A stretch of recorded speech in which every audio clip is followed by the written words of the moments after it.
peeps close to me and dear to me, the ones that's been there for my whole life, the ones that came later in my life, yeah. I appreciate all the blessings God has given me, and I want to repay it to you like this. Clap your hands. Everybody clap your hands. Introducing. This is the joint where we give shout outs to all the peeps, you know what I'm saying?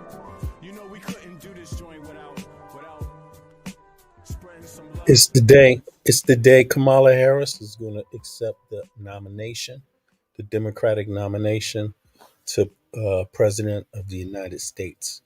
And congratulations to her, and congratulations to women in general, because it looks like Kamala Harris is indeed going to be the next president of the United States.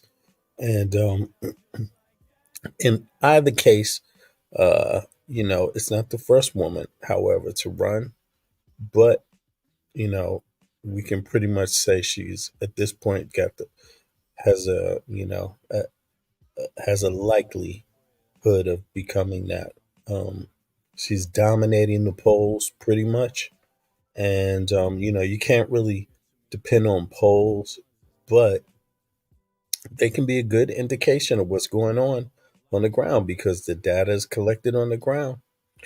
And but in my view, I believe it's going to be a landslide. I believe the polls don't even begin to give total justice to the reality, but a lot of people are frustrated about this situation right now, but definitely do not want Donald Trump to become president. This election is going to be a referendum on, Donald Trump's freedom, essentially. And, should the idea that he would be allowed to get away with crimes on the level that he Good evening, I'm Amber Nabaz. And I'm Jeff Bennett. On the News Hour tonight, we're on offense and we've got the ball. We're driving down the field. Vice presidential candidate Tim Walz gives Democrats a pep talk before all eyes turn to Kamala Harris's speech here on the last night of the Democratic National Convention. We hear from members of a crucial voting bloc about what Democrats need to do to win their votes. Do you think that Democrats have taken Black voters for granted? What I see is they assume that our vote is guaranteed. And Ukraine's president visits the border area where his country's forces launched an incursion into Russia. What Ukraine stands to gain or lose from capturing Russian land.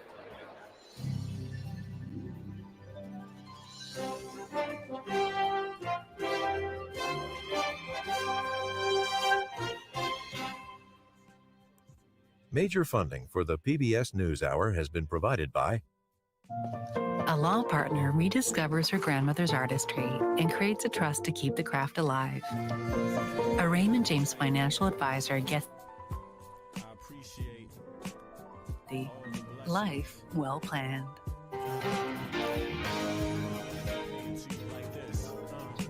Carnegie Corporation of New York, working to reduce political polarization. Introducing. Education, democracy, and this is the joint where more information we at give shout outs to all the peeps, you know what I'm saying? You know we couldn't do this joint without spreading some love to the ones. Yo, check it, clear. If I just ruled the world, I would give y'all everything.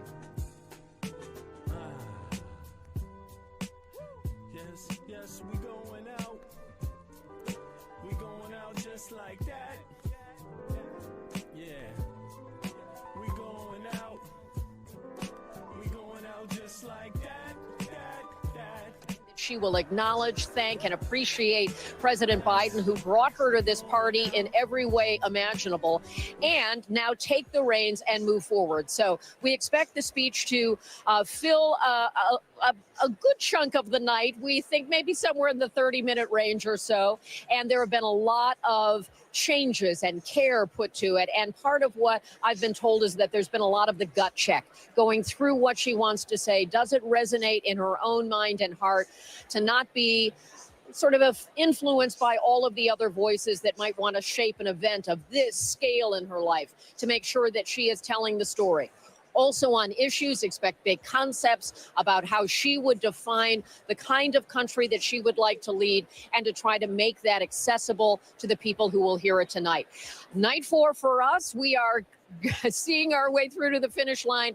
And for the vice president, what a buildup of emotion. We expect Governor Walz and his family will be here to see her speak tonight. The families will be on the stage. And of course, we've had really exciting days, but we also know that the balloons that have been sealed above us for days will come flying down and drifting in to fill in the picture tonight.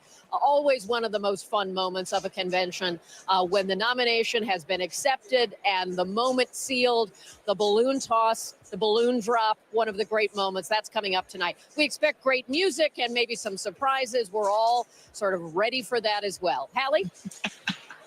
Kelly, what's the plan to keep the foot on the gas after the DNC here? And talking to folks, I had a conversation with Senator Doug Jones, former Alabama senator, of course, who suggested he wants to see people out, full court press. Well, there's a real desire to translate the energy and enthusiasm, which includes, according to our sources, the biggest grassroots night of fundraising last night. That certainly gives them the fuel and the resources to do more. I've also been told to expect that there will be some travel announced in the days ahead, and certainly Labor Day, which is only just a throw away. One of the big moments, of course, in terms of retail politicking, getting out there and having another big moment event. They want to get to places where they can talk about issues in those key battleground states.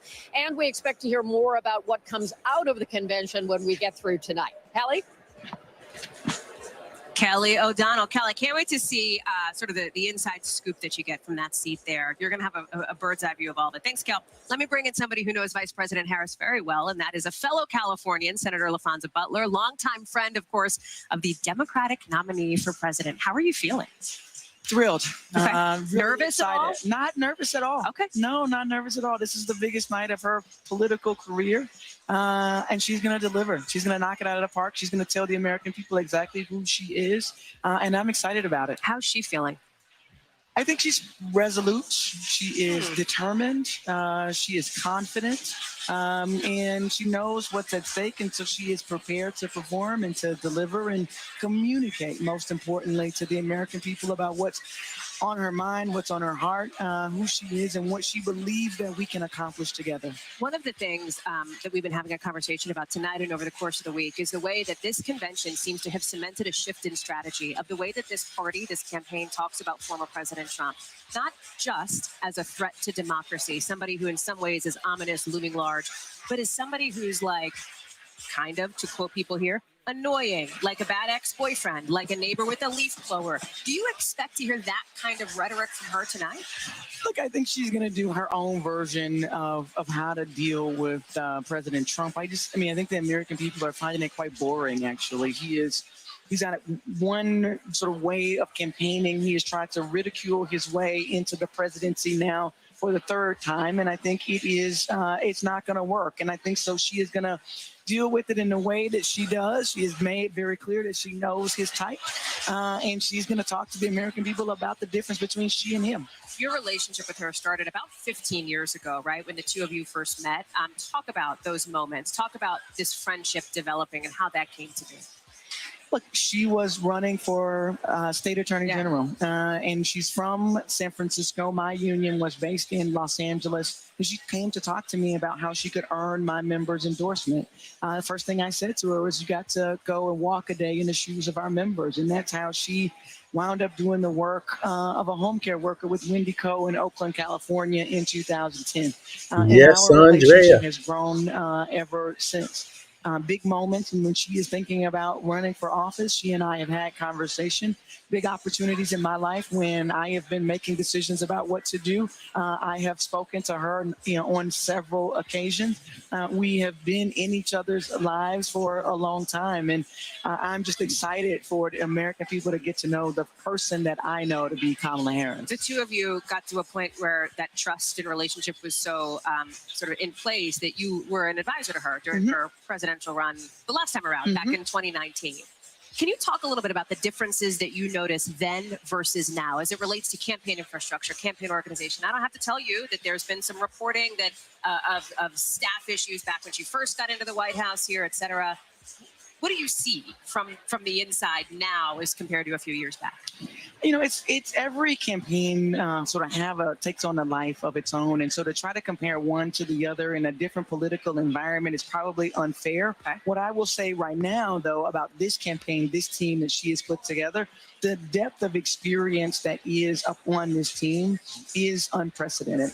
You have Jen O'Malley Dillon and the team that was already in place with President Biden. And you have the David Pluffs of the world and the Stephanie Cutters and the Jen Palmieri's who are joining that team. And I think it's going to be a fusion of all of the talent of the Democratic Party that is deeply experienced because it's all on stake. It's all at stake. Is there any tension between the sort of Biden old guard, the sort of Biden loyalists, and the folks that are more loyal to Kamala Harris? Absolutely not. Okay. Absolutely not. What this team is focused on doing is winning.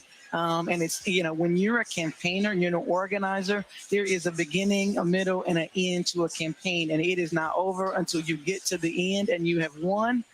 All the ballots have been counted. There's always something that's going on in between when you're in tense moments. But this is a team that is focused on what is at stake for the American people, winning for Vice President Harris and laying it all on the line in this moment. I covered the Trump White House back when he was in office, and one of the things that he's doing now is use the word California as an insult, that Kamala Harris is a California liberal, trying to paint her as simply too extreme for where the rest of America is. California, I think, takes some pride in being progressive, out in front in the eyes of Democrats of where the rest of the party should be.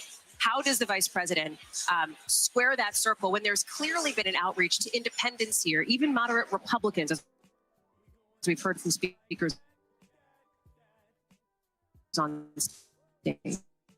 Look, California is not just Los Angeles and Hollywood and the San Francisco Bay Bridge. It is 58 counties. It is Democrats. It is independents. It is Republicans. And it is everything in between. And what California has taught Vice President Harris about how to win and how to win statewide in a diverse state like California is how to bring people to the table. And that is the skill that is being minimized that the other side will never have because they're not interested in other people's voices. The gift that is California is the secret power to what Vice President Harris and Governor Walz are going to do to win this campaign in November. Do you worry at all about this Democratic unity that we're seeing right now being punctured by the issue of some of the pro-Palestinian demonstrations we've seen, this push by the uncommitteds to get a Palestinian American speaker on stage? How should the vice president navigate that?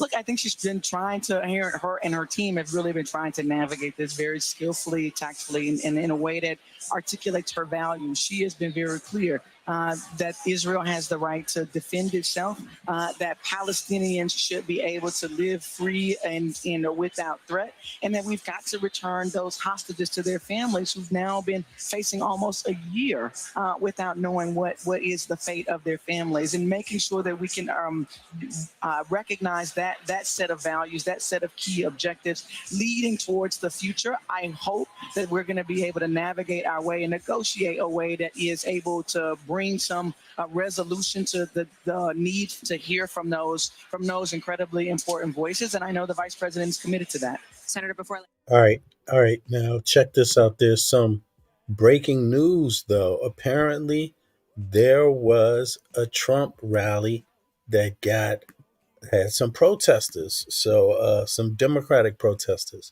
So let's check it out. Yeah. Developing story. We have breaking news tonight, so we'll go right to the details of this developing story. This is Dean Reynolds in Chicago, where a political rally. Nah. Wait a second. I wish that was right now, but it's not. It's not actually. So this is right now. This is Behind not. you, I This is understand there's outside at the outside of the DNC.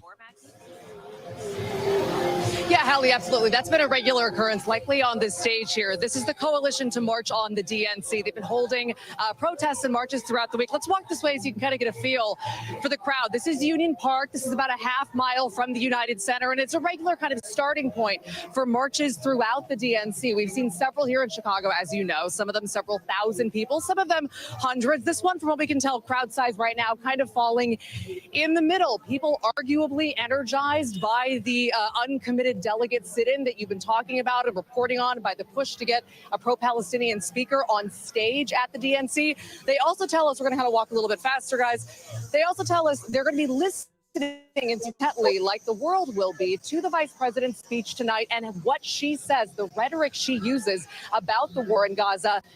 In particular, they say they really do not want to hear her. You'd say a lot more kind of gathered here around this baseball diamond.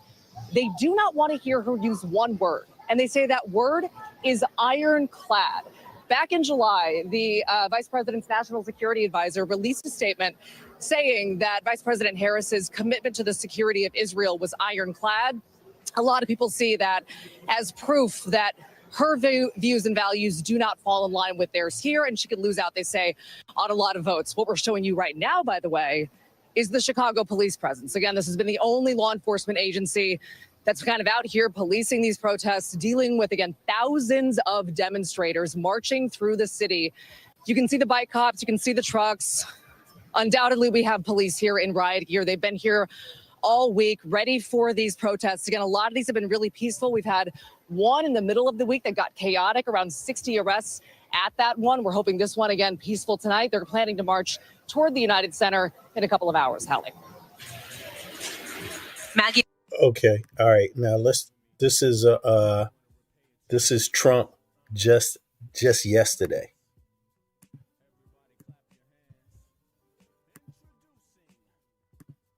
He gave the easy life up so that we could get our country back. He traded everything for an unjust persecution, for slander, for scorn, so that we could save the United States of America. Now, they couldn't beat him at the ballot box, so they tried to bankrupt him. They failed at that, so they tried to impeach him. They failed at that, so they tried to put him in prison. And they even tried to kill him. But as sure as that beautiful flag still waves behind me in the American sky. What did he just say? And they even tried to kill him? He's making it sound like, hold on. They tried to bankrupt him. They failed at that, so they tried to impeach him. They failed at that, so they tried to put him in prison. And they even tried to kill him. That, you see? Yeah, they're going to real extremes. Now, the person who shot at Trump so far, he was a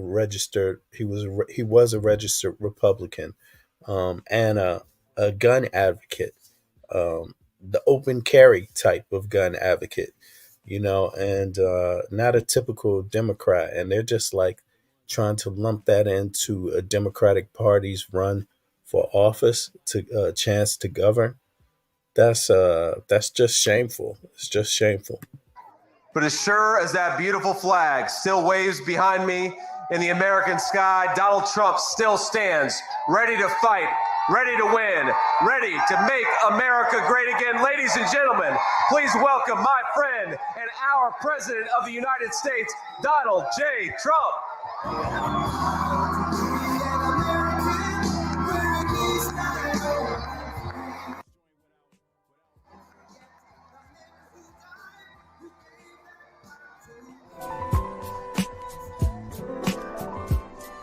If I just ruled the world, I would give y'all everything. Gotta avoid the music. 2 seconds. Trump is on his way to the stage. We get to hear what he said. Yeah. We going out just like that. Know yourself. Yes, we going out. We keep it moving like that.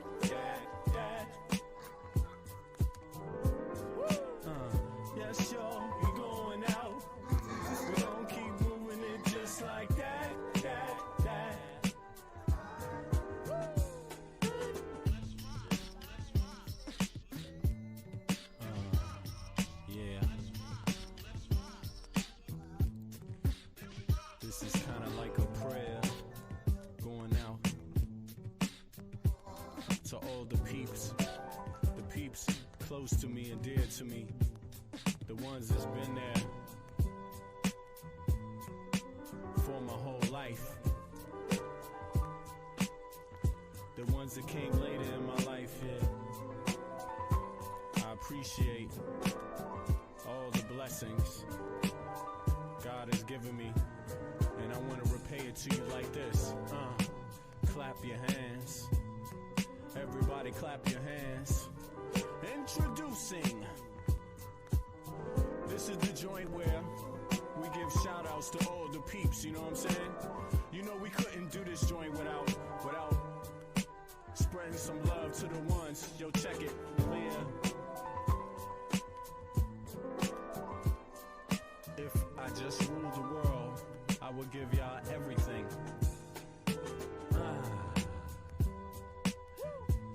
Yes, we going out. Okay.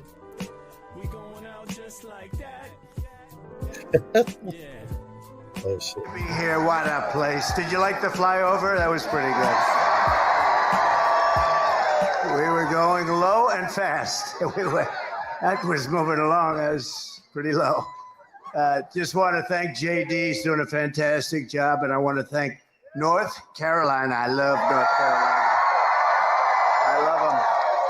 76 days from now, we're going to win this state, and we're going to win the White House, that beautiful, beautiful building. That beautiful building. I want to thank Senator Ted Budd, who's doing such a great job. Senator Ted Budd, thank you.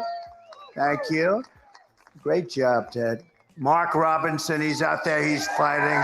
He's fighting. He's a great one. And I think we have a lot of our sheriffs here, don't we have? Where are they? Will this stage hold them? I'd love to bring them up. Come on, sheriffs, get up here. Mark, come on. You could. We got it. I Shut don't know the if the fuck up. stage is going to hold them, but if it doesn't,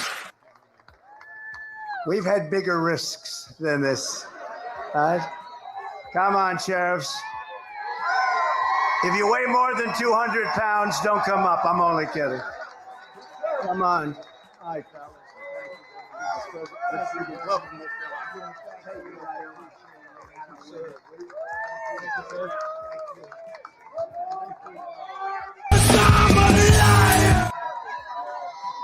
down, guys. Come on down. Double up.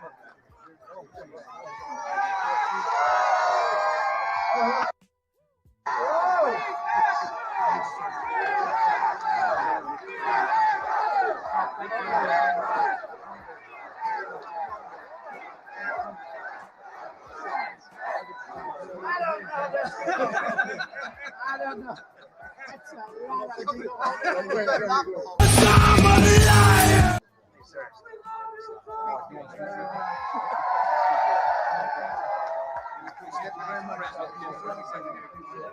don't know if this thing's going to hold it, but if it doesn't, we're not going to get it. Hey, you know what? There's almost no women on the stage. Do you even see a Introducing woman? the American Peaks Whiskey Set. Do you all see any women on that stage? I don't even. Are there any women in the audience? I can hear some.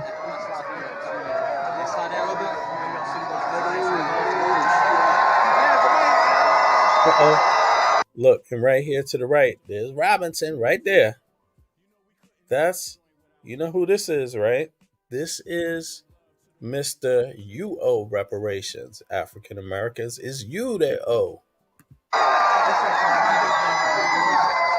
Just so you know, these are great people, but I want to get them the hell off the stage because I guarantee they didn't have this in mind when they built this.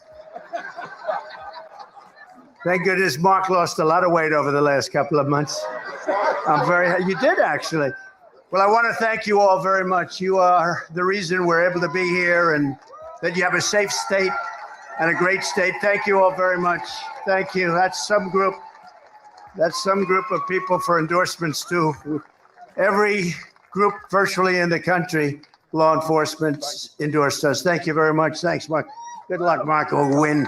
Gotta win. He's gotta win. Gotta win. He's a good man. Thank you. Thank you, boss. I feel much better. I feel very much better that they got off the stage. Accused Obama of being a socialist. Others believe that he's a Muslim. You know, Some have gone as far as to label him the Antichrist. Structural guy. But I want to thank also members of Congress, Richard Hudson and Byron Donalds, two warriors, two great people, two unbelievable. Where's Byron? Thank you very much. Thank you very much. Where's Byron? Oh, look at him over there. He knows how to get attention. Look at that guy. He's been my friend for a long time. Thank you for everything, Byron. And you have, thank you very much. Congressional candidate, Mark Harris. Mark. Hi, Mark. Good going, Mark. Good numbers. Good numbers. Brad Knott and Addison McDowell. They're all going to be winners very soon. Young, good-looking people. Thank you very much. Great. The State House Speaker, Tim Moore. Tim. Eat it up. Where is Tim? Oh, he's nice and safe back there. Oh, hello, Tim. I appreciate it, Tim. And Neil Jackson, State Rep. Neil Jackson. Thank you very much. Thank you, Neil. RNC Chairman Michael Watley. What a job he's doing. What a job he's doing. And North Carolina GOP Chairman Jason Simmons, who's been a friend of ours for a long time. Where's Jason? Nice tall character right here. Thank you very much, Jason. And somebody that's been with me from day one, he's a real general. You know, we have the real generals and we have the fake woke generals that did so poorly in Afghanistan, should have all been fired. But this is a real general, Keith Kellogg. Right, Keith? Damn. And it's a great group. It's good to see you, Keith. He's been with me from before day one, right? He said, that guy should run. We got to get him to run. I like those guys. They were here before I ran. You know, there's quite a few of them, too. We have the front row, Joes, you know that? And very importantly, we have the most magnificent women. First time, you know, they travel all over the country to be with us for rallies. They're at close to a couple of hundred rallies. I don't know what their husbands are doing about this. This is a little crazy. Look how beautiful. And they're from North Carolina. And for a change, they don't have to travel so far, right? How far are you from here? 2 hours is nothing. You are special, special people, great women. They love our country. Before we begin, I want to address the massive scandal around the revised job numbers that were just announced this morning. A little while ago, just before I came up, I got to see them. And it really isn't a revision. It's a total lie. Total lie. There's never been any revision like this. They wanted it to come out after the election, but somehow it got leaked. It got leaked. Government leaks too. The Harris-Biden administration has been caught fraudulently manipulating job statistics to hide the true extent of the economic ruin that they've inflicted on America. Caught by the new data from the... Who have they been caught by? Who have they been caught by? Donald Trump? That's who caught them? Bureau of Labor Statistics shows that the administration padded the numbers with an extra, listen to this one, 818,000 jobs that don't exist. So they said they existed, and they never did exist. They built a new conspiracy. Them up so that they could say what a wonderful job they're doing. No, we've never had numbers like this. They don't exist. They thought they could do it sometime after. You know, we have an election coming up very quickly. But they wanted this to come out after November 5th when it wouldn't have meant so much. But it came out a little early, so there's a patriot in there someplace, right? The real numbers are much worse than that. And Comrade Kamala, you know, she's Comrade, the most radical left person ever to run for a high political office in our country. Gets another 4 years, millions of jobs, and it'll vanish overnight. She gets 4 more years, you're going to see jobs vanish. Millions and millions will vanish, and inflation will completely destroy our country. We'll have inflation worse than they've given us. You know, when I gave it to them, I had virtually no inflation, and now their number's up to 22, 23%, but their real number is probably 40 to 50% because a lot of the things in their numbers aren't included. I saw another one where the FBI releases crime statistics, and they weren't that bad. And then they left out little things like New York, Chicago. They left out various areas, and that wasn't so good. Your life savings will be totally wiped out. And if you put somebody like that in there with him, how about him? How about him? So basically, this is Trump's campaign is going to be new conspiracies, new lies. Uh, you know, the media is out to get me. The Democrats. I mean, even this thing started out with the vice president or the vice nominee, right?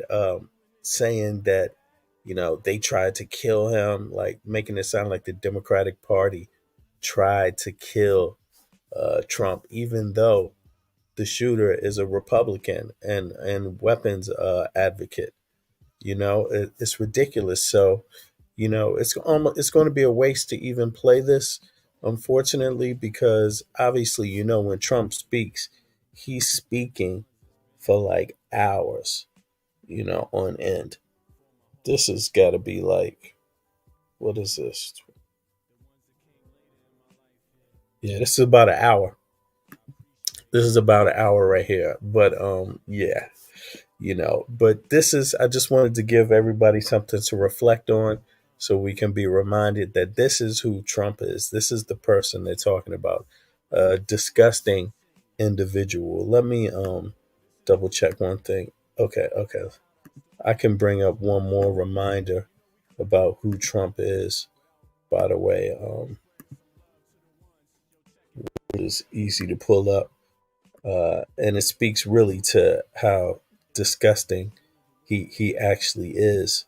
Where the heck is this at? Right, here we go. Some of your own supporters, including Republicans on Capitol Hill, have labeled Vice President Kamala Harris, who is the first Black and Asian American woman to serve as vice president and be on a major party ticket, as a DEI hire. Is that acceptable language to you? And will you tell those Republicans and those supporters to stop it? How do you define DEI? Go ahead. How do you define diversity, equity, inclusion? Okay, yeah, go ahead. Is that what your definition? That is. Give me a definition then. Would you give me a definition? DEI. Give me a definition. Sir, I'm asking you a question. No, you have to define it. Define it for me if you. I just defined it, sir. Sure. She's shocked that I picked her. No. She's like in a state of shock. I'm not thinking. Mr. That's President. okay. I know you're not thinking. You never do. I'm sorry? No, go ahead. Go ahead. In a tweet this weekend, Mr. President, you said that it's incorrect to say you're limiting the scope of the FBI investigation. What does that have to do with trade? I don't mind answering the question, but I'd like to do the trade. It has to do with the other headline in the news, which is the Kavanaugh I know, but how about talking about trade, and then we'll get to that. We'll do that a little bit later. Do you think anybody have a trade? Do you Go think ahead, your trade please. deal will pass through Congress, sir? I think so, but You've called women you don't like fat pigs, dogs, slobs, and disgusting animals. what I say is what I say. When you're a star, they let you do it. You can do anything. Whatever you want. Grab them by the. Do anything. Finding that he did not. They're saying no to rape, but yes to sexual assault. Where do you think the disconnect is there, Lisa? I think the disconnect is that Eugene Carroll and Katie. And so this is the guy that is going up against Kamala Harris.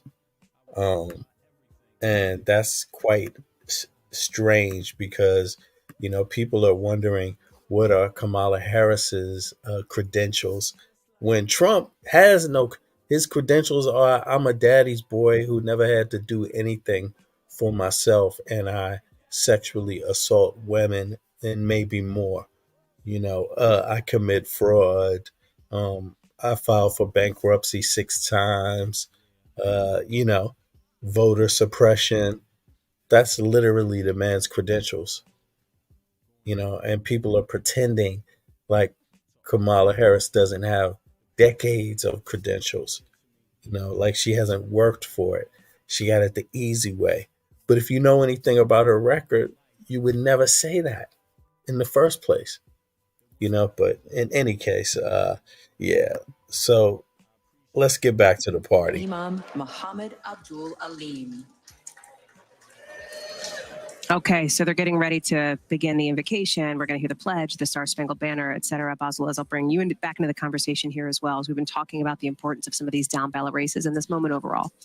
New York is especially critical to this, and what I've been hearing on the ground from a lot of strategists is that this Kamala Harris being on the top of the ticket is helping everybody. It's making it close. It's bringing enthusiasm, and this isn't just about bringing independents and disaffected Republicans. It is Democratic turnout, and they were definitely concerned that Biden at the top of the ticket was just going to tamp down turnout significantly, particularly in those suburban districts. We could talk about Long Island here. That is critical for Democrats. Hallie, you were bringing up some of the speakers tonight that are setting out. You know who wouldn't be here if this were Joe Biden's convention? Alyssa Slotkin. Yeah. You know who wouldn't be here if this were Joe Biden's convention? Jamie Baldwin. They wouldn't have come. I promise you. We had a couple that didn't come. And I frankly get it. Pearl Jam. Sister Pearl Jam and John Tester. Understandable there, but it's a smaller number. Those that are Democrats representing red districts or red states. But Tommy, I'm curious about, I think there would have been a wholesale sort of what you saw with the Republicans. Look at how many Republicans decided not to go to the convention, at least those that are in purple states and in purple districts. So I think you would have seen a similar type of absence of major candidates, and it would have only added to the melees of the party. I also think you probably wouldn't have seen Oprah. I don't know that you would have seen Michelle Obama. I know you wouldn't have seen Michelle Obama. I think we all know that convention. Yeah. Which brings us to sort of the broader piece of this too, how different this convention would have looked if it was held a month ago. And it's one of these like thought experiments here. We don't know because we haven't lived that timeline. Go. The single biggest campaign blunder might be Donald Trump's decision to say yes to an early debate. Imagine if he had said no. Said no, we'll wait till September. It never happened. It wasn't just Donald Trump's decision to do that. It was also, of course, Joe Biden's. No, right. But Trump could have said no. Yeah. Trump could have easily said, no, we'll wait till December. But, he couldn't help himself. He's so pissed about it. I love it. He is. He talks about it all the time. But let's talk about debates, because here we are. It's the last night of the convention. We're talking about it, of course. But then we'll wake up tomorrow morning, and what's going to be the next thing, right? The next big primetime programming moment will be that first debate in Philly on September 10th here. We understand that both candidates have already started prep. Donald Trump may not like to call it prep, but that is what he's doing with former Congresswoman Tulsi Gabbard, for example, among others, having these conversations. We understand that Vice President Harris has already done at least one mock session. Philippe Reines is playing former President Trump. NBC can report. What does that look like? And that test for both of these candidates, because that's not going to be a party. That's going to be a face-off. Yeah, I mean, it's a huge moment. Listen, this is a sugar high. We're in the middle of it. This will be the peak for a while. It's going to get real rough. They're going to get nasty. They're going to go low. They're going to attack her in vicious, sexist, racist ways. So just be ready. But I think Kamala Harris is a good debater. She's a trial lawyer, guys. That's the most important. Yeah. She knows how to do closing arguments, opening arguments. This is her strength in many ways. She's talked about this. She's got to prosecute the case against him. We are her jury in that sense, right? She said, one of the things she said when she talked just after Joe Biden stepped down is that she knows the type. And if she really does know the type, and if she is true to form, she is going to little by little dismantle him in a similar way that Michelle Obama and Barack Obama did the other night. That sort of needling of him, I'll be really curious to see how actually he then performs on stage while all of that's happening. In 2016, we saw him looming over Hillary Clinton while that debate was going on. But I'll be really curious to see how he takes it in the moment in that debate as she's continuing to needle him. I mean, to your point, former prosecutor, we will hear her make her own case for herself tonight in so many ways. And she's drawn that thread between her experience in the criminal justice system and, frankly, Donald Trump's experience in a very different way in the criminal justice system. That's exactly right. And again, going back to what she said when she said she knew the type, we know what she has to do. I'm not sure that she needs to sound like Barack Obama in the debate in and of itself, but I think she needs to seem unafraid and unabashed in going after him. You want to see her go after him. And she looks like she's able to do that and interested in doing it already. Thank you both very much. We're going to take a quick pause here. Let's listen in to this sixth grader from California, Luna Maring, delivering the Pledge of Allegiance here to the audience. Flag of the United States of America and to the republic for which it stands, one nation, under God, indivisible, with liberty and justice for all.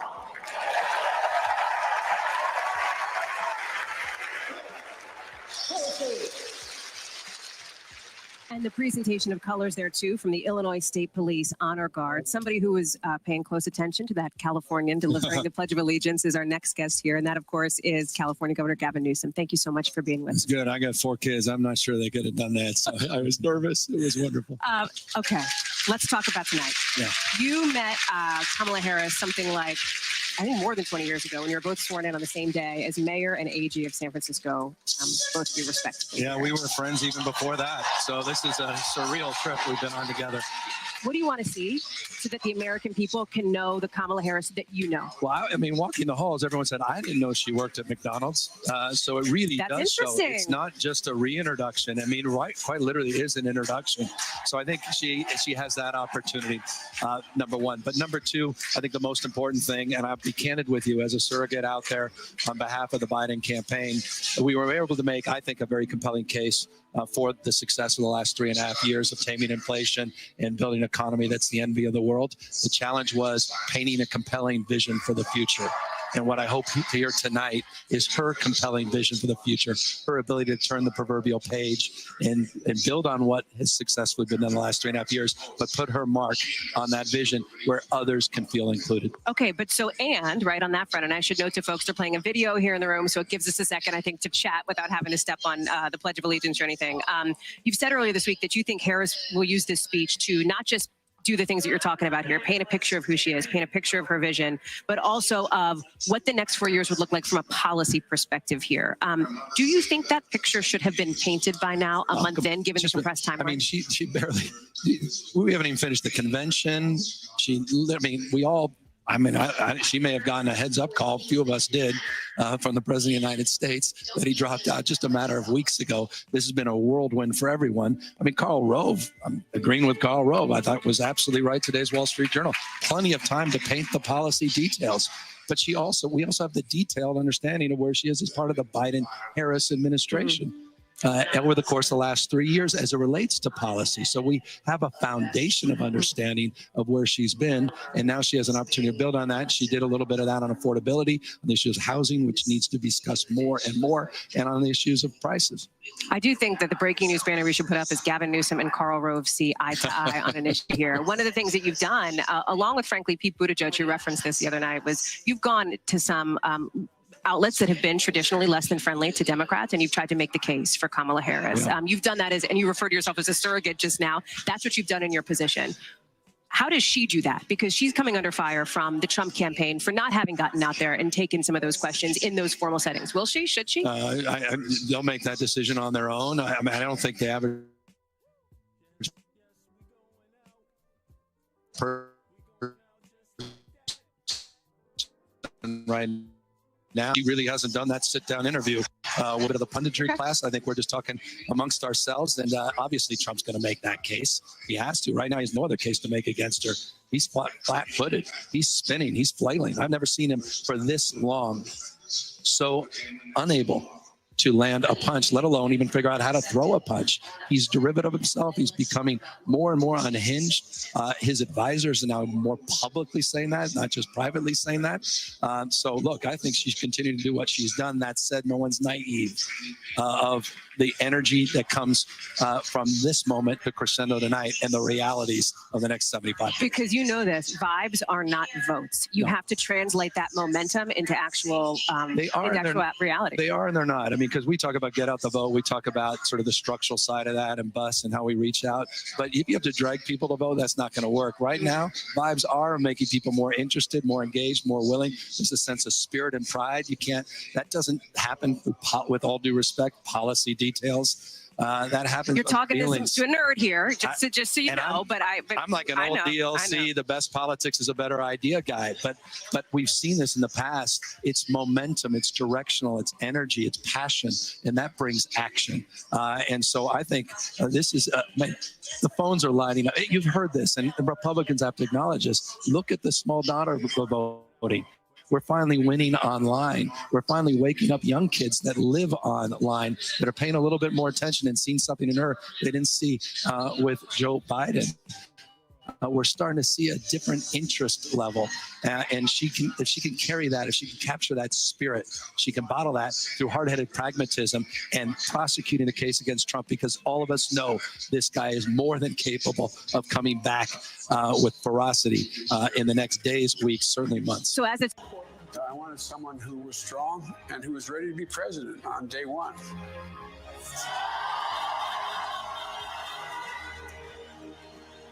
As vice president, she worked to cap insulin costs for seniors at $35, to replace lead pipes and provide clean water for communities, and she helped create 16 million jobs. The Biden-Harris bipartisan infrastructure bill has already created thousands of jobs for our members. That is what the future looks like under a president, Kamala Harris. She fought to reduce the trauma of gun violence that has devastated our nation. How many of you guys as college students had to have a drill during high school or middle school or elementary school where you learned about how you need to hide in a closet or crouch in a corner in the event that there is a mass shooter roaming the hallways of your school? Look at that. Look at that. And she did more than talk the talk. She walked the walk, helping pass the first bipartisan legislation in 30 years to curb gun violence. So one thing I learned about working with Vice President Harris is she always stand on business.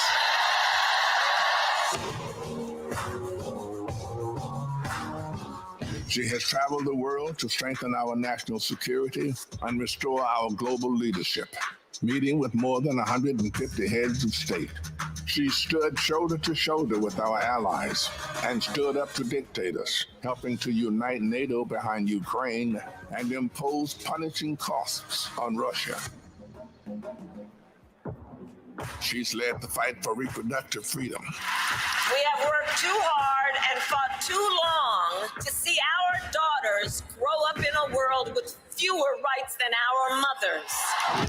The first vice president to visit an abortion clinic, she built a nationwide grassroots movement to ensure that access to abortion, IVF, and birth control will always be protected.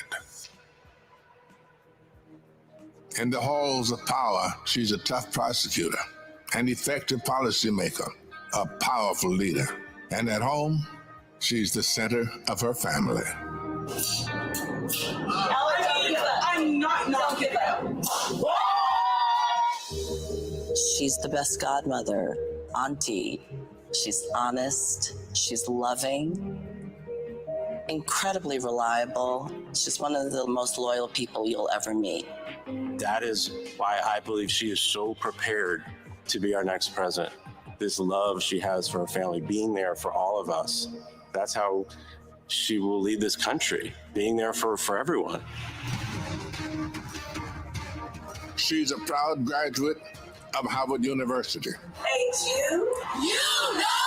Her campaign is a force of nature, generating the excitement we've all been yearning for. A campaign of joy, of love, of care. I am so fundamentally inspired. Kamala Harris will be our next president because you know there's too much on the line to stay on the sidelines.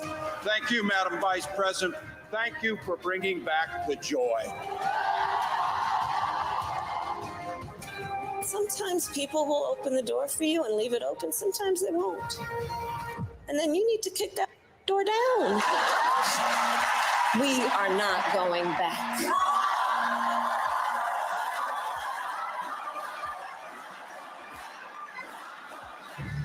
She's a protector, a strong voice for common sense, a leader for tomorrow, committed to healing our country, dedicated to doing the hard work to make us stronger.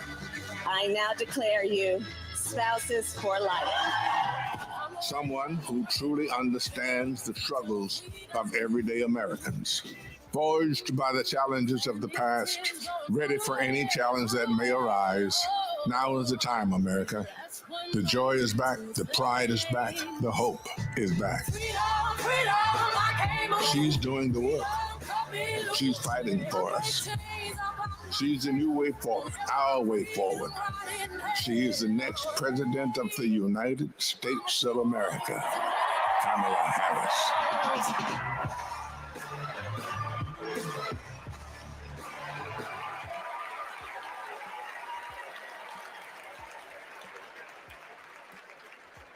Wow. Bienvenidos todos to the final night of the Democratic National Convention. We have so much in store for all of you tonight, including a special rendition of our national anthem by our favorite country music rabble-rousers, the Chicks. And I just want to say, this week, our energy, hope, and joy have inspired the nation.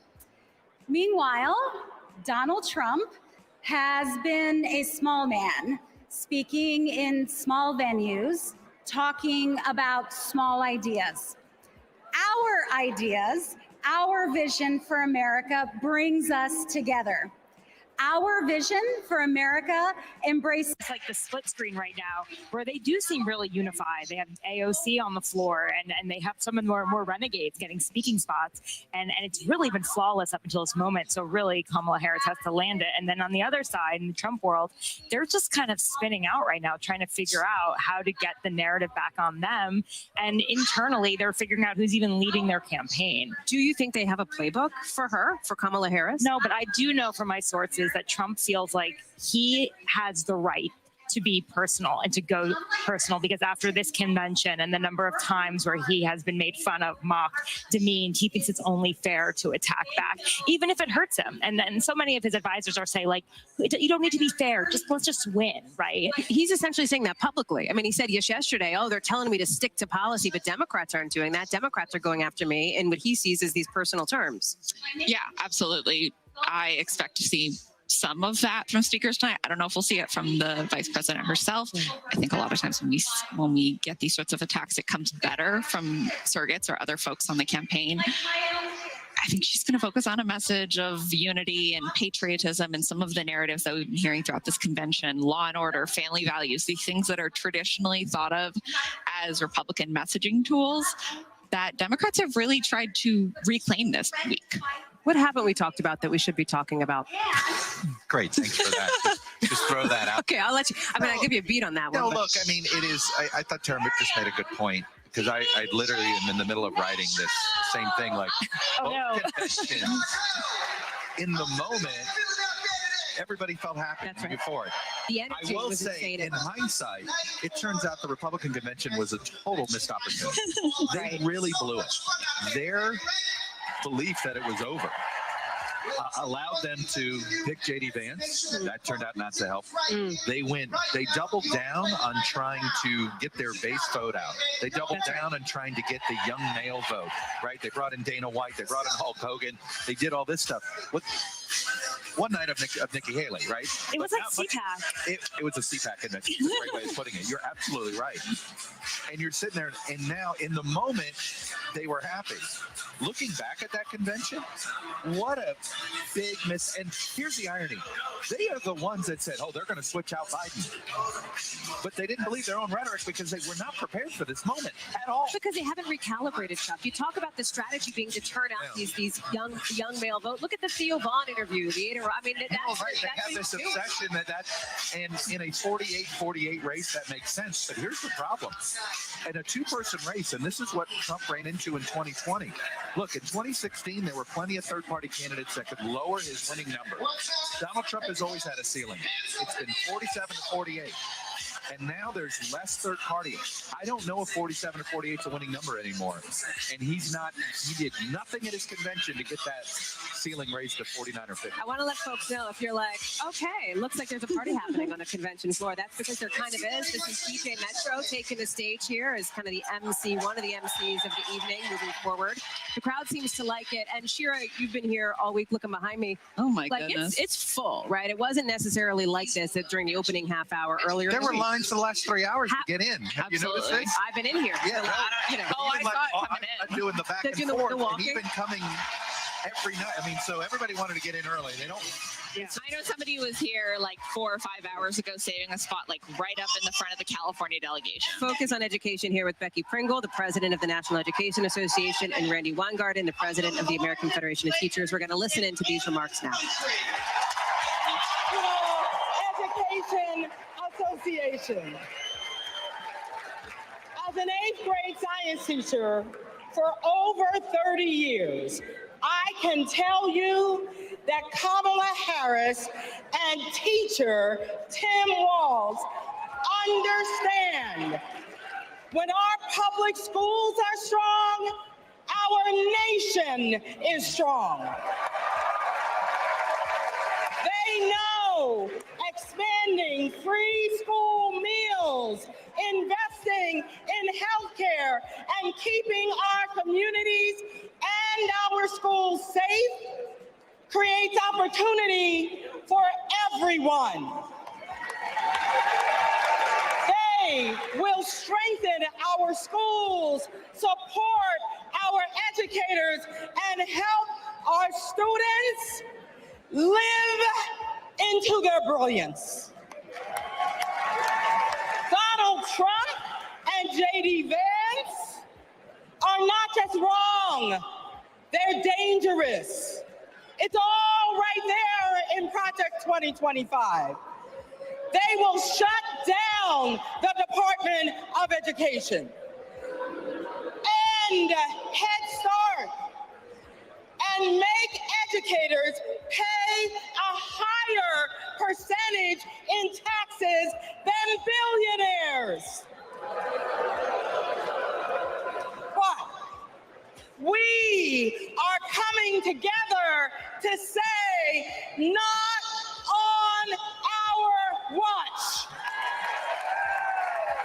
Not on our watch. So we will organize and we will mobilize and we will win all the things.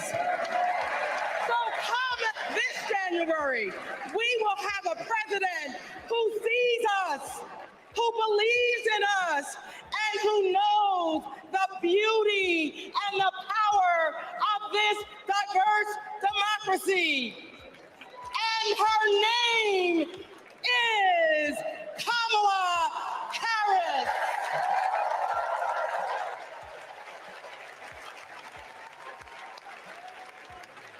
I'm Randy Weingarten, the president of the AFT and a public school teacher. One of my first lessons I taught my students was about the social contract, how both individual freedoms and mutual responsibility are essential in our democracy. This covenant underlies our commitment to public schools, where educators prepare students to spark innovations, steward the environment, create our arts, and shape our democracy. Now, one of the first lessons my students taught me was you gotta walk the walk. That means Donald Trump and J.D. Vance can't claim they're pro-child while gutting funding for public schools. That means that being to good union jobs, affordable housing, healthcare, and higher education.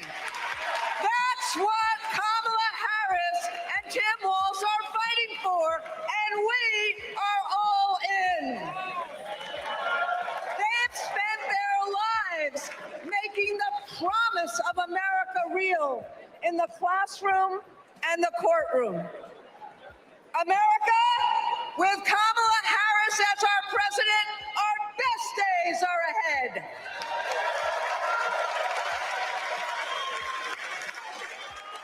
Yeah. Next speaker set to take the stage, California Senator Alex Padilla. Shira Stein, who covers California with us, is here. What should we expect to hear from him? Senator Padilla has been friends with Vice President Harris for years. He replaced her in the Senate.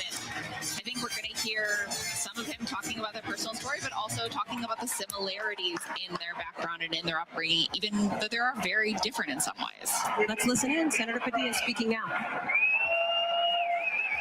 Buenas noches, demócratas. My name is Alex Padilla, and I am so proud to represent the great state of California in the United States Senate.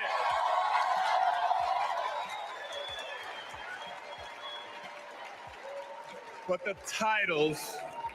titles I'm most proud of are husband to my beautiful wife, Angela, and father to 3 young gentlemen. Now, as a father, when we talk about the future of our country, it's not just hypothetical. For me, it is very real. Every day I go to work in Washington, I think about my kids and the future we're building for their generation. And to show you how Kamala Harris will treat America's kids as president, I'll tell you how she treats mine.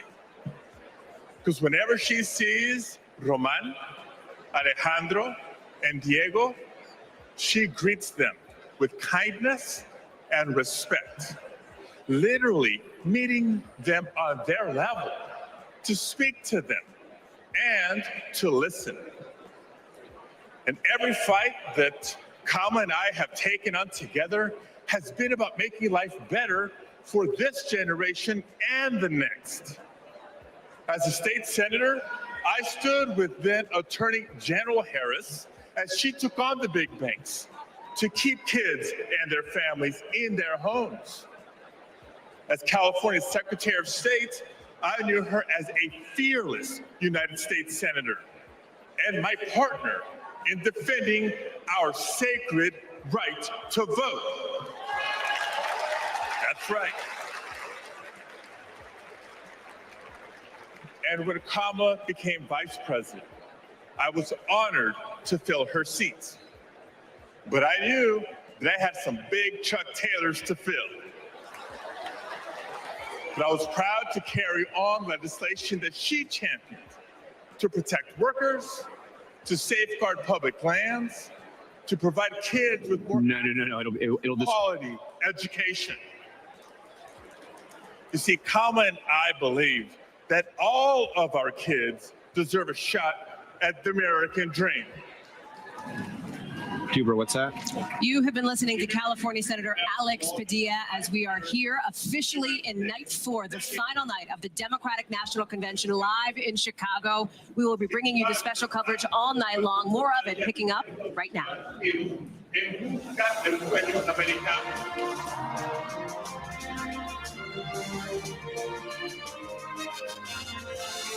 This is NBC News special coverage of the Democratic National Convention.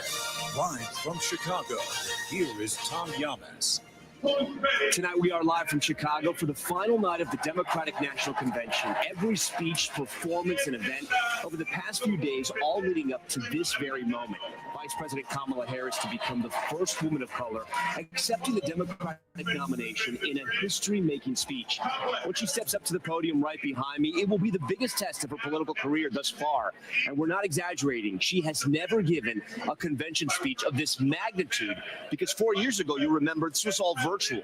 But tonight, a much different story. And here's why. Take a live look at the convention stage at this hour. Top Democrats, celebrities, and advocates continue to make their case for a Harris-Walz ticket. But tonight, it will be Vice President Harris defining herself, painting a vision of her presidency and what's at stake going up against former President Trump. A moment which wasn't even a reality until just a month ago when Biden bowed out, pushing his VP to the top of the ticket. And as we enter primetime, several big names preparing to take that stage, some of which were considered Harris's running mate on that short list. Take a look right here. This evening, the DNC. Power, pop singer Pink spotted during a sound check this afternoon, and country trio The Chicks will perform the national anthem.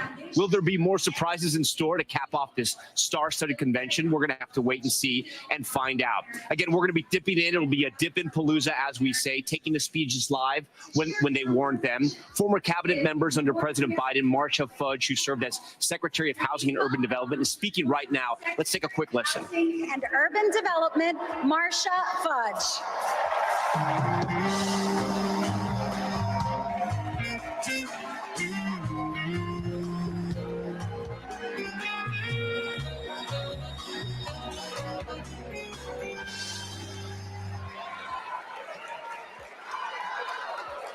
OH.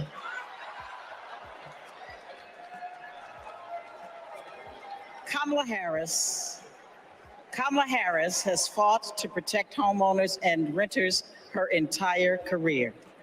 As Attorney General, she held big banks accountable for their role in the foreclosure crisis and won billions of dollars for California homeowners. As Vice President, she and President Biden helped over 400,000 homeowners at the risk of foreclosure during the pandemic. And as President, she will build 3 million new homes and rentals, limit unfair rent increases, and offer down payment support for first-time home buyers. It's personal. Kamala remembers her mother's pride at buying their first home after saving for 10 years. She knows housing is a human right and a pathway to the middle class. Where you live determines what schools your children go to, what health care you receive, and whether you can get a good job without spending hours commuting. Where you live too often determines how you live. Donald Trump has no idea how housing works for everyday Americans. He doesn't care. He started his career being sued for denying housing to Black families. As president, he sat by while the cost of housing skyrocketed. Now, we can hand the keys to our housing policy back to a negligent landlord, or we can elect a president who believes in safe, affordable housing for all.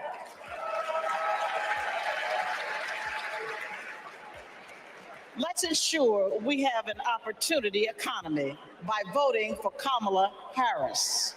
Thank you. Okay, we've been listening to former HUD Secretary there, Marsha Fudge. From here, the Democratic National Convention, joining us now is a very special guest, New Mexico Governor Michelle Lujan Grisham. She spoke at the DNC on the stage last night. And back in 2022, Harris officiated the governor's wedding at the vice president's residence when that happened. Governor Grisham, Lujan, there it is right there. That'd be quite the moment, huh? What was that like, and how did that come about? It was the women governors. We were having a dinner strategizing about women executives and leadership, and Kate Brown, the governor of Oregon at the time, said, you know, you better marry Lujan Grisham. She's living in sin and she's a Catholic, and that won't go well for a re-elect. And I said, I'll do it, but only if all the women governors are bridesmaids. And it happened? And it exactly happened. And she officiated. Was she game for it? She was totally game for it. She followed up. She and Doug were incredibly kind. It was a lovely, very small, very personal, with my best buddies, those lady governors in the wedding. It was lovely. All right. We have this great long lens camera just behind us here. It's across the hall. This is one of the first surprises we're going to have tonight, Governor. Okay. So just below us, trivia question. Who's just below us? Do you have any idea? Oh, it's those New Mexicans. Oh, wow. You're sharp. That's why you're governor. You're so sharp. Just below us is your delegation, the delegation of New Mexico here. What do you hope to hear from Vice President Harris tonight? Well, I think we're all going to hear much of what we've been hearing: a case for the future, optimism, real hope for the kinds of things that too many Americans, frankly, too many New Mexicans, still waiting for, even though there's movement in all the right directions, and making it really clear she's been doing that work as vice president. She did that work as a senator. She did that work work as an AG. She did that work as a DA. She's battle tested and ready. Okay, so the New York Times has a story that's out today. It's on their front page. Let's put it up on the screen for our viewers here. It's titled, "What Drives Kamala Harris? The Art of the Possible," it says, right? But it says this. Talking about her first race as Attorney General in the state of California, she opposed a measure that would legalize marijuana for recreational use. A week after announcing her presidential bid in 2019, Ms. Harris said she favored legalization and joked about having smoked pot in college. Since becoming the Democratic nominee last month, Ms. Harris has quietly abandoned a number of the more liberal positions from her primary bid, for example, saying she no longer supports banning fracking, a single-payer healthcare system, mandatory gun buyback programs, or cutting the number of border agents. Republicans are attacking her. They're calling her a shapeshifter, right? That you don't know who she is. She's a political chameleon. Do they have a point? I don't think so. Look, I want someone whose attitudes, policies, ideas move with where the country is. I mean, frankly, they said the same thing about the current president, Joe Biden, about positions. She said that about Joe Biden. We change, we mature, things are different. I was a huge proponent of medical cannabis, got it finally into the state, but I was hesitant on recreational cannabis. The more I learned about cannabis, now it's a recreational opportunity in New Mexico. My involvement and my intellectual ability to understand the impacts of those issues changes. Yeah. You don't want someone who's stuck in yesterday or so forward thinking, won't take into consideration real life things that are happening right now. You know, it's interesting. She's been on the national stage, I would say, since about 2019. Okay, she's been our vice president for the last 3-4 years, and yet the head of her campaign, Jen O'Malley Dillon, told Politico, the American people really don't know her yet. How is that even possible? And I ask that because even though she's been, I guess, the headliner every night, the last 2 nights she's sort of been kind of missing almost. You know, there's been other speakers. Do you think that's on purpose? And will the American people get to know her? Oh, they are definitely going to get to know her. I think it's hard when you're like, if people say in New Mexico, in fact, who's the lieutenant governor in New Mexico? Yeah, that's a tough one. Yeah. Right back at you. I mean, listen, but you put me on the spot there. That's a little rough. I didn't mean to do that that way. Yeah. I really didn't, because I appreciate the question.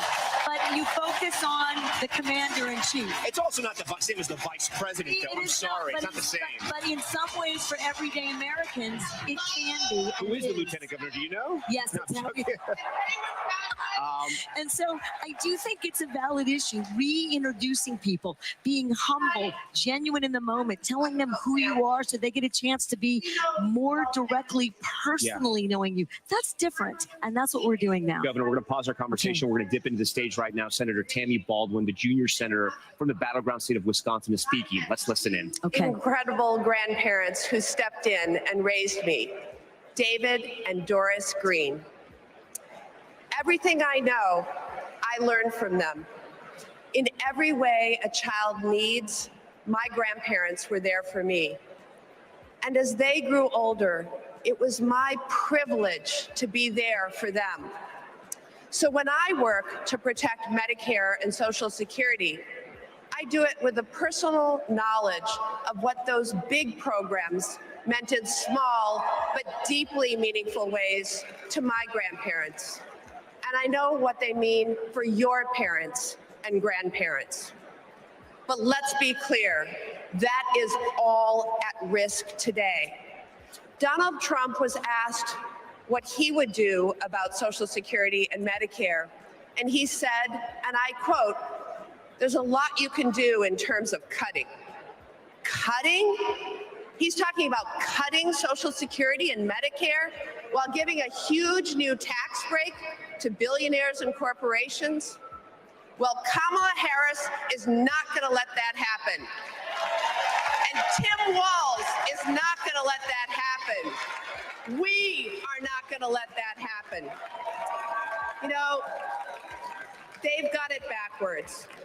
We Democrats, we honor our elders and ask the wealthiest to pay their fair share. Wisconsin's state motto is forward. And my friends, that's where we're headed.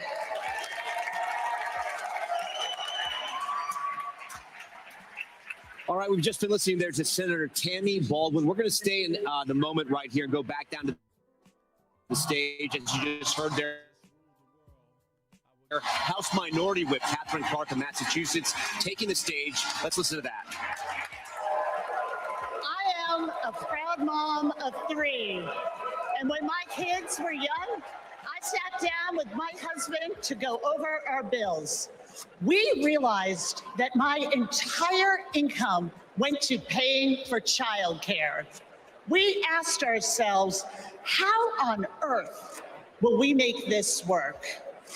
So many parents will tell you a similar story. They'll tell you that preschool can cost as much as rent, or that they drive over an hour just to find childcare. They'll tell you that the workers who watch their children have it even worse. When parents have to choose between their kids and their jobs, businesses are hurt too. We shut out talent. We lose the prosperity parents could create. Childcare makes our economy run. And yet,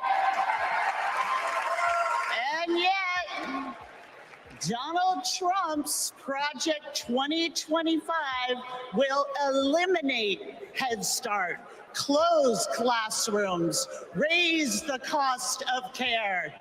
And JD Vance says affordable childcare is class war against normal people. You know what normal people want? A president who understands this shouldn't be so damn hard. That's Kamala Harris.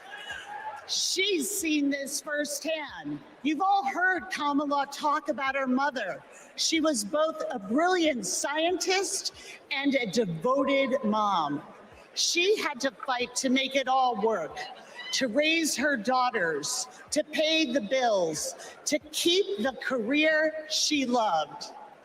Kamala and Tim know that when everyone can find and afford childcare, our kids and our communities will thrive. Our middle class will grow. So let's put childcare at the top of the agenda. Let's build a future worthy of our children. Let's elect Kamala Harris and Tim Walz.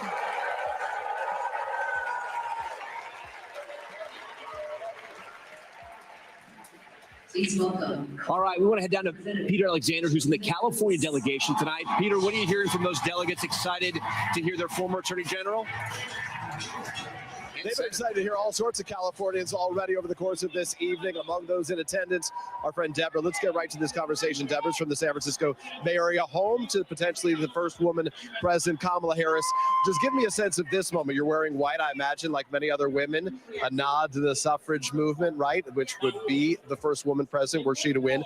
What have you seen tonight that has inspired you? What has inspired me is so many women now know they can run for election, they can run for office, and this is a moment in my life that I probably won't see again. So I'm really, really excited. I support Kamala Harris. I think she's brilliant. Have you been to conventions in the past, or is this your first? This is my very first DNC convention, but I've been to California Democratic Party. So you've seen the energy in the party before. Is there something about this that makes it unique? Last night, a delegate said to me, there's something in this room, Peter, that is different. What's different is the energy and the spirituality of this event. We are all coming together as one. That is the ultimate experience. Deborah, I have loved hanging out with you. There was an empty seat here, to be candid, so we just sat down and became quick friends. Her friend Cheryl as well, who we've been hanging out with as well. I appreciate you guys. Tom and Hallie, over the course of this evening, I mean, if you just open up this room and just take a look around, there is a ton of white tonight. The DNC and some of the other organizing groups urging women and men alike to wear white tonight as part of that effort to demonstrate the meaningful nature of the women's suffrage movement and the nod to this moment that could be a historic one. Just a matter of, what, 70 plus days away. All right, it's right around the corner. Peter Alexander, we appreciate you. Thank you for all your reporting. Joining us now here is Adrian Elrod. She's a senior advisor and a spokesperson to the Harris-Walz campaign. Adrian, thanks so much for being here. Thank you. Real quick, what do you think we can expect from Vice President Harris tonight? Well, you know, first of all, she's been working on her speech for a long time. She's been in a prep for the last few days. And she's really taking this moment seriously. She knows that millions of Americans are going to be watching tonight. And she really wants to make sure that Americans walk away with a couple of things. Number one, having a very clear understanding of the way she was raised, how her middle-class upbringing, raised by a single mom, who worked really hard to provide for the family, that she truly understands what it's like to be a middle-class American. And those are the values that she thinks about every single day when it comes to policy decisions. Secondly, she's also going to make it very clear the contrast with Donald Trump, how dangerous a Project 2020 but 5 agenda is.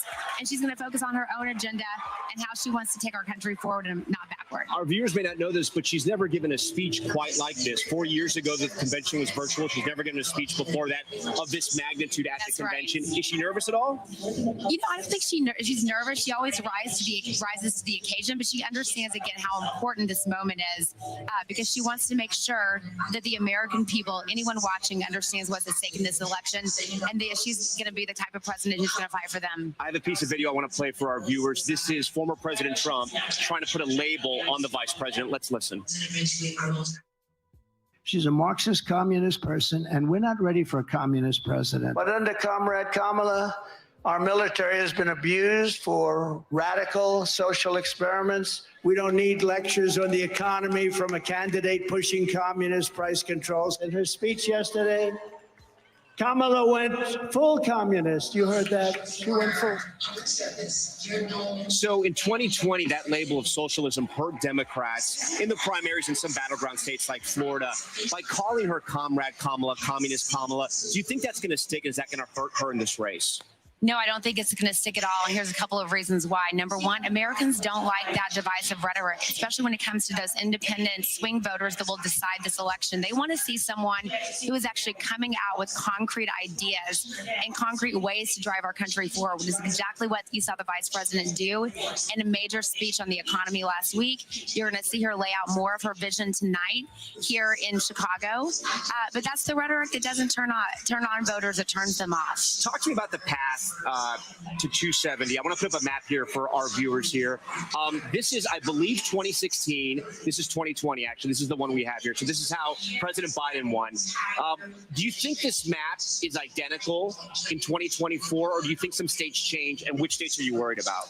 I mean, look, here's the bottom line. You've been covering campaigns for a long time. The states that are the swing states that will decide this election are really the swing states that have been deciding elections for the past few presidential cycles.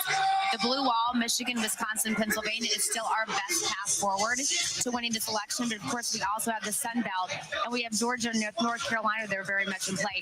Do you think those are really in play? North Carolina's in play? I know they're in play. Number one, we are making major investments in those states. We have hundreds of field offices in our battleground states.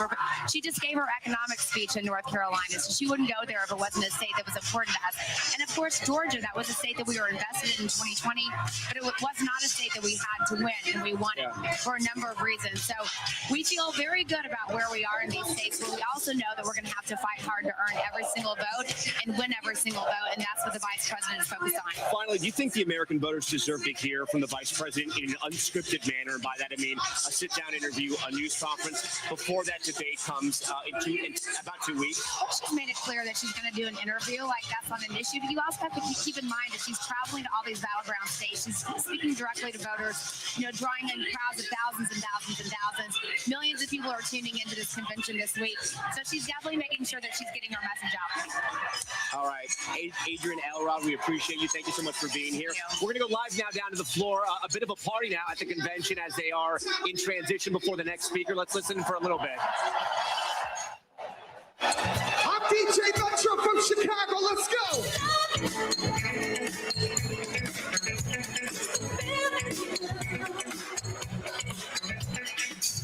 All right, Mike Bell. Memley is on the floor for us in the middle of this dance party. Mike, we hope you're not dancing. I don't know if that's what the viewers want. Maybe it is. Mike Memley busted a move. Mike, you know so much about the Biden team and the Biden White House. The people have surrounded President Biden for so long. Are they the same team that is now supporting Vice President Harris in her campaign? Well, Tom, it's so interesting. There's a reason I'm coming to you right now from the Delaware delegation, because this is an important, I think, moment for closure for the Democratic Party. As I've been talking to delegates all week and also members of the campaign team, the members of the White House staff, they feel like what we have seen over the course of the last week has really validated the decision that President Biden made. It was a difficult one. It was really one that he had to wrestle with. It was one that put him at odds with his own party for certainly a long period of time, longer than he would have liked. But the atmosphere in this room tonight really speaks to a party that has been through quite a lot and is now ready to see this through. The difficult decision required difficult choices. It required a difficult process here. But President Biden, now tonight, watching this from California, is going to be doing so with a certain amount of pride. I've also been talking, Tom, all week to delegates who have talked about the range of emotions. There was gratitude and relief on night one. There was that celebratory roll call on night two, the joy we saw last night. The word I keep hearing from most of the delegates I've been talking to tonight is history. There's such a real appreciation for the moment that we're going to see transpire on the stage behind us in just a few hours when Kamala Harris speaks as the Democratic nominee for president, the first woman potentially president, as many in this room would like to see happen. There's also an incredible amount of anticipation. You can imagine, you've been hearing it as well as I have, Tom. There's all sorts of surprises that we understand might be in store here, and everyone has their own theories about what those might be. Mike Memley for us. We were hoping maybe a little kid and play action, maybe a little robot, but no dancing from Mike. Maybe the next time we check in. All right, Mike Memley, we appreciate all your reporting. For more on what to expect from Vice President Harris's big speech tonight, I want to bring in our political pros. We have a terrific panel tonight. We're going to start with Rohini Kasolu, who recently advised Vice President Harris on domestic policy.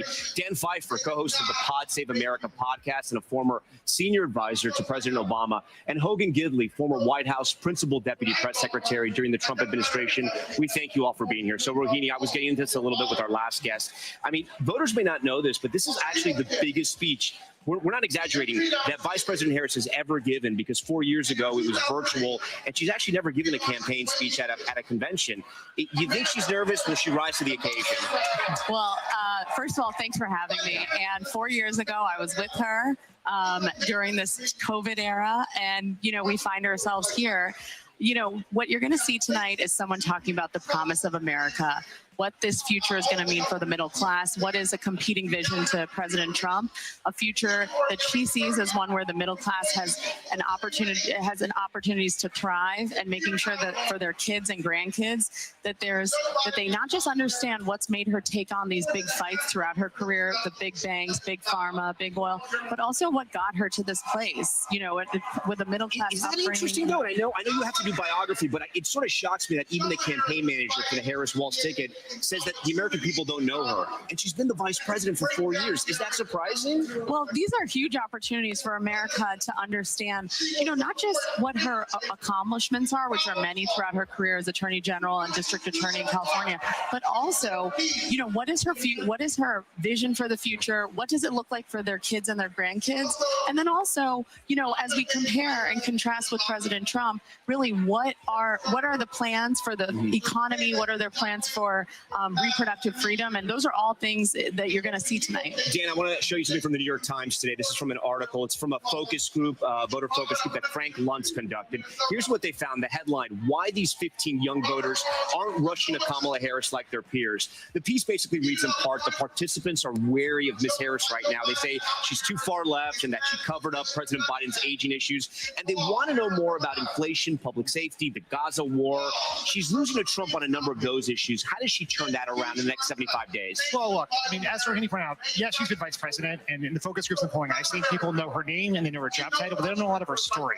And what you also hear is people are thirsting to learn more about her, which tells me, as someone who's seen a lot of polling, that means they want to be for her. So she has to tell them tonight. Are you saying also room to grow? Yeah, tons of room to grow. Because you look at her favorability rating right now is higher than Trump's, but there's a larger percentage who don't know her, who don't have an opinion. So she has room to grow, and Trump is stuck. So it's good. These younger voters, these ones who are more cynical about politics, who don't follow the news, they're the hardest to get. They're not going to decide tonight. Like I said after the debate, it's going to be a 70-some day campaign to get them to move, and Kamala Harris can certainly do that. Hogan, I know you're probably chomping at the bit to get here in this conversation. I know you probably wish you were in Chicago right now, right next to these fine colleagues of yours. I want to show you the calendar, right? This is the next few weeks. The first Trump-Harris debate is now less than 3 weeks away on September 10th. Is former President Trump going to prepare for this debate in a serious way, since that first debate against Biden was so consequential, and this one likely will be as well? You know, you can argue he's been losing focus since Harris joined us to the top of this ticket, talking about poll numbers, talking about AI, talking about looks. Do you think he takes this more seriously? Absolutely. He understands the gravity of this moment. He also is aware of the fact that he beat Joe Biden so badly in the first debate. It set off a whole bunch of subsequent issues, not to mention the fact getting rid of Joe Biden at the top of the ticket and replacing him with Kamala Harris. So he understands how important that is. He knows he has to have a big night. He knows he has to outline the differences between the two. And coming off of this convention, typically candidates get a little bump here and there. I don't know that Kamala will, because after all, she's been given billions of dollars of free good publicity leading up to it. So I don't know how much more room she has to grow on that. But Donald Trump understands that while people are looking at her and trying to figure out who Kamala Harris is, it's always in politics the goal to define your opponent before they define themselves. And right now, the Trump campaign is working on defining her to the American people, because the more they find out about her, the less they like her. So it's incumbent upon him to keep hammering those issues home between now and the first debate. Dan, you've helped candidates get elected to the highest office in this country. Have we seen enough of Vice President Harris at this convention, do you think? Enough of that. We've heard enough of that. Have we seen enough of her? I mean, she was, I don't want to say overshadowed, but you had the Obamas 2 nights ago. You had Governor Walz last night. Obviously, you got to hear from him, too. It's just it's a fundamental difference between how Kamala Harris is approaching the race and how Donald Trump is. She was out in Milwaukee, barnstorming on a bus tour this whole week. Donald Trump is sitting with his family and his supporters watching the convention. She's talking to voters. What she is doing is the very typical approach is what Obama did in both of his conventions, is you work your way into the convention, you let other people tell the story first, then you come in on the last night and do it. That makes the most strategic sense by far. We're gonna dip in now to this speech, but I'm going to ask you, Rohini, I'm going to give you the last word. What's the one thing we're going to learn about Kamala Harris tonight that we didn't know? I think her upbringing, her values, what led her to this moment. And they've said, as Dan pointed out, they're underdogs in this. They're looking to earn every vote and make sure that Americans know that they see them. Underdogs, but up in a lot of polling. All right, we thank you all for being here tonight. Senator Bob Casey, the junior senator of Pennsylvania, speaking right now. Let's listen in. $15. The corporations say your prices are up only because their costs are up. They're selling you a lie. It's in the bag with the diapers. Prices are up because these corporations are scheming to drive them up. Most companies are good companies. It's the food conglomerates that sit behind the supermarkets, the faceless wholesalers. They're the ones who are extorting families at the checkout counter. This is greedflation. I've been fighting it a long time. So has Kamala Harris. And finally, we're starting to win. When Big Pharma jacked up the cost of insulin, we passed a bill to stop them. Now, for millions of Americans, it's capped at $35 a month. So that's one. I've been fighting to ban price gouging on food. And next year, when she's president, Kamala Harris will sign a bill to do just that. So that's another. And when corporations take advantage of a crisis, like toilet paper during the pandemic, we'll hit them with harsher fines when Kamala Harris is president. Now, Americans don't expect stuff to be free, but we do expect it to be fair. The people I'm talking to, from Allentown to Erie, they don't tolerate being ripped off. Americans are hardworking, honest people. And that's what we've been fighting for. We're fighting for honesty. I'm fighting for it. Kamala Harris is fighting for it. Will you fight for it? All right, let's go out and win this thing. Thank you. All right, we just been listening to Senator Casey there. Next up, someone who actually ran against Vice President Harris in the primary in 2020, Massachusetts Senator Elizabeth Warren, a hero to the progressive wing of the Democratic Party. You can see the crowd already going wild for her. Let's listen in.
You know what I love best about Kamala Harris? Kamala Harris can't be bought and she can't be bossed around. Now, I first met Kamala in the aftermath of the 2008 financial crash. The banks had flat out broken laws, cheated people, and stolen homes. Millions of Americans had lost their jobs, their savings, their homes. Now, I was setting up the Consumer Financial Protection Bureau. Go CFPB!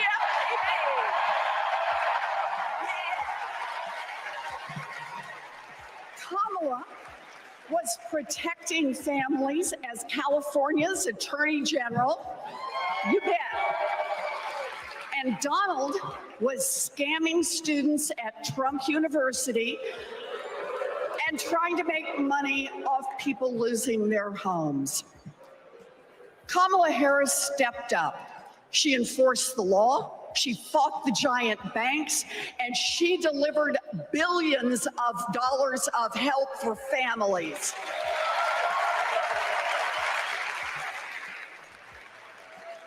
And that is the difference between a criminal and a prosecutor.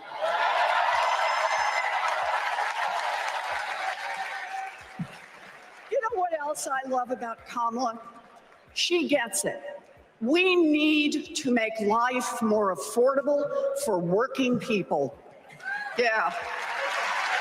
Donald Trump, the felon, has no plans to lower costs for families. He doesn't know how, and basically, he doesn't really care. When did he ever fill up a gas tank or worry about a grocery bill? The only bills he worries about are from his criminal defense lawyers.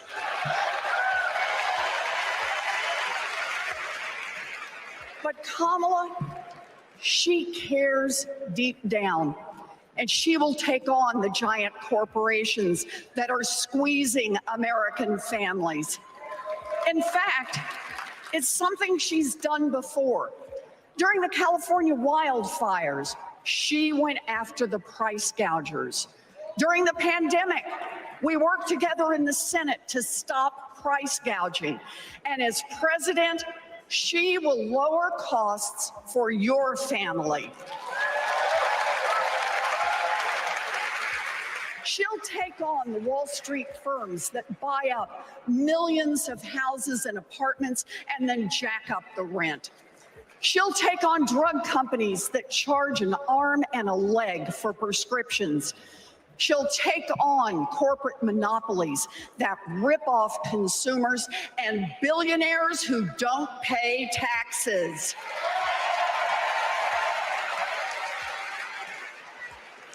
And she'll take on right-wing extremists who think they should decide who has access to abortion or IVF, Kamala will protect abortion rights nationwide.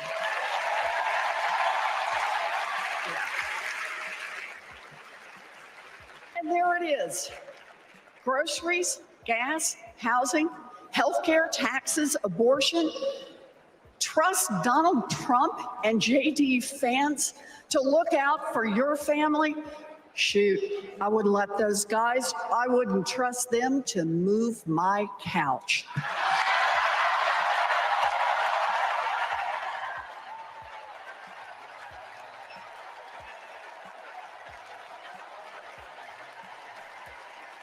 We need Kamala Harris. This election is about your family and your future. I've seen Kamala Harris fight. I've seen her win. And when it comes to our families and our futures, Kamala Harris is someone we can trust. So here it is, with joy in our hearts. Let's elect Kamala Harris the next president of the United States.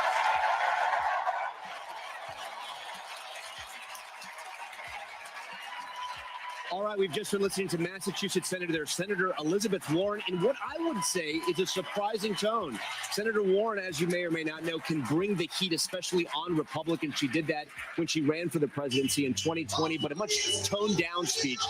We're going to dip back into the coverage here. They're doing something a little different at a convention and a moment of levity, if you will. This is the Kiss Cam, from what I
said it was going to be a kiss cam, but sometimes things, they don't go exactly as planned. Maybe that'll come up in a little bit.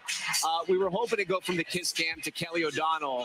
She's tied up there on the platform camera. Kelly, we know you wouldn't be kissing any of your fellow colleagues there right next to you. But an interesting scene, right? And an interesting speech from Senator Warren just now. I'll happily blow a kiss to you and to our viewers, Tom. But Elizabeth Warren did something that surprised me. She teared up at the reception that this delegation gave her, and it's a sign of the respect for her campaign and her influence. And as she talked about the joy of this convention, she also brought a little heat because she was withering in her attacks on Donald Trump. And we will be getting into a bit more of that with some of the lineup that we have. If you feel that beat, it's sort of reverberating through our bodies here, and it's a bit more of the fire. We'll be hearing from Jason Crow, the Democratic congressman from Colorado, who was one of those who rescued, protected, helped his colleagues on January 6th. We'll hear from some of the key state candidates who are running for office, like Alyssa Slotkin in Michigan, and we heard from Bob Casey in Pennsylvania. We'll also hear from Tim Ryan, who ran against J.D. Vance in the state of Ohio, the former congressman, a Democrat, of course, lost to J.D. Vance, and so he knows him well and has the Alpo research book on J.D. Vance from his own campaign to have a sense of this. So we're at that point where we have seen emotions, we have seen storytelling, there's a bit of a party vibe going on now too, and it's going to again sort of build to the night with, of course, Kamala Harris having her big moment. But again, reminding these delegates that there is a fight to take back home to their home states, to get people signed up to vote, to get volunteers to turn out. So there are some sharp words about Donald Trump's record, and I expect that will be true with J.D. Vance as well. And they want to try to build this night to a celebration of not only the history of Kamala Harris, but to really go through her accomplishments and the things that they believe will outline her vision, to build on what she's done with Joe Biden and her own career, and to lay it out for the country. We will, of course, see the Walz family again tonight. We'll see Kamala Harris's family. And so the emotions are kind of going back and forth between a bit of that readiness to get in the ring to the celebration of some of the history and some of the emotion. Tom? All right, Kelly O'Donnell first. Kelly O, we appreciate it. Let's listen in Representative Jason Crow from Colorado on stage now. Let's listen. 100 combat missions in Iraq and Afghanistan taught me what really makes America strong and secure. You see, it's not tough talk. It's not chest thumping, because in war, talk is cheap. And trust me, I know a couch commando when I see one.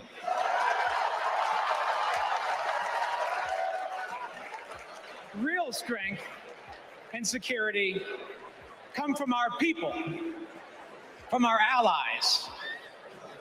Donald Trump's Project 2025 would abandon our troops, abandon our veterans, our allies, and our principles. In Chapter 4, Trump plans to do Putin's bidding by abandoning Ukraine and walking away from our NATO allies. In Chapters 2 and 3, he plans to fire our national security and military professionals and then replace them with mega loyalists. But I refuse to let Trump's golf buddies decide when and how our friends are sent to war. When we join the military, we raise our right hand and we take the oath. We know that it comes with sacrifice, but we also know that it comes with a promise that America will have our back. Trump will break that promise. In fact, in Chapter 20 of Project 2025, he plans to slash veterans' benefits and then privatize VA healthcare. As a paratrooper, we learned that the leader of the unit jumps first, and then the others follow. Leaders always go first. But Trump, he would push your son or daughter out of the plane and then abandon them when they come home. Our troops deserve a commander-in-chief who will always have their back. That leader is Kamala Harris. And together, we will make Kamala Harris our next commander-in-chief.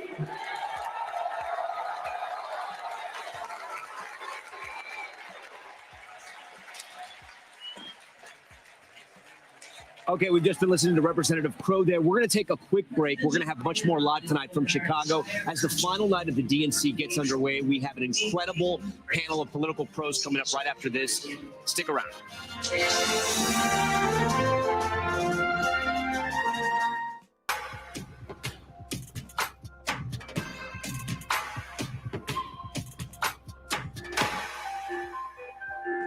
Kristen Welker hosts Meet the Press every Sunday on NBC. News lives in the now. The front lines are still very active. This is like quicksand, and officials say an entire town is cut off. They're supposed to actually understand why people had to jump in the ocean. News for the generation of now is NBC News Now.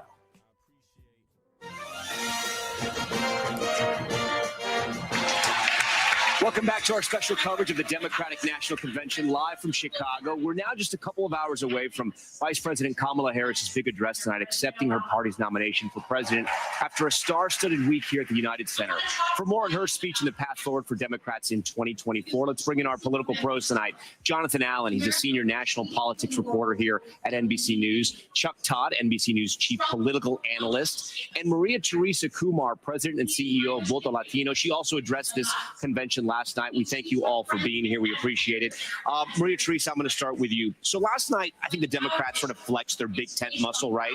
We heard from people from all walks of life, all ethnicities, all religions. But I got to ask you about Hispanics, right? Did Hispanics not getting the billing that they deserved when Democrats are trying to go after Latino voters? And I know Senator Cortez Masto was there, and she was in prime time as well. But I was just thinking this as I was watching the night sort of programmed last night. So I think what you're seeing is a slow teasing of what the Democratic Party means, and you're seeing different individuals. I remember one of the biggest hurdles that they had last time was that they only had celebrity during the Zoom DNC, the COVID one. And you saw Ana Navarro hosting for the majority of the time on Tuesday, and then tonight you saw Alex Padilla, and you're going to see a few other folks that we have to hold close to the vest. So I think what they are doing is recognizing that they need a broad coalition. How is the relationship? How would you describe the relationship? Because there was some tension post-2020 about the relationship with Latino voters in the Democratic Party, where they'd be being taken for granted. So if anything, what we've been able to demonstrate that they've delivered, I think, the biggest piece that we saw in 2022, when Latinos were saying, well, I don't know if I'm going to vote, it was that they were not that they were going to vote for Republicans, it's that they just were not going to vote. We just came out of field of the poll last Friday, and we basically found that if you polled in key battleground states, 2,000 Latino voters in Arizona, Nevada, Wisconsin, North Carolina, and Pennsylvania, we found that not only is Kamala Harris polling 60% for Latino voters in those key battleground states, but she's taking from Kennedy, and for the very first time, she's taking from Trump. Under Biden, Trump was basically at 38%. Under Kamala, he's at 29%, and that's before the convention vote. You know, Chuck, she mentioned Robert F. Kennedy Jr., and we've almost sort of skipped over a lot of the news. How do you think that changes the race if he comes out and makes that big announcement on Friday and says he's backing Trump? I don't think it matters at all. In fact, I think in order to be relevant, we better do something this week because it's shrinking. The switch of the ticket shrunk him. But it's also, he didn't run a campaign. June 28th was a huge opportunity for him. Democrats have this debacle. Biden's not there. And where was Kennedy? Was he coming to talk with you? Was he coming to talk with other media? This was he had a chance to sort of make his case. And they didn't do it, so it's not a serious campaign. No. And I think we now learn this. And the question, and frankly, what's clear is with the sort of the demoralized Democrats that were sitting in that column, the minute the switch happened, they almost all came over. Ironically now, the question I have is if Kennedy does endorse Trump, how many states is his name still going to be on the ballot? Yeah. And he may actually be hurting Trump more than he hurts Harris at the end of the day. This is why Trump needs this endorsement. He knows Kennedy voters, if you're forced to pick, prefer him. That's exactly right. And the question is, to me, is whether they can get off the ballot. Yeah, and how can they maximize that? John, I want to put up the calendar for our viewers. This is what's happening over the next few weeks, right? We finished tonight here in Chicago, and then, look, that first debate is right there. It's right around the corner. Do you think the Harris-Walz team try to run the clock out before that debate and do no major interviews, no major news conferences? Or do you think that's impossible? Look, I think they're going to try to run the clock out as long as they've got this honeymoon period, as long as the numbers are good for them, as long as there's enthusiasm and excitement in the party. When you talk to Kamala Harris aides and you ask them about substance, you say, what is the platform that she's going to put out? They say, here's this one policy, these two policies she put out. But they're not ready to unveil some big thing. They're not ready to have her tested. They want to try to keep it focused on Trump.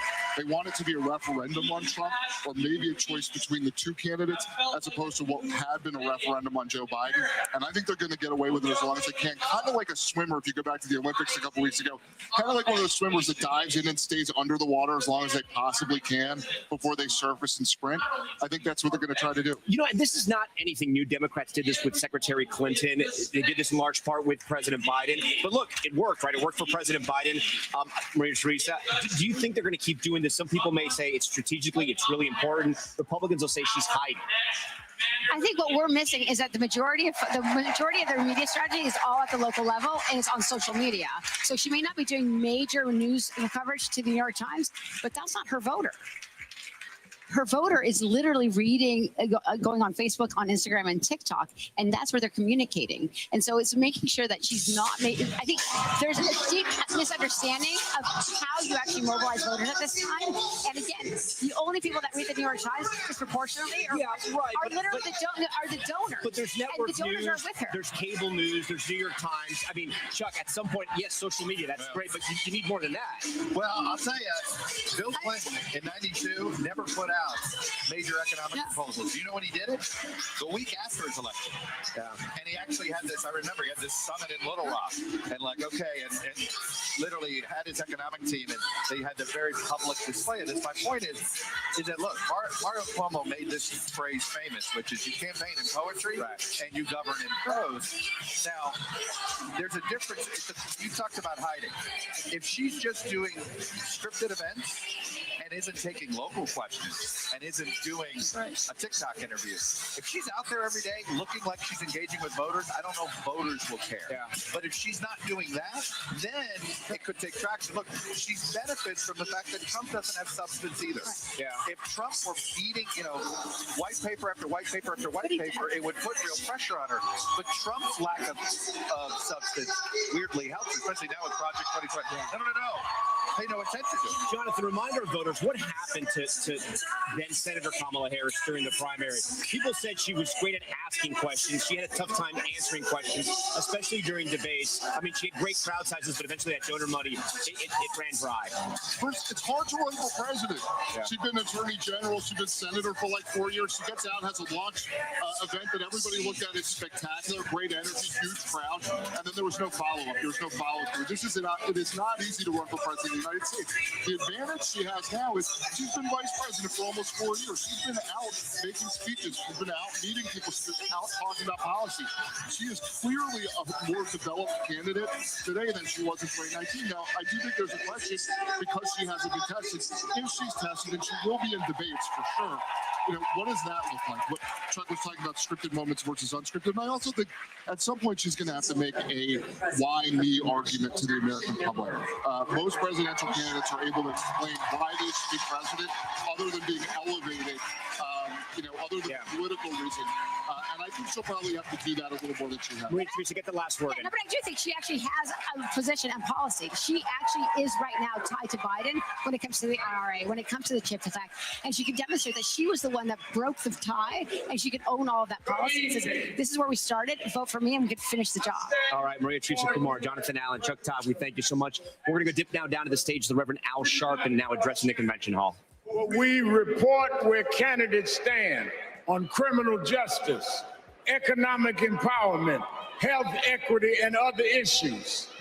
On one side of this race is Donald Trump, a fellow New Yorker I've known for 40 years.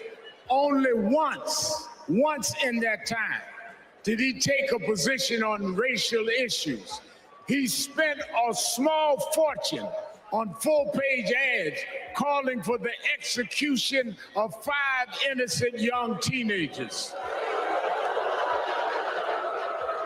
Well, I'm gonna bring them out in a minute, and you'll hear from them tonight. Because they were not executed, they're here to continue to fight.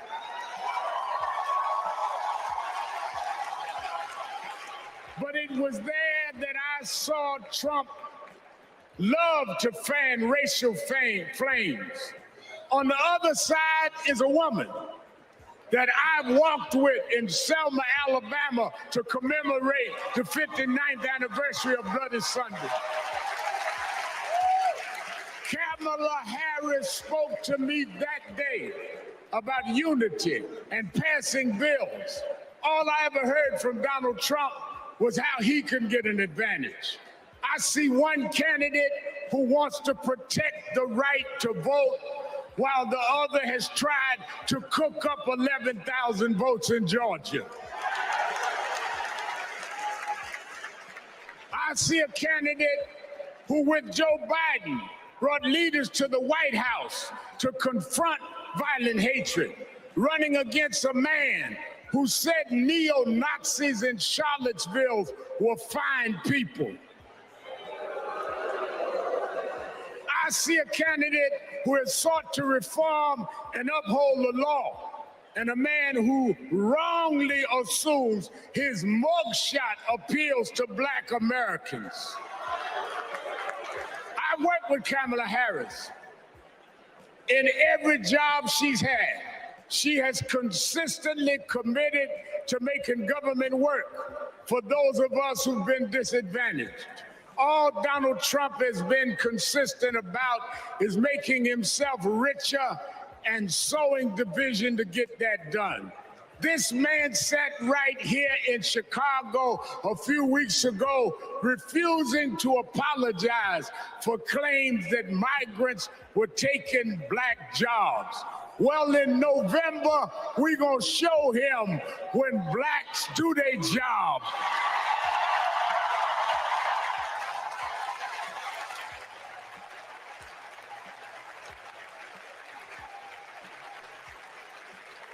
And we are going to join with whites and browns and Asians, and we're going to do a job on those that have done a job on us.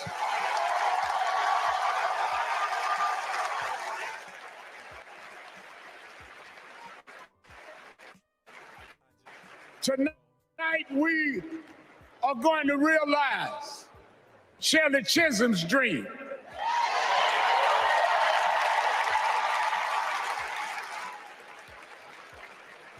"52 years ago, I was one of the youth directors in her campaign for president.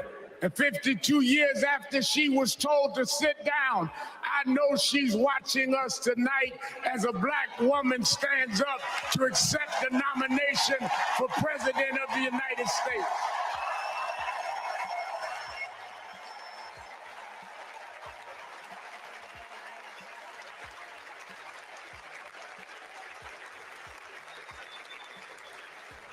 We have fought too hard for women to be told to get out of the kitchen. We are now on our way to the Oval Office. We won't go back.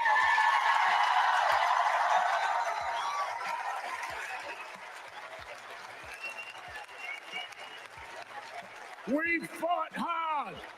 We fought hard for LGBTQ loved ones to get out the closet. We won't go back.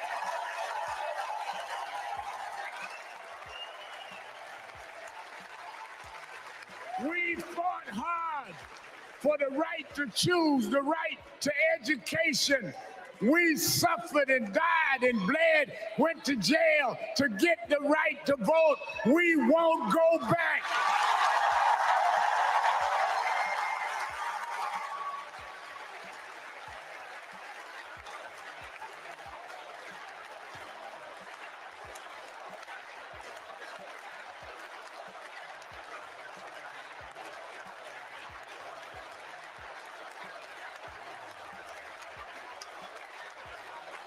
So we must be committed, no matter how the Supreme Court tries to roll back on civil rights, no matter what the amount of money they have.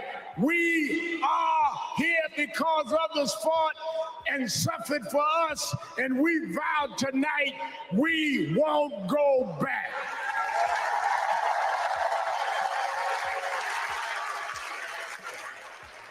This November, we will go forward to fulfill the promise of a just and fair nation. And let me say, as we transition, I'm a preacher. And in Psalms it says, weeping may endure for a night, but joy comes in the morning. We've endured January 6th. We've endured conspiracy theories. We've endured lies and areas of darkness. But if we stay together, Black, white, Latina, Asian, Indian American, if we stay together, joy, joy, joy, joy coming in the morning.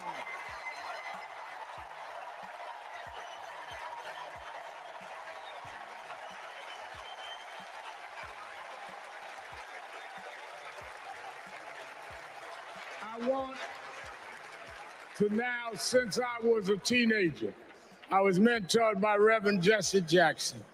And Reverend Jackson taught us to fight for what's right. And now I want to bring out some young men that I fought for. I referred to them then. They were known as the Central Park Five. Now they are the Exonerated Five.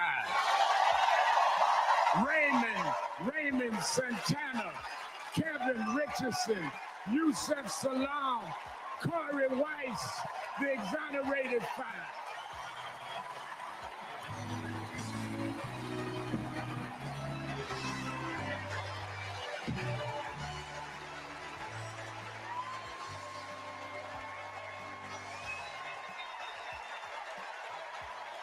We won't go back.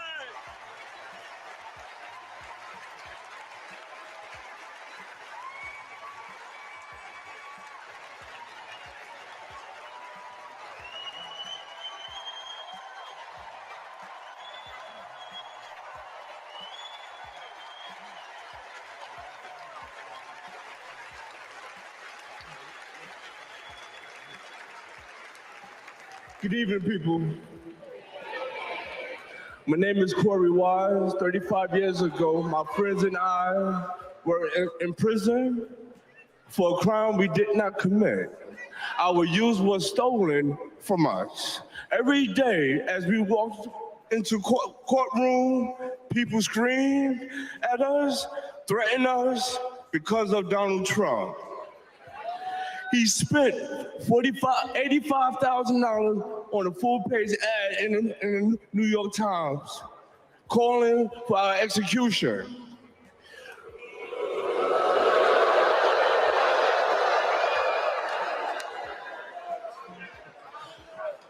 We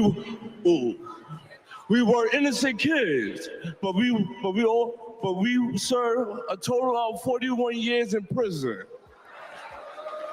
Reverend Al Sharpton stood with us. Now, I'm proud to stand with him today.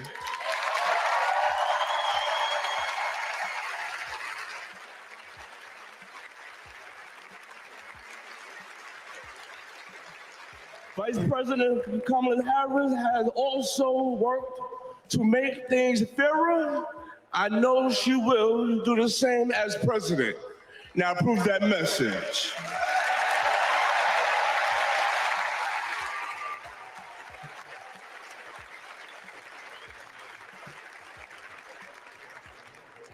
I love these guys. These are my brothers. These are my brothers. Yes, indeed. America. I am Yusef Salaam.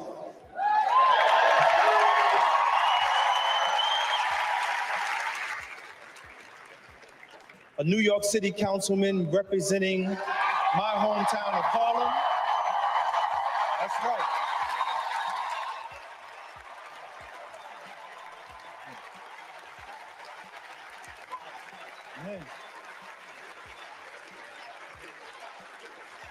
Representing my hometown of Harlem, USA. And listen, as my friend Corey Wise just said, 45 wanted us unalive. He wanted us dead. Today, we are exonerated because the actual perpetrator confessed and DNA proved it. That guy says he still stands by the original guilty verdict. He dismisses the scientific evidence rather than admit he was wrong. He has never changed, and he never will.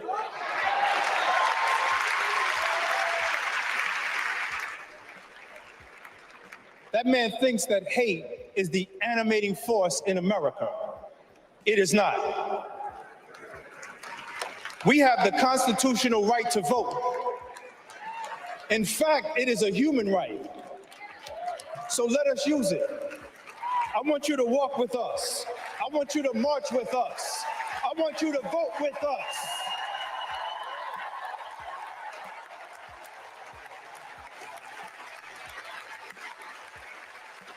And together, and let me tell you, this is going to be so beautiful. And together on November 5th, we will usher in Kamala Harris and Tim Walz into the White House.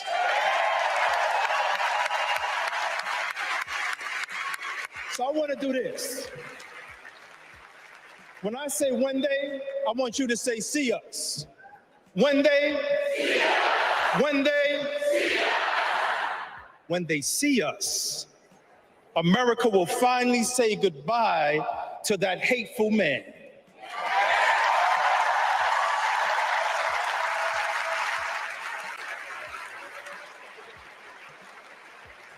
We will say what I have said after 7 long years of wrongful incarceration.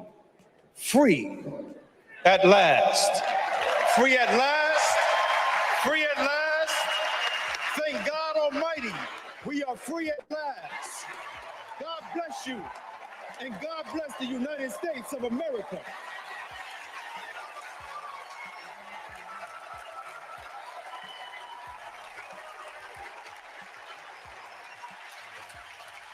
We've just been listening to the Reverend Al Sharpton and the exonerated 5 at one point in their lives, known as the Central Park 5.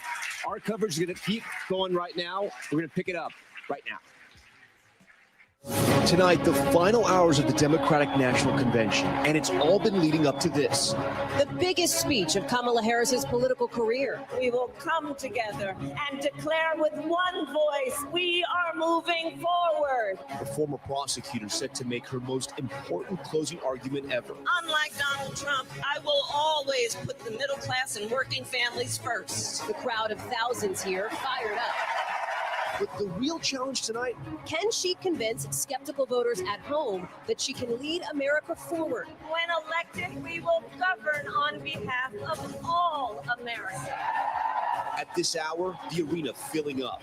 The balloons ready to drop. The crowd on alert for more big surprises. Let's all choose Kamala Harris! The speeches, the music. The reaction from delegates. Give me a sense of how you're feeling tonight. Very excited, very proud, very energized. We're covering it all live. What do you think is going to happen tonight as a candidate with the chance to make history? Faces her biggest test yet. This is NBC News special coverage of the Democratic National Convention. Here are Tom Yamas and Hallie Jackson. I'm Hallie Jackson, and just steps from where I'm standing right now on the stage behind me, you can see it here. You will see Kamala Harris get her shot at a buzzer beater speech at the home of the Chicago Bulls as she tries to convince the American public that she is the right choice for the country's top job, Tom. That's right, Hallie. We are live from the final day of the Democratic National Convention. After days of talk about how this party's turning the page, we will hear from the woman who wants to write the next chapter. Kamala Harris, in a primetime address, will accept the Democratic nomination. Despite serving as vice president for almost 4 years, she's still somewhat unknown to many Americans, and her team views this as her opportunity to introduce her story to Americans. A campaign official tells NBC News tonight the speech will focus on her personal and professional background. We've just gotten some excerpts, her vision for the country versus Donald Trump's, and what they call her deep and abiding sense of patriotism. And here on the floor tonight, it is a quieter moment right now, but people have been on their feet since this thing got started just within the last couple of hours. And if you look, and I want to show you over here a little bit, you're going to see a lot of women wearing white. That is in many ways a tribute to the woman who fought so hard to get the right to vote 100 years ago. But the excitement isn't just for the woman who Democrats are throwing this whole party for. You've got some big performances again tonight. Pink, the Chicks, and then the DNC suggesting maybe some surprises. If you have any guesses at home about who could top Steve Wonder, shout him out here for sure. We've got a lot to get to during our coverage tonight, Tom, as this night is underway, the final night here. And Hallie, I know you know this. Democrats also saving some of their biggest names to the end, like Senators Mark Kelly and Elizabeth Warren, who we just heard from, Governors Gretchen Whitmer and Roy Cooper, rising stars, familiar faces, and more. We're going to bring you all of it live right here on NBC News Now. But Hallie, let's get started with you down there on the convention floor. Yeah, absolutely, because we've got a front row seat, at least right now, because look, we're in the California delegation. They are front and center here because, of course, it is Kamala Harris's night. Folks have been feeling excited, and you see this delegate here all in white. Thank you so much for being with us. Tell me a little bit about how you're feeling. This is a very special night for all of us here in this room, but also across the nation. We know that there's a choice. We're celebrating democracy here tonight. The choice. We have the opportunity to vote for one or the other, and I hope that they find their votes going towards Kamala Harris. And tell me about the white blazer here. Of course, we're all celebrating with, the suffragette movement, and in Kamala Harris not only cracking that ceiling, but we are going to bust it down. We are women voting for women to have that top job. Thank you so much. And tell me your name. Victoria Martinez Muela. Victoria, thank you so much. Appreciate it. So you can see it. I mean, that's the dynamic here at play in this delegation. Peter Alexander has been on the floor all night. He's made his way over here to join us, Peter. I got to tell you, it's a crush in here. I mean, this place is packed. The floor is packed. And people are really looking forward, of course, to the keynote, the headline speech tonight. I've talked to a couple people close to Kamala Harris who suggest that her mood right now, resolute but joyful. Yeah, that's exactly right. There were three words they provided to me, multiple sources close to the campaign: joy, optimism, and patriotism. That's already been a point of difference throughout the course of this campaign. Hallie, a couple of things that struck me over the course of this day, having been here with you since the start of it. One, over the last several days, people showed up a little more casually, a little more colorful. Today, not only are they in white, obviously that's in support of the women's suffrage movement, but others are dressed up. Some men wearing ties, wearing some of their nicest collared suits and the like. There's sort of a recognition that they may be a part of history in this moment. And I can't tell you how many people have come up to me and said, hey, how does this compare? You've been to past conventions. Is this like the others? Yeah, they feel like they're a part of something right now. And it does, for all the talk that Chicago's had over the course of the last several weeks and months, that maybe this will be a 1968 moment revisited. This, if it continues at this pace with limited protest other than outside this venue, is going off flawlessly in the eyes of Democrats right now. It's the message that they want to demonstrate. It has been highly produced, as evidenced by a near monopoly of some of Hollywood, and as evidenced of that near monopoly, there's potentially some other big names to come. Peter Alexander, thank you very much. Tom, I'm going to make my way to a different section of the floor. I'm going to toss it back up to you. You're just above where we are, I think right over here in our NBC set. Back to you, friend. All right, I was looking for you down there, but it's a little too dark. Anyways, Meet the Press moderator, Kristen Welker, is with me now. She joins me. Kristen, okay, this is a question for you. Is the bar too high for Vice President Harris? Is it too low, or is it exactly where it needs to be tonight? Because there have been some incredible nights and speakers. It's pretty high, Tom. There's no doubt about that. And part of the reason is this, yes, because there have been some incredible speakers, but also because Vice President Kamala Harris hasn't rolled out a whole lot of detail about her policy, about her vision for the future. So that's what she's got to do tonight. In addition to introducing herself, or reintroducing herself, if you will, to the American people. Yes, she has served as vice president for nearly 4 years. But a lot of people, if you ask them, they know her name. They don't know a whole lot of what she's about. How would you explain that? How would you explain that to voters? Because I mean, you live and breathe this stuff, but she's been the vice president, and she was a senator before that. It's a fascinating phenomenon where there is so much focus on the top of the ticket, that the vice president is a name, someone that we know about. She is someone who was put in charge of certain policy positions, but at the same time, she hasn't been front and center. Right. In the same She way wasn't that like a Dick President Cheney. Biden- That's right. She wasn't like a Dick Cheney. And by the way, there have been some criticism of that early on of the Biden administration. Why not give her a bigger profile? Guess what? It may be helping her out in this moment, Tom, because her approval ratings prior to Biden passing the baton to her were much lower than they are now. They've shot up about 8 points. That's pretty significant. It is. If you think about it. So we are getting some excerpts of what she's going to say tonight. Let me read you one of them. She's going to talk about the terms of this election. She's going to say, with this election, our nation has a precious, fleeting opportunity to move past the bitterness, cynicism, and divisive battles of the past, a chance to chart a new way forward, not as a member of any party or faction, but as Americans. Sound familiar? Sounds a little bit like Barack Obama of 2008. We are all Americans. That's kind of the tone that we've heard here that you and I have been reporting on throughout the week, Tom. This attempt to try to pivot to a little bit more of a positive message, to break from what we had heard from President Biden, which was really trying to make people afraid of Donald Trump. This is a different tone. The primetime addresses have started. Let's listen in. This is Massachusetts Governor Maura Healey speaking right now. Let's listen in. That's the Kamala Harris I know. A few weeks ago in Massachusetts, I watched a little girl meet the vice president. Her eyes were so wide, as open as the future. Kamala asked her about the summer, her basketball camp, and what position she likes to play. The little girl said to her, anything but defense. Kamala put her hand on her shoulder and replied, me too. I love offense. That's what it means to be for the people. Kamala Harris fights for all Americans. She stays on offense and she wins. And I know that she'll fight with the same passion, the same determination as President of the United States. I can't wait to see her prosecute the case against Donald Trump on the debate stage in September.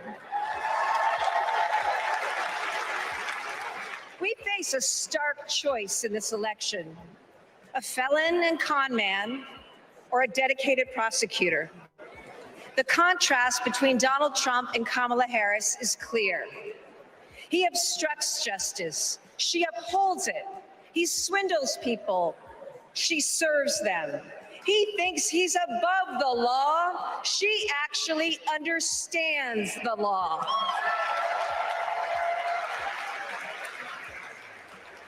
That's what this election comes down to. One candidate who's out for himself, or Kamala Harris for the people. It's a battle for the future of our nation.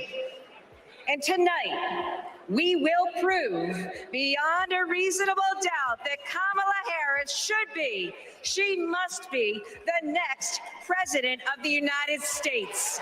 Thank you.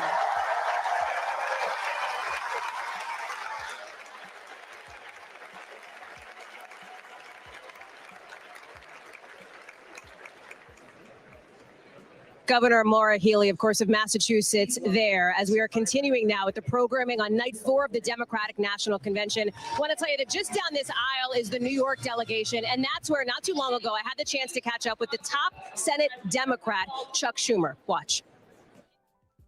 A huge night for somebody that you know well, you've known in the Senate. What does she need to do tonight, the vice president, to introduce America to the Kamala Harris you know? 3 things. She's got to show what a good, fine, caring person she is. That's easy. That comes through. Second, she's got to begin to talk about how she's going to help working families of America. Working families of America want some help in different areas. Her proposal on first-time home buyers, where people struggle to buy homes, is brilliant. And so many people, 25 to 40, they can pay. They have enough money to pay the monthly mortgage, but not the down payment. She's going to help with the down payment. Issues like that, issues like insulin.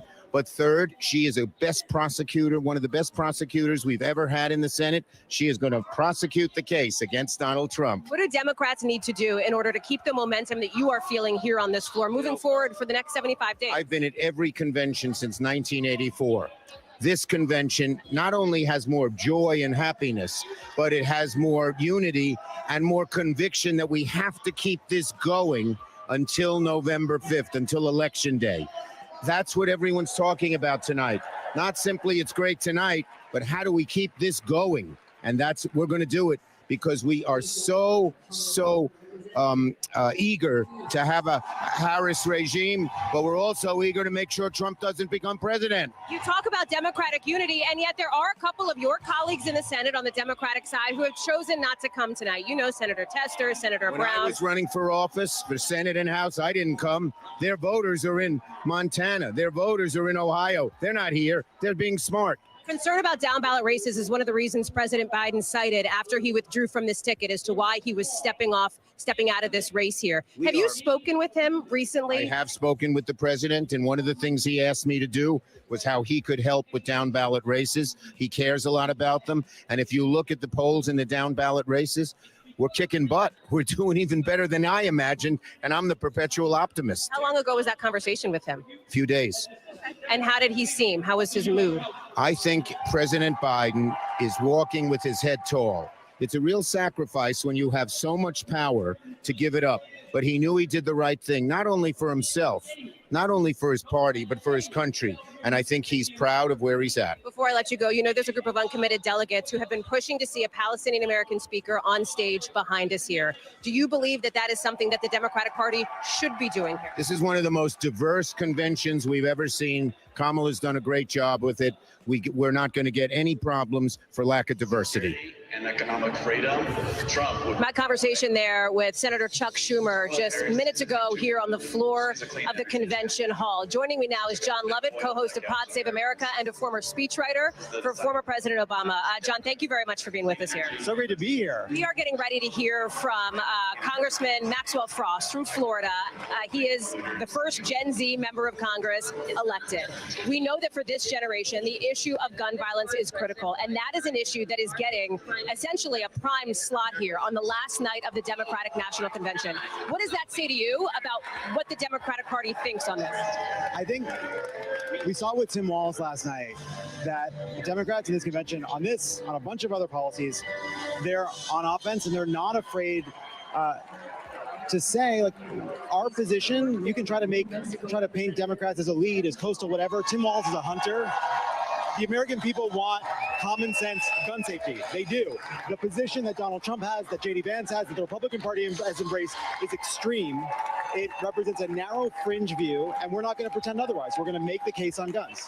Immigration is also expected to come up when Arizona Senator Mark Kelly speaks, and his position has been a little bit different than what Democrats have typically talked about as it relates to immigration. He's got a border state. He's got, tough races there in Arizona, although, of course, he was polling outperforming where President Biden was when he was in the race. How do you see that? So first of all, I think what you've seen with what the vice president has done is she's been unabashed in embracing the compromise on border security and not equating being for border security with being against humane, decent, generous immigration policies. That the Democratic Party can embrace both. You don't have to be for a secure border and separating people from their families. That you can say we will have a secure border and an immigration system that respects dreamers, that respects people who came here and want to build a life here, that respects both rule of law and the fact that we're a nation of immigrants. And I think that's like the consensus that the Democratic message is, because that's where the policy is. As we take a look at the California delegation here, it's big. It stretches from here all the way over. You've got Pennsylvania with their front row seat to another critical battleground. They are going to go nuts when Kamala Harris takes the stage, of course. When the vice president comes out to formally accept her party's nomination here, you know what it's like to try to put a speech together. And there's a lot of pressure on this one, her biggest moment in the political spotlight yet. Yeah, look, you can feel it, like something has changed. You feel like there's enthusiasm and energy and excitement. And what is so amazing is Kamala Harris wasn't the candidate 60 days ago, 50 days ago. Everybody has come to her and said, we're going to put our faith in you. And every moment she's risen to the occasion. And I think that's what's been so exciting about this, that she's going to be the person who stands up for us on our behalf. We came to her and said, will you represent us in this fight? And so far, at every moment, she's risen to the occasion, which has been pretty exciting. Okay, about 33 minutes long is what somebody Tommy Viator, told us that he understands the speech is, which is, fairly typical, I think, for somebody making this acceptance speech. How does she make the case effectively in a way that captures some of the momentum and the energy here from like a technical perspective? Yeah, look, I think this week has been about a story about how much the country wants new and normal, that it wants to move on from the chaos and exhausting nonsense of the Trump years and towards a kind of optimistic, future-oriented version of American politics. And everything has led up to her ability to make that argument. And I think that's what she's going to do. She's going to lay out the case against Trump and also just lay out the case for a different kind of politics, the thing that the American people have been screaming at posters that they want for the last decade, basically. Before I let you go here, the next 75 days are going to be important. And we hear it again and again, because while there is that sense of energy and enthusiasm, what you describe as democratic unity here, there's also been a sense from the people that I've talked to, from the conversations that we've had that I've had privately, that we've had pretty publicly here on this network, on this broadcast, people who suggest there is still an underdog element to this. And we know from the numbers that this is an incredibly competitive race. What does Kamala Harris need to do for the next 72 days? But sometimes, look, there was a lot of terror when this was a toss-up race that we thought leaned towards Trump. There's a lot of enthusiasm now that this is a toss-up race that might feel like it's leaning a little bit more like it's in our direction.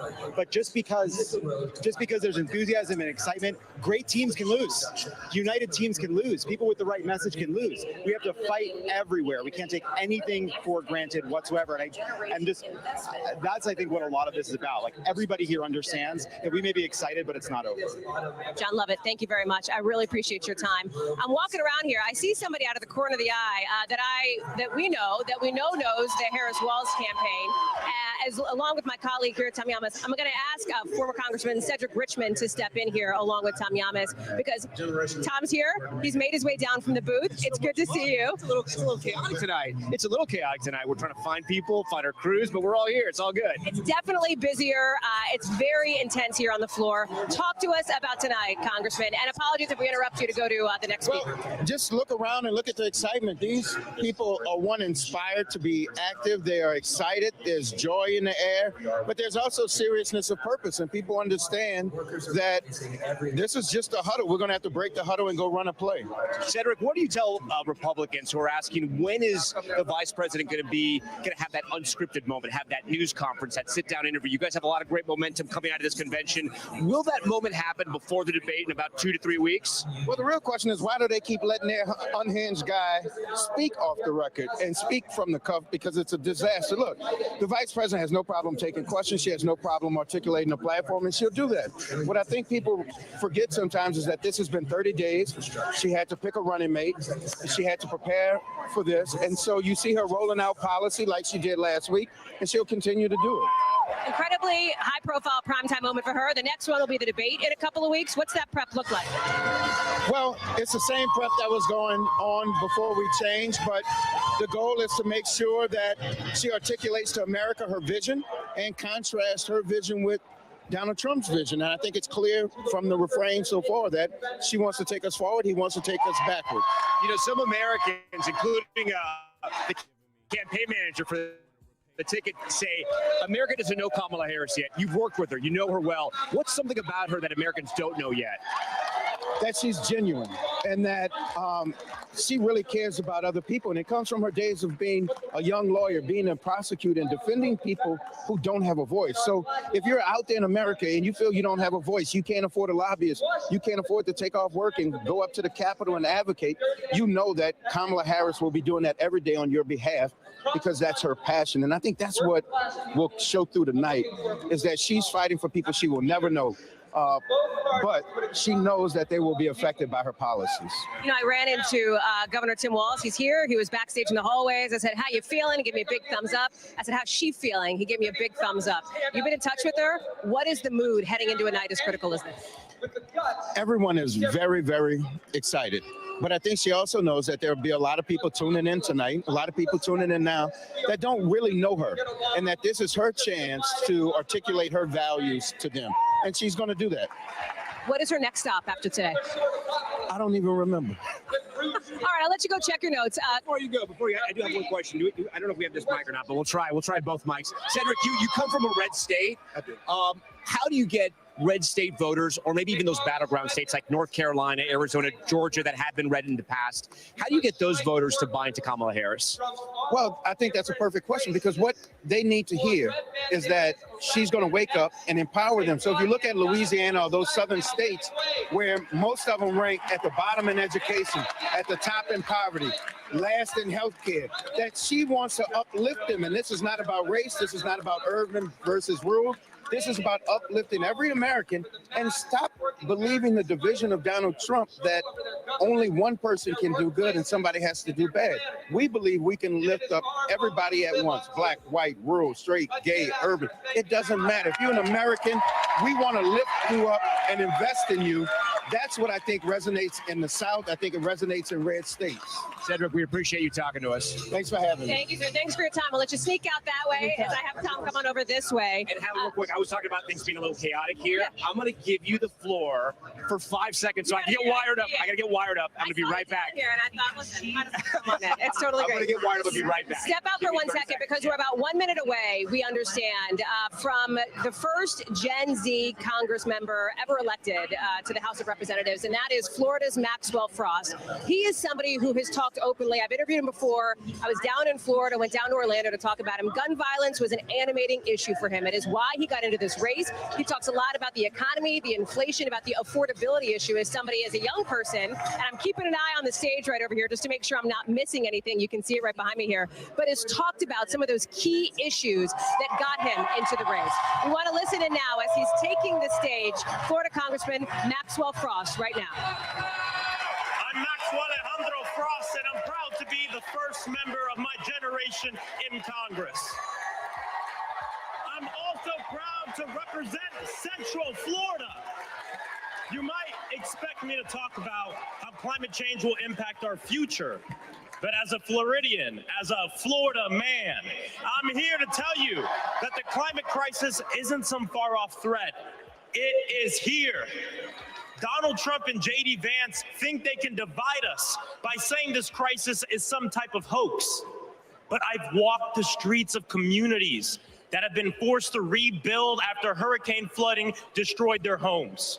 I've heard the stories of immigrant farm workers made to work in horrid conditions exacerbated by this crisis. And I felt the scorching record heat and know that climate change can sometimes feel like an unstoppable force. But with our movement and with organizing and an administration that cares, we are making progress.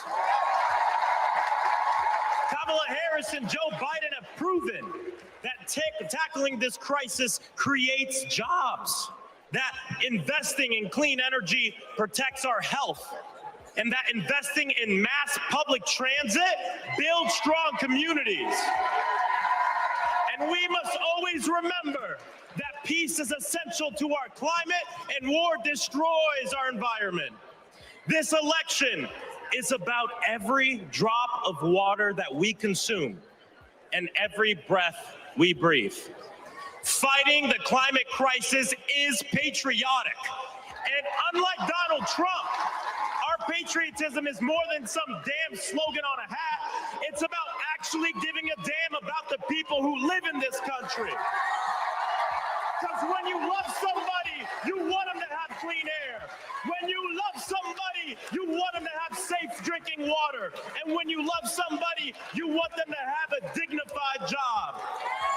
And so, America, it's simple. Let's get to work and elect Kamala Harris and Tim Walz for our planet, for our future, for our present, and for our people. God bless.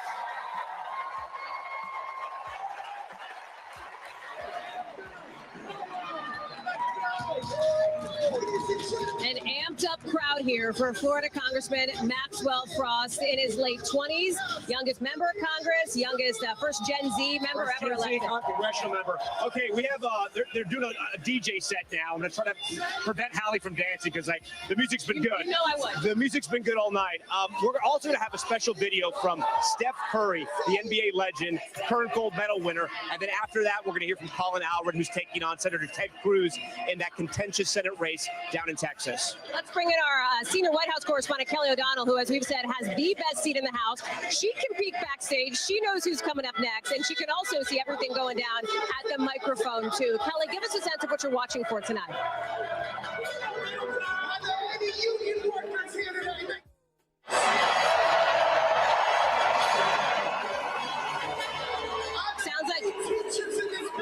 Sounds like we're having a couple of audio issues with Kelly O. We'll get those worked out because I got to tell you, it is loud in here. People are pumped up. You can see people all over here. Let's They're on their feet. They're clapping. You got a little Macklemore in there. I think at any moment they're going to pay this Steph Curry video. That's what we're waiting for right now. But you're right, Hallie. The energy is up here. You can also always tell kind of these moments and what's happening by the signs that they're passing out. I'm looking around to see if we can get a sneak preview of any of them. You know, last night it was the props, the heads of Minnesota Governor Tim Walz that people were holding up here. Night one, Coach Walz, those signs as well. Let's get to that video now with Steph Curry. What a great honor it was to represent Team USA to go out there and win that gold medal at the Olympics this summer. And that unity on and off the court reminded us all that together we can do all things and continue to inspire the world. That's why I believe that Kamala, as president, could bring that unity back and continue to move our country forward. This is about preserving hope and belief in our country, making sure families can be taken care of during their most precious times. I got to visit Kamala with my team in the White House last year, and I can tell you one thing, I knew then, and I definitely know now. The Oval Office suits her well. So in the words of Michelle Obama, do something. Go vote. Be active. Let's show out in November like never before. It's been an honor for me to represent our country. It's an honor to support Kamala. So let's all do our part. God bless. All right, so Democrats flexing that star muscle, Hallie, there. You have gold medalist Steph Curry. And you saw Vice President Harris talking to all the gold medal winners from Team USA in basketball. And look who has come on stage right now. Good evening, America. And hello, Sweet home Alabama. I am running for Alabama's 2nd Congressional District. This is the district that gave America the Tuskegee Airmen, Rosa Parks, Fred Gray, and it is the birthplace of the Civil Rights Movement in Montgomery, Alabama.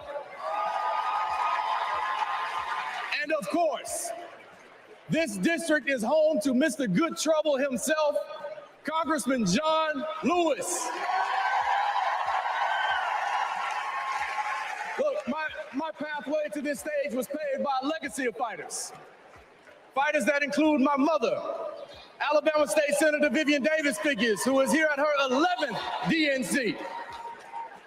And it also includes my father, my late father, Michael Figures, who's also a state the Alabama senator. congressional candidate on stage now, as we have been joined now by another guest here on the floor. Yeah. So tell us first, what has the experience been like for you to be here, and what are you hoping that Vice President Kamala Harris says tonight? No, look, I've been here all week, and you see the excitement, but it's more than just about here, right? This is a real clear distinction between Trump fans and Tim Walz and Kamala Harris. So what I hope she's speaking to is the issues that matter to folks. That's like freedom, and that is about like economic opportunity for everyone. And I've known her since she was Attorney General. I think they'll both do a great job. Can I blow up your spot a little bit here, Governor? When he walked up, you said, boy, it's a little more civilized upstairs because it's a little quieter. It's a lot down here. It's crazy down here, and that is the excitement, right?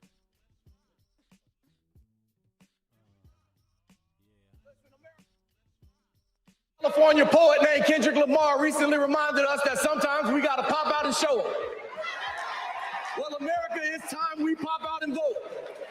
It's time we pop out from California to Alabama and all across America, and we show them that we are not going back.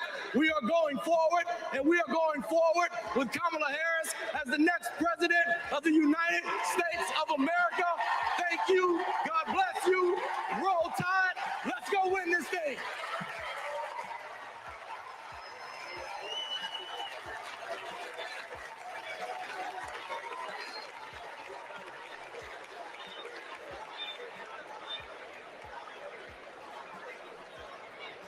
As I close out my segment tonight, I got to send a quick message. Madrecita querida, I love you.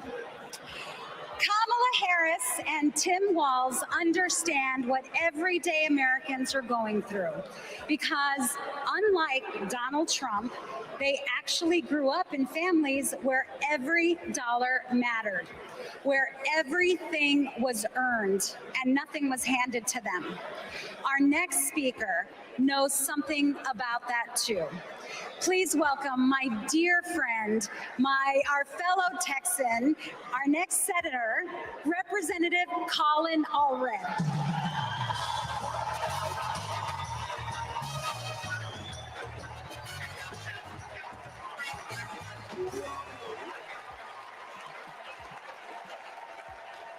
All right.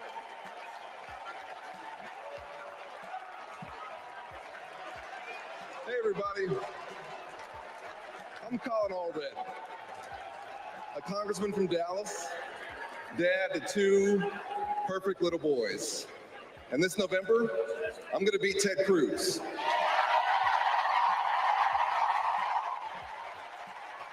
And I'm so proud to be here to support our next president, Kamala Harris. You know, like Kamala, I was raised by a single mom. Mom was a public school teacher who often worked two jobs to make ends meet. So when we talk about lowering costs, I think about the times when we went to the grocery store when I was growing up and swiped the debit card and said a little prayer. But my mom and my community in Texas gave me a chance to chase my version of the American dream. I played football at Baylor and in the NFL before becoming a civil rights lawyer, representing my hometown in Congress. Now I'm the guy who's going to turn Texas's Senate seat blue.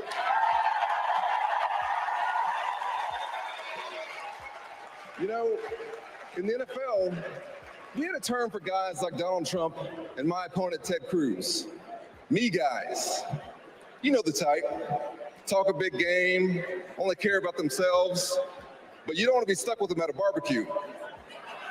The truth is, America has never been about me. As President Obama said, the single most powerful word in our democracy is the word we. We the people. We shall overcome. Yes, we can. And we've got a message for the me guys. We is more powerful than me. We will protect and restore reproductive freedom. We will secure the border. We'll protect Medicare and Social Security. And we'll turn the page and write a new chapter for this country. And let Kamala Harris be the next president and beat Ted Cruz. Thank y'all so much. God bless you. And may God bless Texas.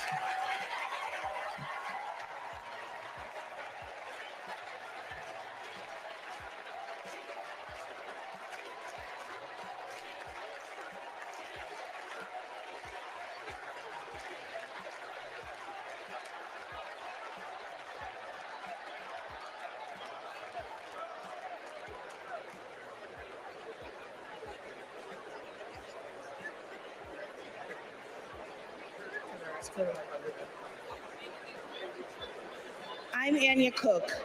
This is my husband, Derek, and our daughter, Anaya. 2 years ago, a miscarriage nearly killed me. At 16 weeks, my doctors told me to prepare for a stillbirth. I needed care, but my state's abortion restrictions kept it from me. I miscarried in a bathroom. I'll never forget my husband's face as he tried to stop the bleeding, trying to do what doctors should have been doing. When I reached the hospital, I'd lost nearly half the blood in my body. I can't change the past, but we can choose a different future.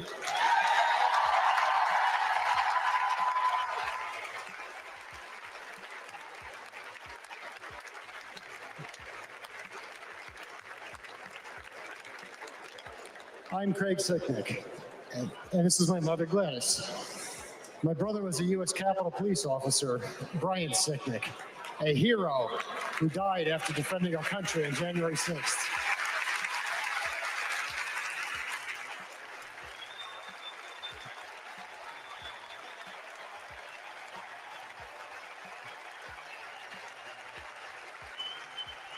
My family knows how dangerous Trump is. He incited the crowd while my brother and his fellow officers were putting their lives at risk. We need a real leader, not an autocrat who is stuck in the past. Brian, we miss you every day.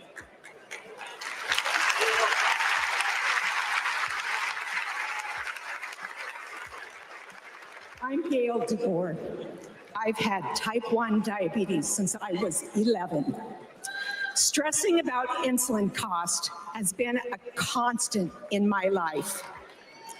President Biden and Vice President Harris have moved mountains to help.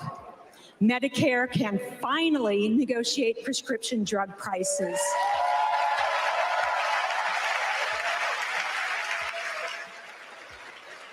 Insulin is capped at $35 for Medicare recipients. And when elected, Kamala Harris plans to extend that cap to the rest of us. That's the future I want. That's the future I am voting for.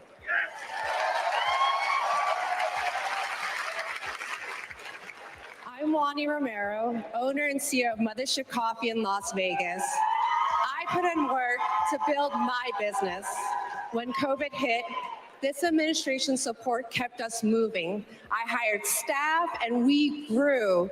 We've more than doubled in size since the pandemic, and it's just not us. Over the last 4 years, 19 million new business applications have been filed. Like Trump, I grew up in Queens, but unlike him, I built my business with grit. That's my story. That's the American story. Let's turn the page on Trump.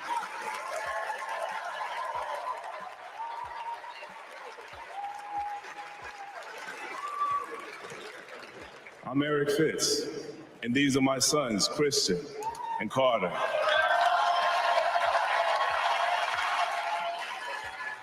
I always try to set an example for my boys, to teach them compassion, accountability, and resilience. I want those values to be reflected in our leaders. I don't want to have to turn off the TV because our president is lobbing insults or telling lies. I'm tired of all of the hate. It's time to move forward together and build a country our kids can be proud of.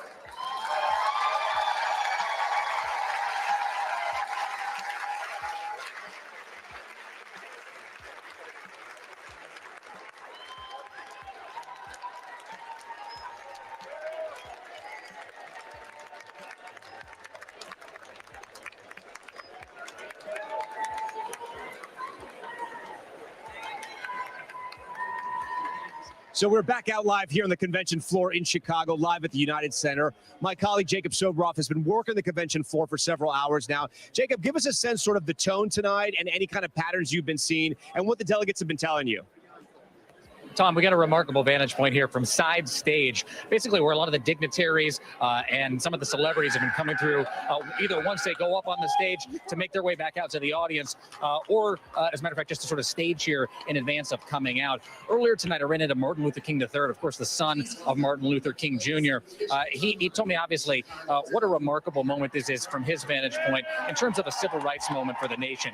He said he predicts that Vice President Kamala Harris will, quote unquote, blow the roof off of the place.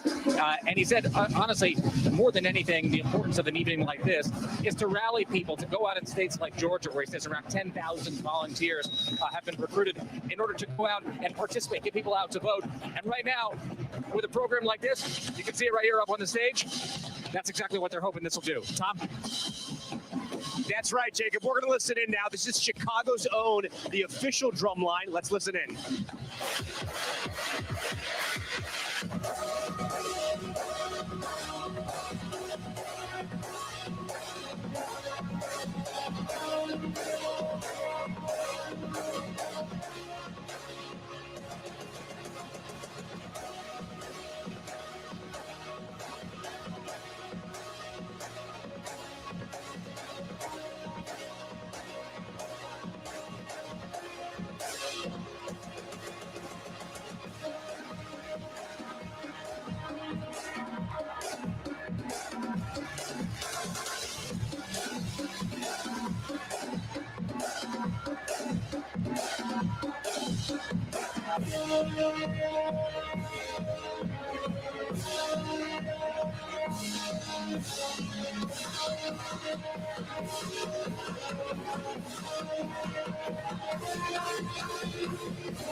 We've just been listening to Chicago Zone, the official drum line here in Chicago. And for the first time, at least for me, we saw an inverted drum line right there.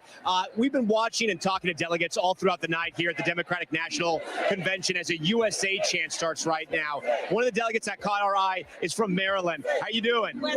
Thanks so much for talking to us. Remind me of your name again. Janelle Wilkins from the great state of Maryland. So Janelle, tell me so far, are you excited to see Vice President Kamala Harris tonight? I am beyond excited. This convention has been amazing, and the build up to her coming out on stage and accepting the nomination has been tremendous. We've been joyful. We've been talking about issues, and I can't wait for her to come out. Are you concerned that word joy, which the Harris Waltz ticket has been pushing a lot, is the right word when you're going up against former President Trump? It is absolutely the right word because it's the perfect contrast. What we see is hate, what we see is anger spewing from the other candidate, and what Kamala Harris brings is a level of experience that comes with joy and happiness and unity, and that's what our country needs. Do you think the Vice President meets the moment tonight? She is absolutely going to meet it, just like she does every time. It was so great to talk to you. Thank you for talking to us. Yeah. So the crowd over here, guy, you can get them. Break it on down as the DJ keeps spinning some big hits tonight out here on the floor of the convention in Chicago. I don't have a return monitor, so I don't know if Peter Alexander, who's been known to bust a move, is dancing. But Peter, I think it's in the California delegation. Peter, what are you hearing there from, of course, the Vice President's home stage?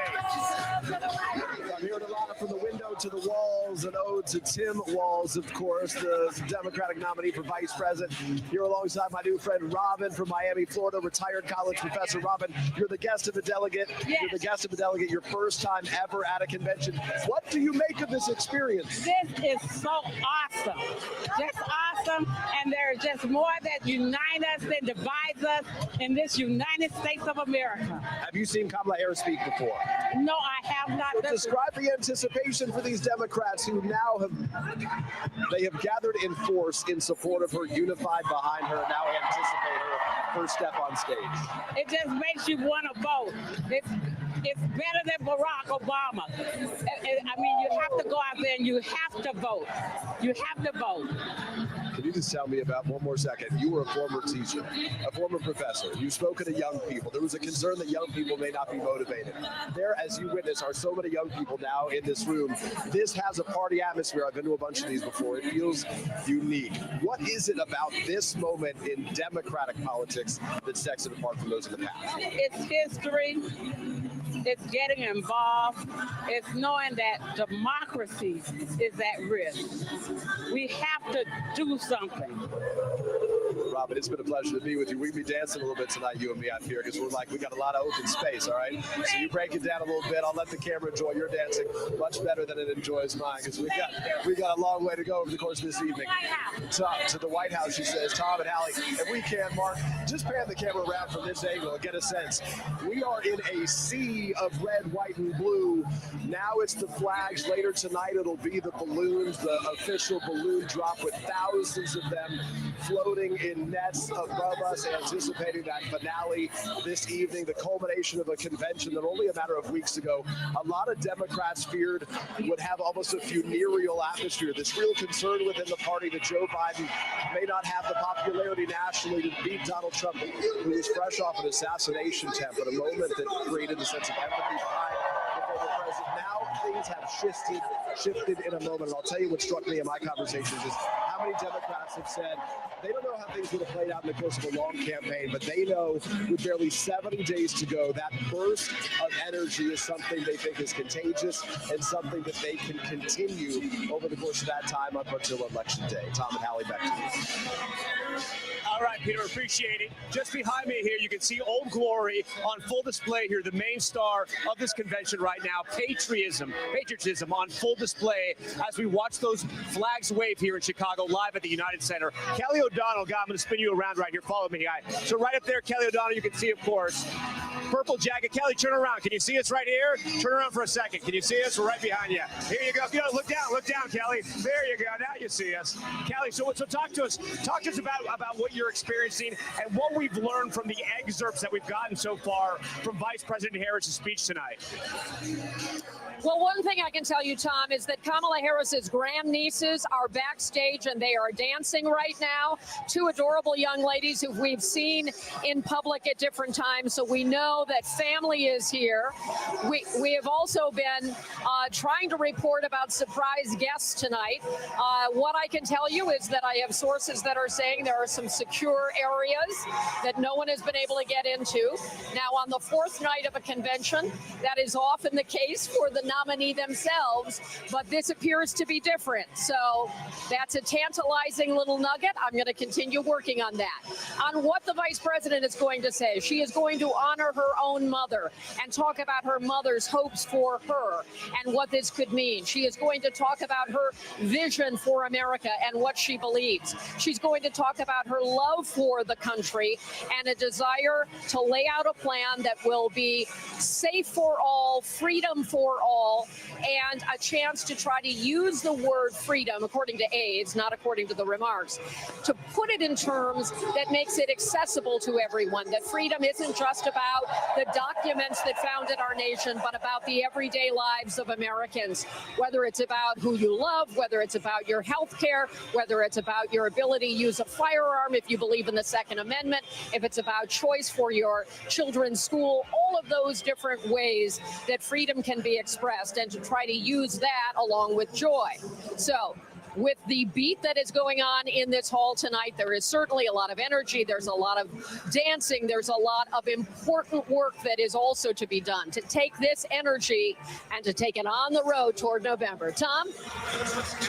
All right, Kelly, we thank you for that. And for the first time tonight, we're seeing Governor Walz and his kids, Hope and Gus. Of course, Gus stole the show yesterday with that emotional reaction to his dad's speech, that beautiful reaction that was captured on camera when he said, "That's my dad." Joining me right now, because we're about to wrap this up, Lilia Rose, a first-time delegate from Maryland. Lilia, this is your first time here, your first time experiencing this.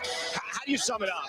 There is no energy unlike what's happening in this room. Being from Appalachia, coming here together and seeing all these amazing Democrats. I got faith for the future. I know that Kamala Harris and Walz as a rural representative is going to proudly advocate us all around the world. What are you hoping to hear from Vice President Harris tonight?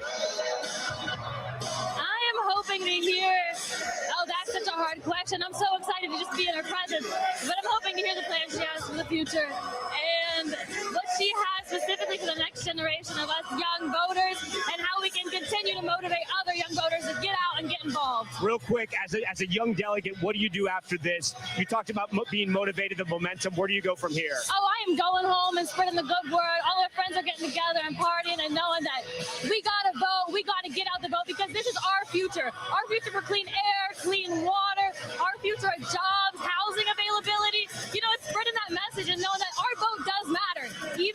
rural areas of America. Lilia Rose, she encompasses all that passion here at the Democratic National Convention. We appreciate you. Thank you. That's going to wrap up our coverage right now. Of course, we have a ton of coverage left, hours and hours. Lester and Savannah pick up the coverage right now. It is night for the Democratic National Convention. NBC News live in Chicago. Our coverage continues right now.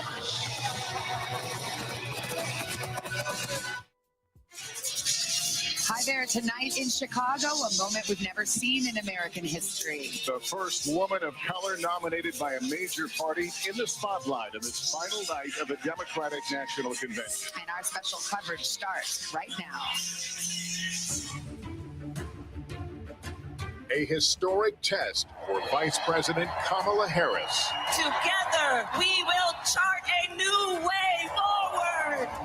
The Democratic nominee speaking directly to the American people in her first major address since taking over the ticket. Democrats fired up for the final night of a week-long celebration. Turn out for what? America. Hope is making a comeback. Kamala Harris! When we fight. Can she reach undecided voters and keep the momentum going on this critical night on the road to the White House? From NBC News, live from Chicago, the Democratic National Convention. Here are Lester Holt and Savannah Guthrie. Good evening, everyone. Welcome to our special coverage, the fourth and final night of the Democratic National Convention. We're live here in Chicago, and tonight before an audience of thousands in this arena, which is at capacity, by the way, and of course the millions watching at home, Vice President Kamala Harris will make history with the biggest speech of her life. Harris shattering another barrier, the first Black woman and Asian American person to accept a major party's nomination for president. Her address tonight is perhaps her best opportunity to define herself and reintroduce herself now as the new Democratic presidential candidate, just weeks after she took over the top of the ticket from President Biden. The vice president's speech is set to focus on three areas: sharing her background, drawing a contrast with her opponent, former President Trump, along with what her campaign is framing as her patriotic vision. Well, the DN's theme for the night is For Our Future, as the country enters the final stretch of the presidential campaign. Election day just 75 days away, and a raucous crowd out here on the convention And it's floor. probably going to get noisier at points as we move along. We've got a lot to get to tonight. Coming up, we're going to hear from a slew of big names, including remarks from Arizona Senator Mark Kelly, a performance by the singer Pink, a speech from Michigan Governor Gretchen Whitmer, and of course, tonight's keynote address from the star of this convention, Vice President Harris. Well, Harris will be speaking tonight, by the way, on her 10th wedding anniversary. We heard from the second gentleman, Doug Emhoff, a little bit earlier this week. And as we gear up for the grand finale, we just got to go there. There have been a lot of rumors, Lester, in this arena all week long, actually, that Beyonce might perform tonight. Got to say, NBC News has not yet confirmed that. The convention has had a lot of surprises up its sleeve. For what it's worth, the security guard that checked us in the car earlier says that Beyonce is on the premises. Take it for what it's worth. And that's the only one we're mentioning. There have been others mentioned big surprises. The crowd certainly feeling that anticipation. Right now, we're about to hear the Chicks, formerly known as the Dixie Chicks, perform the national anthem. Let's go to the stage now and listen. Oh, say, can you see by the dawn's early light what so proudly we hailed at the twilight's last gleam, whose broad stripes and bright stars through the perilous fight o'er the ramparts we watched were so gallantly streamed, and the rocket's red glare, the bombs bursting in air, gave proof through the night that our flag was still there. Oh, say does that star-spangled banner yet wave?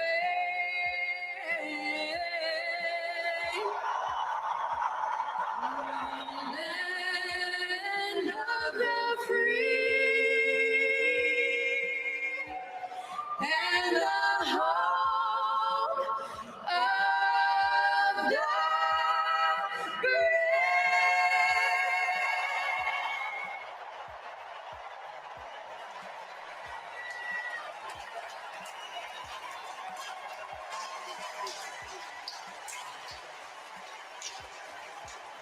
just some of the star power that we have seen through this convention, and we expect, as Savannah mentioned, even more before the evening is out. We want to bring in Meet the Press moderator Kristen Welker now, and our senior Washington correspondent Hallie Jackson. Kristen, let me start with you. This is obviously a very raucous, a very important event here, but in terms of what it means going forward, how does it launch the campaign forward? What are the blanks that Vice President Harris will likely have to fill in tonight? Well, the big question is, will the momentum she had coming into this convention turn into a post-convention bounce? And a lot of that could be determined by what we hear from Vice President Kamala Harris tonight. The big questions I have: will she clearly lay out for the American people how she will govern? Will she govern differently than President Biden? How will her agenda be different? What will her tone be? Of course, we've talked a lot here at this table about the fact that Democrats seem to be trying to shift to a more positive tone, feeling like President Biden's tactics of trying to paint former President Donald Trump as a threat to the democracy may not be resonating with voters, Lester. Well, we are looking at right now the convention floor in Kerry, Washington, who is the tonight's celebrity host. There's been one every single night. We've already touched on the Beyonce rumors. We're about to hear from some of the relatives of Kamala Harris, but I'll briefly bring you in, Hallie, as we wait for them. So we're expecting Kamala Harris to kind of fill out this. We've said it a lot. I think it was a pollster's quote, said she's famous but not known. And so tonight she's trying to be known as a presidential candidate. And the word I've heard a lot again and again is the word reset for Kamala Harris right now, given that she is the vice president of the United States. People know her name, of course, but this is her appearance now as the presidential nominee of the party. And so defining her in this moment is going to be critical. That's why the kids, the family, the humanizing piece of it for her, like we saw when her husband took the stage, is going to be important here. You look at the numbers, too. She's had a 13-point favorability jump just since June. It's new polling just out today, Savannah. Democrats are hoping that momentum keeps moving forward. But for people who don't know what she stands for, how important is it for her to not just flesh out the biography, but put some meat on the bones in terms of policy and what she would want to do? She's going to have to, but it's also a delicate balance here, because remember, this is a huge audience here. To get into the wonky weeds is not something that we anticipate, but she will have to lay out her vision for the future, her vision for America. I've talked with a couple of people close to her today, and they say that she is ready for that she is resolute, but she is also joyous. And that's another word that we heard again and again this convention, is the word joy. I would also point out, people are waving American flags here. This idea of reclaiming patriotism is important. Well, the crowd just went wild here as Tony Goldwyn, the former Scandal co-star, makes apparently a surprise appearance with Kerry Washington. Let's look. They rushed off to say no. We're going to take it together. We're going to post it to social media, text your friends, send this message out into the world. When I say when we fight, you're going to say? Are you ready? Okay, let's record. We're recording. You ready, Tony? Yep, I'm ready. Okay, ready? When we fight! When we fight! When we fight!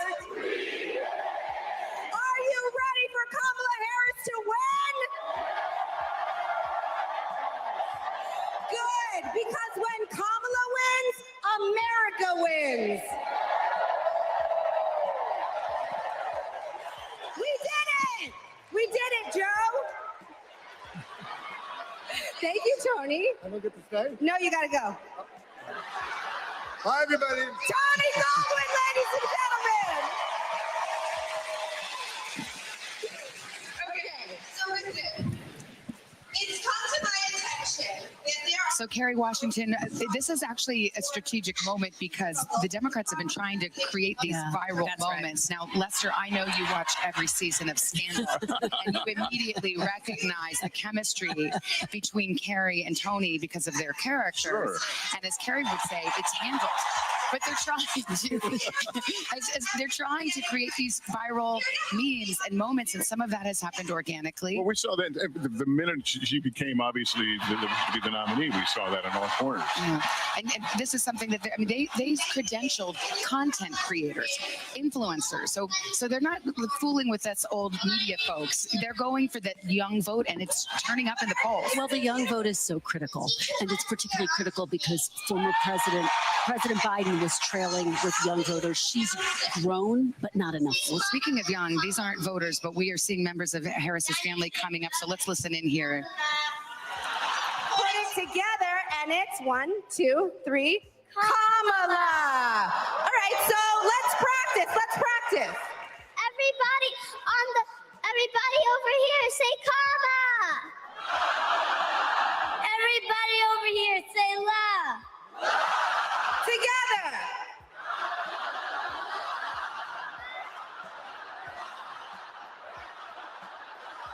For president.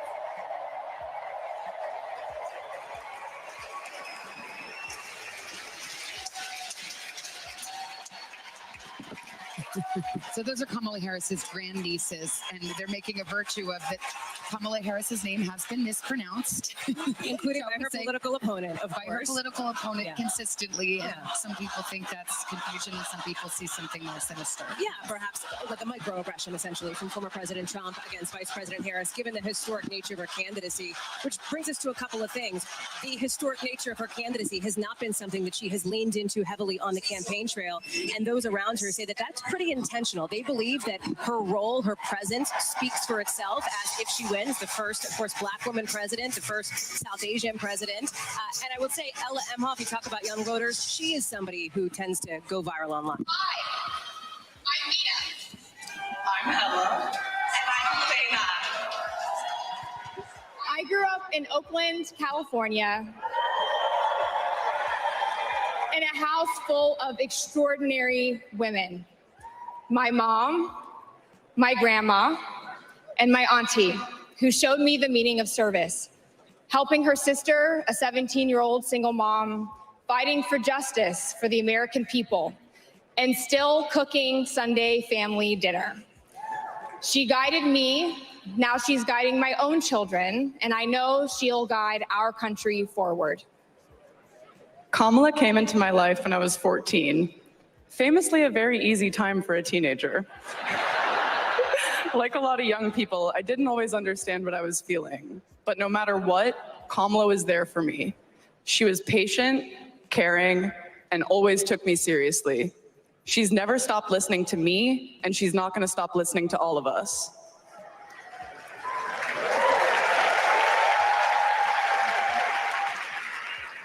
Kamala Harris is my godmother. To me, her advice means everything. Whether it's pursuing my passions, making an impact, or finding hope when the world doesn't feel so hopeful. She taught me that making a difference means giving your whole heart and taking action. She's fighting for economic opportunity, LGBTQ+ equality, and reproductive freedom, because we are not going back. She's fighting for social justice, health justice, environmental justice, and she isn't alone. We're all in this fight together. So let's keep up the fight. Let's keep up the joy. And let's elect this extraordinary woman as our next president. It's one of those key moments reminding viewers that there are families that look like this all across this country, and celebrating the blended nature of this family. And part of this, again, is getting to know who Kamala Harris is. That's right. This is a reintroduction of Vice President Kamala Harris, and these very personal ties and very personal pieces of her past are going to be so critical to that. Let's go down to the floor, check in with our senior national correspondent, Tom Yamas, who's in the thick of it all. Hi, Tom. Hey, Savannah, great to be with you tonight. There's a lot of entertainment right now, so everyone is sitting at the moment because they're watching the man on stage here, D.L. Hughley, the comedian and actor who's just taken the podium. Likely to be a lot of laughs over the next 5 or 10 minutes or so. You may notice a lot of American flags over the crowd here. Old Glory is the star of the night so far. A lot of patriotism on display here at the United Center in Chicago. The energy level throughout this night, the last night of the convention, has been about a 10. When you talk to delegates here, they tell you they are excited and looking forward to not only hearing Vice President Kamala Harris, but seeing her up close. We're right here by the stage. We expect this place to go wild when she comes out. Just over my shoulder here, Governor Walz has been up in his suite, and and the first gentleman as well. But again, they're sitting down right now watching the entertainment. I will tell you, Savannah, because you referenced this earlier, I've been asking delegates if they heard the rumor about who may not perform or show up, and everyone is saying they're hearing that same rumor. Again, we don't know if it's true or not, but people are talking about it. Beyonce may or may not be here. I was speaking to this delegate right here. She's the one who actually talked to me about the rumor. First of all, what have you heard? Well, I mean, we've heard, be ready for all the surprises here at the DNC. Night 4, it's always exciting. So Beehive should be ready, should be watching. Yeah, whether she's here or not, I'm sure this place is going to explode with excitement on whoever that surprise guest is. Talk to me about the white. We've noticed so many women tonight in white throughout the convention hall. Why is that? Women's suffragette movement. Of course, women getting the right to vote. And with our votes, we're going to put the first woman in the White House to represent all of us. All right, we thank you so much. Remind me your name. Victoria Martinez Muela. All right, thank from California, Victoria, thank you so much. All right, the laughs have started here. Savannah, D.L. Hughley has the stage right now. I'm going to send it back up to you guys. All right, Tom, thank you. Tom, our chief White House correspondent, Peter Alexander, is on the convention floor. My first question is, can you move down there? I understand they shut down access to the floor a little while ago. Yeah, it's a tight squeeze down here, I'll tell you that much. And our feet are all going to need a massage at the end of these last several days because people have been standing in the aisles. This has literally been a standing room only experience. We're talking about the energy in this room, joy, optimism, and patriotism. Those are the words that Kamala Harris is going to be striking over the course, that mission, that message over the course of her speech tonight. These folks have been just lighting things up, dancing, enjoying. Among them, Dana, my new friend from Atlanta here. You are a delegate. You went to one of these conventions in 2016 in Philadelphia. How does this one compare, Dana? It's phenomenal. I mean, I can't even say how much. This is like a freedom party. We are celebrating democracy. We're celebrating freedom. We're celebrating truth. And you can feel the energy in the room. And give me, so if you can't give me a sense though, you've been here over the course of this night. Highlights, obviously, night 1, we got to see Joe Biden. Night 2, we saw the Obamas. Last night, Coach Walls had this place ready for the pep talk, like a post-game locker room, party celebration as people were leaving. Tonight, you got to hear from Kamala Harris herself. Have you heard from her, and what is about her story that's inspired you? I think just her ferocity. I feel like she's going to fight for us. The joy that she brings. You've got some folks out there trying to make fun of her laugh. It makes no sense whatsoever. We should have more laughter, more joy, and I think that's what she's going to bring to the table. Dana, we've had fun hanging out with you. If you don't mind, we're going to hang out together a little bit, mostly because I can't get anywhere else. But this position, we're tightly squeezed in here. Savannah and Lester, back to you guys. All right. Peter, thanks. Joining us now is Pennsylvania Governor Josh Shapiro. He spoke at this convention last night, was previously vetted as a possible running mate for VP Harris. Welcome, first of all. Thank you. Great to be with you. Talk about the evening, what we expect ahead, and what you mostly expect from Kamala Harris. Well, first off, if you can't tell, folks are fired up. They're excited here, and Kamala Harris gets to come and greet these delegates that are sending her on to the White House.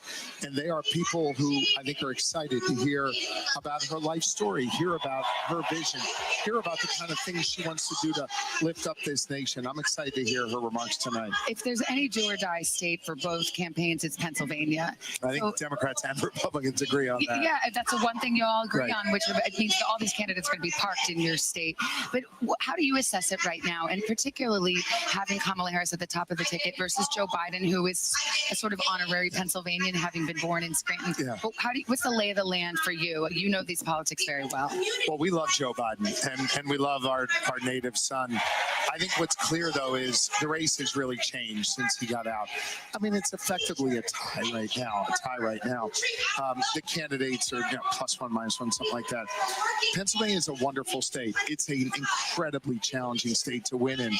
Kamala Harris, think about it this way, is kind of marched 49 yards up the field. That last yard and a half is tough in our Commonwealth. The good news is I think she's poised to pick that up. And she understands you got to show up in communities that oftentimes feel ignored and left behind. The day, I think it was a day or two before this convention, she was in Pennsylvania, not in Philly or Pittsburgh, and we love Philly and Pittsburgh. She was in rural Beaver County, talking about economic issues, talking about cutting costs, really important stuff. That shows that they get it. You got to compete everywhere in our Commonwealth. A convention is not a measure necessarily of progress in a campaign. How do you capture this energy, but also with the reality that this is going to be tough? Look, what I've done, what great people like Bob Casey NBC have done. I think Bob's going to win his election. Our senior senator is doing a great job and always putting people before the powerful, unlike his opponent who does the opposite. I think what you got to do is show up, and you got to put people first, and you got to let them know that you understand their concerns and lay out your plans on how you're going to lift them up. Kamala Harris has begun to do that. I think she'll continue to do that over these coming 76 days. Governor, you spoke last night. You had the crowd going. It drew the notice of former President Donald Trump, who tweeted or put on social media and called you the highly overrated Jewish governor of Pennsylvania, who refuses to acknowledge that he is the best friend to Israel and the Jewish people. I'll just let you respond. Yeah. I think the head shake you're doing sort of says it all. Look, it's a serious thing. I mean, this is more anti-Semitic tropes from a guy who wants to lead our nation. More injecting of hatred and bigotry and creating others in our society. I want to be clear about this, guys. Like, it doesn't upset me. I don't get too high from the good or low from the attacks, but it does upset me that it upsets other people out there. Because when the guy who wants to lead our nation attacks someone who's different than him, peddles this type of bigotry, it makes people feel less safe. That's what I hear from others. You know, Lori and I are blessed with 4 kids. We try and raise them to be good people. We try and raise them to respect others. You would at least want those values, those traits in the would-be leader of the free world. Donald Trump doesn't have those traits. I think Kamala Harris does. And at the end of the day, after all the policies, after all the articulation of vision, I think it really comes down to what kind of person do we want leading us. I want someone who's caring and empathetic, not someone who's divisive and chaotic. Can I ask you, though, I mean, this issue of Israel, the war in Gaza, has clearly divided the Democratic Party. There is a large uncommitted movement. It's quite substantial in a state like Michigan, which is another must-win probably for the Democrats. How concerned are you about that?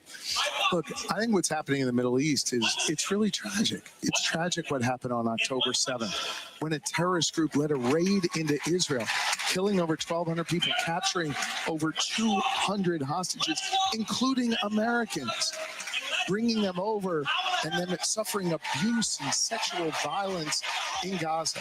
I mourn and I ache for what happened in Israel. I also mourn and ache for what's happening in Gaza. The quickest way for us to end this is for the hostages to be returned home and the violence end and get back to a meaningful dialogue about creating peace in the Middle East. I want to be really clear, though. All of what I just said, there's some nuance to that. I get that. But there should be absolutely no nuance when it comes to standing up against hatred and bigotry in all forms. Anti-Semitism, Islamophobia, whatever hatred that is, we have to condemn that. And when people like Donald Trump inject that into this dialogue, it makes it harder to find peace. It makes it harder to bring the hostages home. It makes it harder to end the violence in Gaza. But to the politics question, hearing everything you just said, are you concerned at all that that division could erode the Democrat support in some of those key states? I think at the end of the day, folks are going to go to the polls and understand that they've got 2 really stark choices.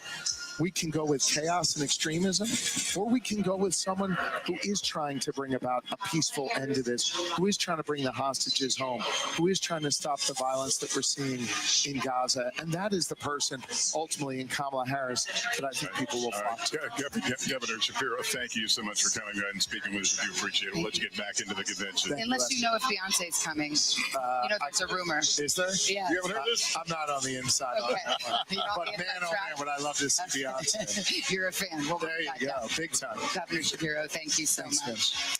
Well, we're continuing to watch what's happening on the convention floor. Here they're doing a video interstitial, and we'll expect in a few moments a section on the convention floor, Lester, about gun violence and about people who have been impacted by that personally, including, of course, former Congressman Gabby Giffords of Tucson, Arizona, who herself was a victim This will of be violence. much in line with what we saw earlier this week with reproductive rights and people telling their stories. For every town, so that is section. Lucy Macbeth.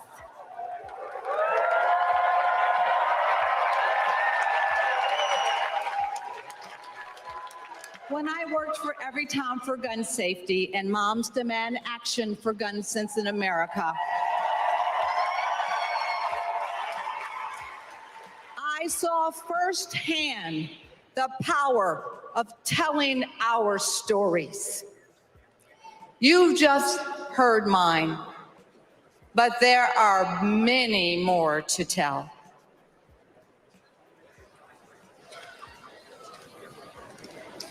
On December 14th, 2012, I walked into Sandy Hook School. I stopped at the office, chatted with my principal, then started my day with my second graders.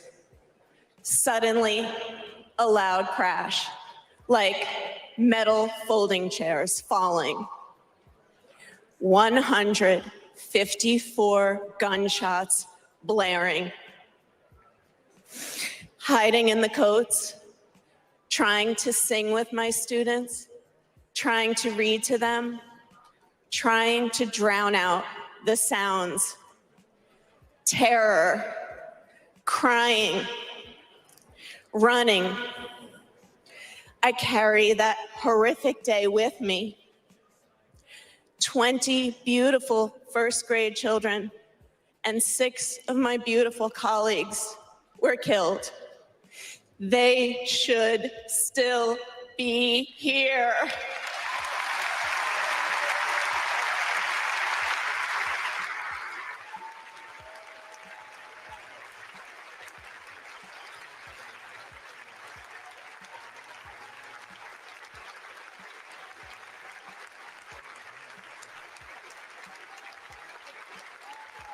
It's 10:30 a.m. at Robb Elementary in Uvalde. The school is recognizing my 10-year-old daughter, Lexi, for receiving all A's. She receives a Good Citizen Award, and we pose for photos. She wears a St. Mary's sweatshirt and a smile that lights up the room. 30 minutes later, a gunman murders her, 18 classmates and 2 teachers. We are taken to a private room where police tell us she isn't coming home. Uvalde is national news. Parents everywhere reach for their children. I reach out for the daughter I will never hold again.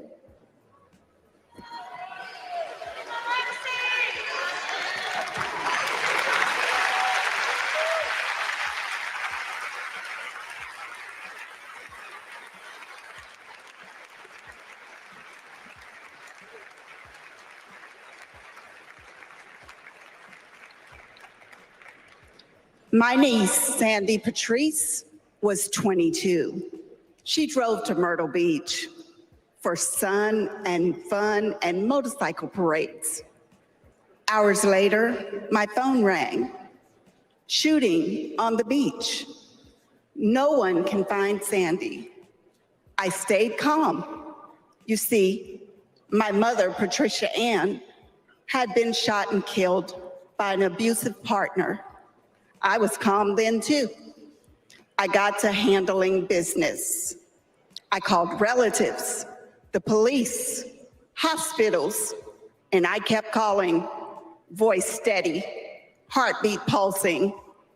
Then I was connected to the coroner. 10 years of waiting, and Sandy's murder is still unsolved. I'll keep calling, and I'll keep fighting.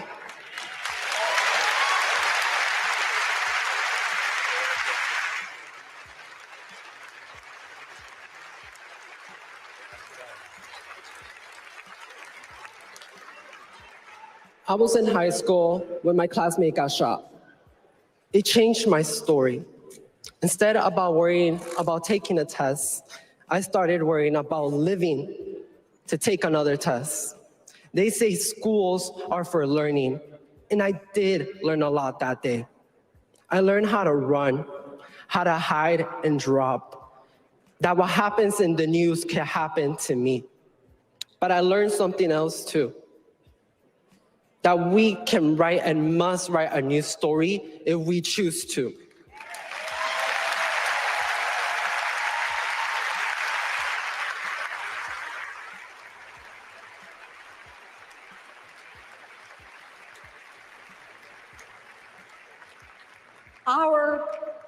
Our stories of loss.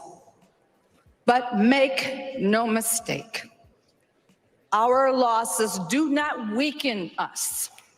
They strengthen our resolve.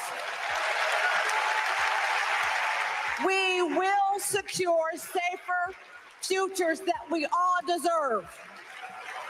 We will organize. We will advocate. We will run for office.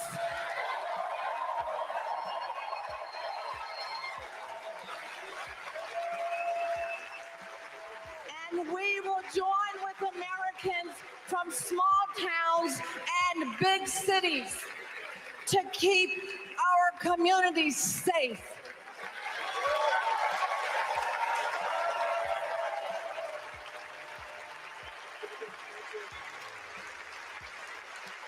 And we will elect leaders like Kamala Harris, who won't just empathize, but will act.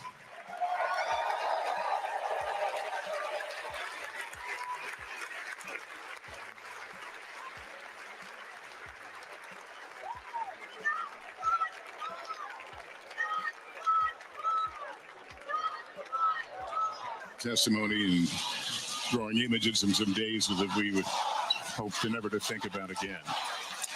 When you look at the issue of gun violence here in this party, it is critical for Democrats. 7 in 10 say it is a huge problem, and it's getting the context. And Gabby Giffords taking the stage. She's escorted by her husband, Senator Mark Kelly of Arizona. We'll hear from her in a moment. But Giffords is one of the most famous gun violence survivors after she survived a mass shooting at one of her campaign events back in 2011. That shooting left her partly paralyzed and impacted her speech. But since then, she's built a massive gun. Gabby Giffords, who survived an assassination attempt, a gunshot wounds, feared dead, survived, as she just said, led an incredibly courageous path back to do what she just did. I can guarantee, knowing her as I do, we're from the same hometown, she worked very hard for that moment. She really, incredible survivor story. it really is. And this is one of the issues that is the starkest divide between Democrats and Republicans. They have a very different vision about how to address this issue. And from Sandy Hook to Uvalde, we just heard victims' family members. There's now a generation of young people who believe that the issue of gun violence is paramount, that elected officials need to do something about it. And this goes back to our discussion about the importance of young voters. This is one of those issues that resonates so deeply with them. Well, the class of Newtown survivors are graduating high school now and turning 18 if they're lucky enough to live that day, and they're turning into voters. And so it has become a very prominent issue with younger voters. I want to take you back to the convention floor in a moment here. We're going to hear a special performance. We know the Beyonce rumors, but this is confirmed. Pink's set to perform now a song, What About Us, an acoustic version. And she's got among her background vocalists her own daughter, Willow. Let's listen.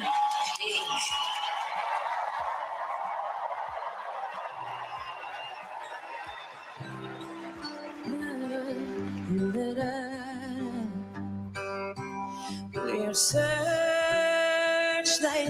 we can see in the dark. We are rockets pointed up at the stars. We are billions of beautiful hearts. You sold us down the river too far. What about us? What about all the times you said you had the answer? What about us? What about all the broken happy ever afters? What about us? What about all the plans that ended in disaster? What about love? What about trust? What about us? We're problems that want to be solved. We are our children, they need to be loved. We were willing, we came when you called. But man, you fooled us. Enough is enough. Oh, what about us? What about all the times you said you had the answer? What about us? What about all the broken happy ever afters? What about us? What about all the plans that ended in disaster? What about love? What about trust? What about us? Sticks and stones, they may break these bones, but then are you ready? Are you ready? I don't want control. I want to let go. Are you ready? Now it's time to let them know.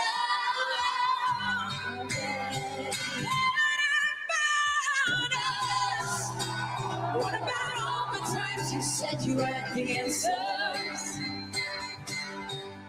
So what about us? What about all the broken happy ever afters? What about us? What about all the plans that ended in disaster? What about love? What about trust? What about us? What about us? What about us? What about us?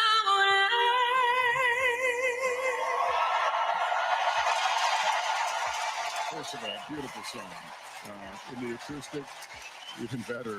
And how cool to have your daughter sing backup. And Willow, she goes out on the road a lot with Pink, actually, and is a feature, and obviously has a beautiful voice like her mom. As we wait the speeches to continue, let's go down to Peter Alexander on the convention floor. Hi, Peter.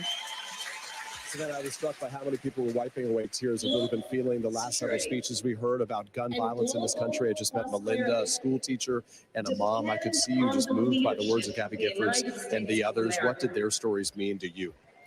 I'm a mother of two children, a 10-year-old and a 7-year-old, and I just want them to be safe at school. In addition, I'm also a school teacher, and I want every single student that I teach to be safe every day and to know that they can focus on getting an education in school and be safe. Melinda, I appreciate your talking to us tonight. Her story is not unique. Savannah and Lester, over the course of these last several days, we've met so many people who are here for a variety of different issues: abortion access, their fears about gun violence in this country, their desire to have safe schools and safe communities. Melinda's is just one of thousands similar we've heard over the course of these last few days. All right, Peter. And then there's the commander-in-chief test, and that's going to be an issue going into this campaign. Senator Mark Kelly taking the stage. You saw him there with his wife, former Congresswoman Gabby Giffords. Kelly's a former astronaut. He represents the swing state of Arizona. He's flown combat. He's flown in the space shuttle and vetted by the Harris campaign as a possible VP running mate. Thank you.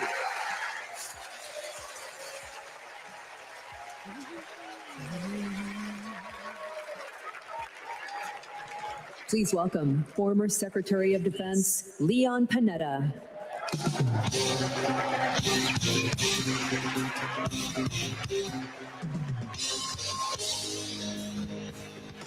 Leon Panetta, former defense secretary, former congressman, former director of the CIA. Fellow Americans, proud to have served in the Army, the Congress, the White House, Chief of Staff, CIA Director, and Secretary of Defense.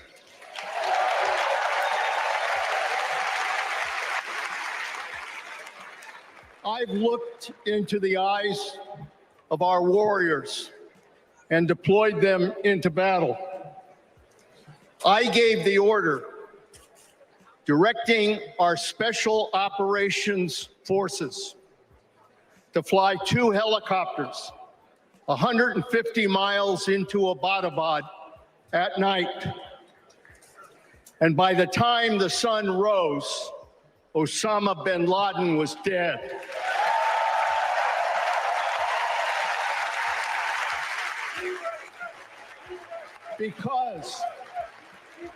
Because nobody attacks our country and gets away with it. Nobody.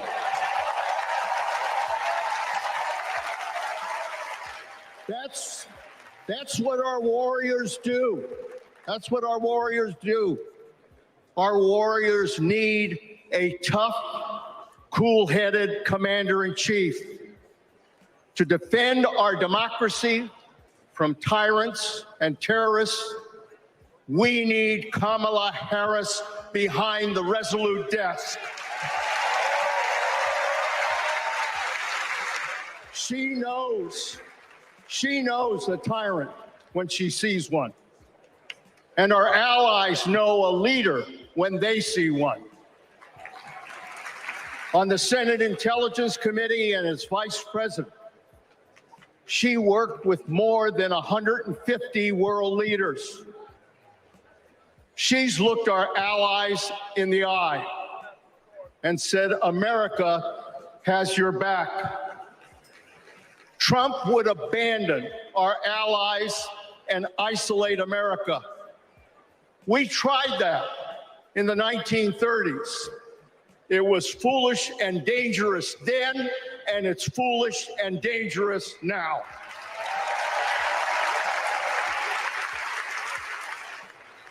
Listen to President Reagan. President Reagan, isolationism never was and never will be an acceptable response to tyrannical governments. Never. Trump tells tyrants like Putin they can do whatever the hell they want.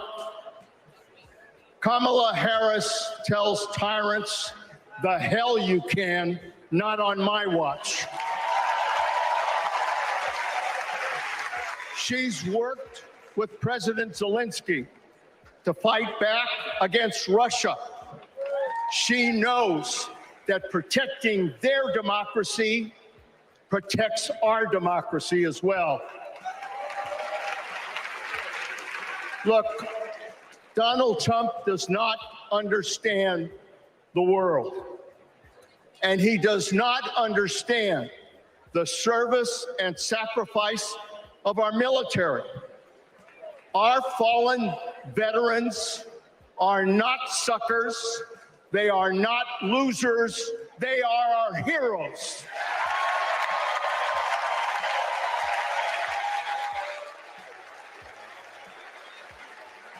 Kamala Harris will honor our veterans. And in Tim Walz, we will have a vice president who has served in uniform honorably for 24 years.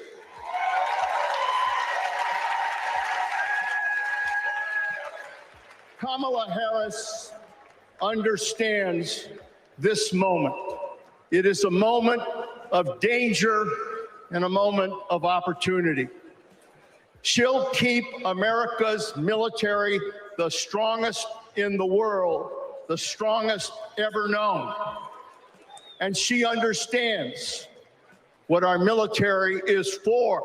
The role of our military is to defend us from foreign enemies. It is not to threaten Americans, and it sure as hell isn't to put immigrants in camps.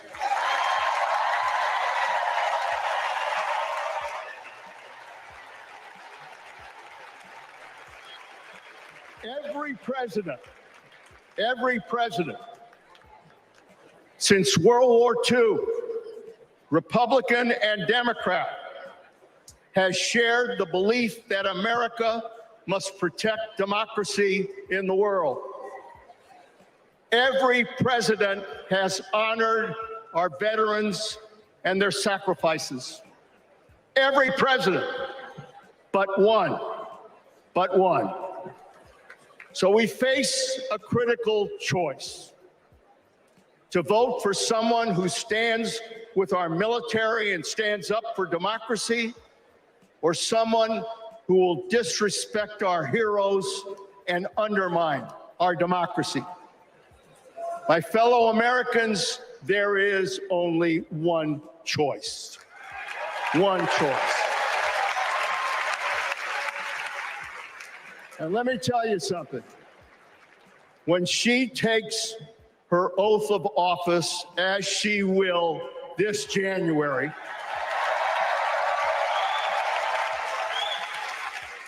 our allies will cheer, our enemies will fear, and we will have a commander-in-chief that we can trust. God bless our veterans, and God bless our country. Former Defense Secretary Leon Panetta giving a commander-in-chief endorsement for Kamala Harris. We're going to get a quick break in here. And still ahead tonight, the biggest speech of the night and the entire convention. Vice President Kamala Harris is in the building about to speak. And yes, those rumors of Beyonce still flying here at the Democratic National Convention in Chicago. We'll be right back after this.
Hey there, I'm Hallie, and we are coming on the air tonight with new development. Let's talk about the implications on women's health and then the political fallout. Start with what this law actually will and won't do. Crews, officials will do almost anything they can to get it back open ASAP. So how S is the P? In other words, how soon will it be open? I could keep talking until the Eiffel Tower starts sparkling. Yeah, you've laid down the gauntlet, so we have to continue to speak until it starts to sparkle. It's sparkling. It's happening.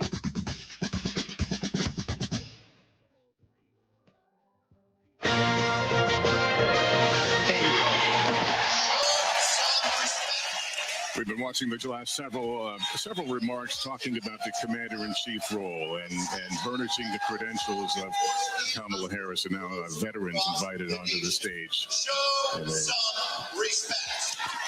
veterans serving in the government now. Ruben Gallego of Arizona now addressing the convention hall just before the top of the hour now, almost 10 o'clock in the East and 9 o'clock here in Chicago. For the fourth and final night of the Democratic National Convention, moments from now, this crowd of thousands in Chicago and millions of people watching at home will witness history. Yeah, Vice President Kamala Harris, she's in the building now. She is the star of this convention, but especially this night.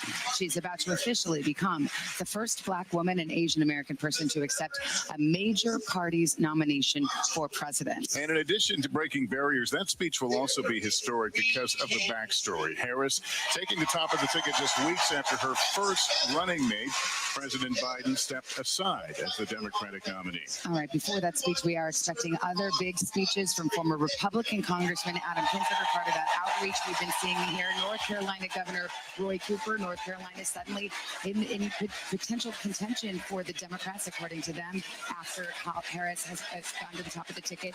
And we'll hear from the Vice President's younger sister, Maya Harris. We also have Gretchen Whitmer on tap as well, the Michigan governor. Yeah, and as we gear up for the grand finale, it's unclear if we might see any surprise guests. Who are you talking about? I don't know. At a Democratic convention that's already had a lot to hold on its sleeve. All right. We're referencing those continuing Beyonce rumors. I know. We can't help it. We just can't help ourselves. Let's bring in our senior national correspondent, Tom Yamas, who's down on the convention floor, where apparently the rumor is flying and everybody thinks Beyonce is coming. So if she's not, they better come up with something.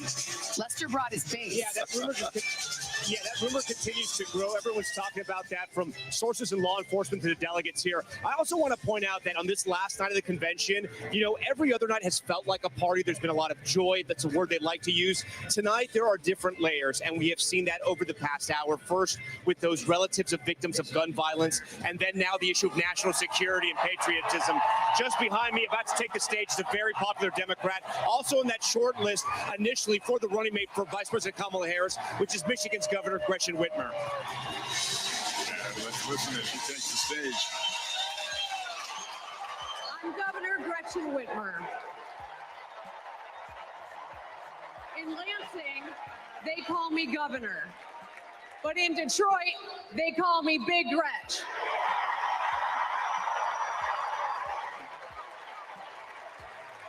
Donald Trump called me that woman from Michigan as an insult. Being a woman from Michigan is a badge of honor.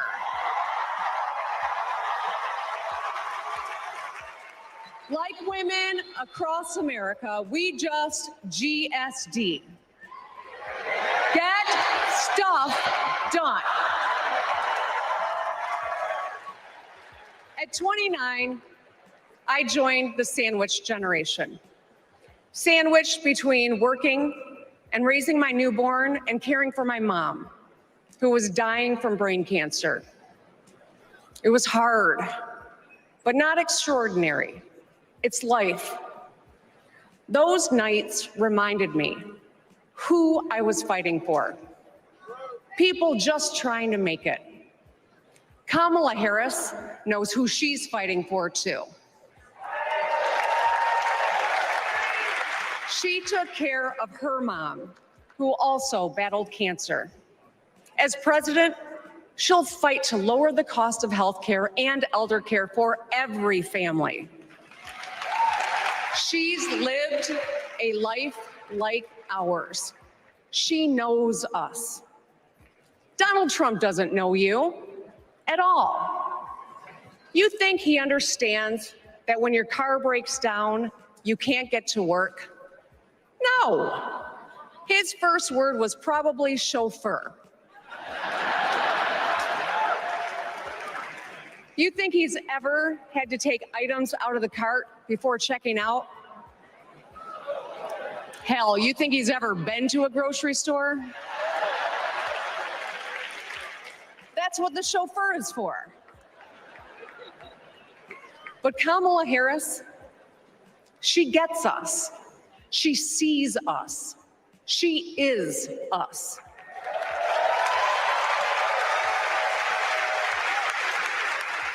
Look, we've all lived through a lot of history over the past few years. Floods and fires, an attempted coup, a plot, and a pandemic. It's exhausting. We don't know what the next 4 years will bring. But what we do know is this. Through it all, your life won't stop. You're going to have to get to work, pick up the kids, and pay your bills. And then one day, when you're just trying to get everyone out the door, a news alert goes off. Something happened. Something hit the fan. You'll ask, is my family going to be okay? And then you'll ask, who the hell is in charge? What if it's him? What if it's that man from Mar-a-Lago?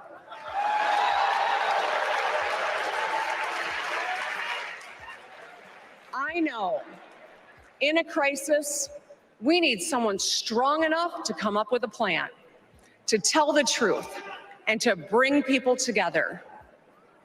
Right now, before the crisis, is when we get to choose. Why wouldn't we choose the leader who's tough, tested, and a total badass?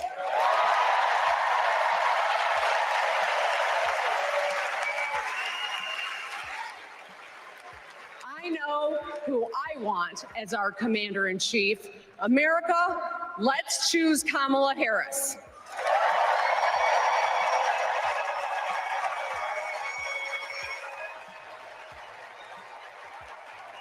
Of Michigan, who has crossed swords with Donald Trump a time or two, taking the stage there. And as the convention hall gets set for the next speaker, let's go to Kelly O'Donnell. She's got this coveted podium position. And if you are looking at the stage there, Kelly is just to the left of it and has an eagle-eyed view and can see what's going on. Kelly, what's the vibe?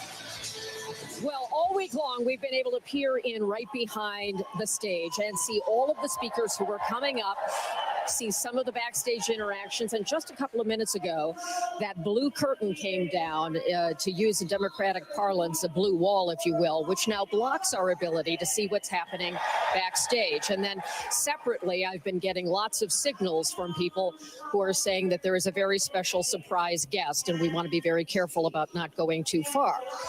At the same time, I also want to tell you about President Biden making a phone call.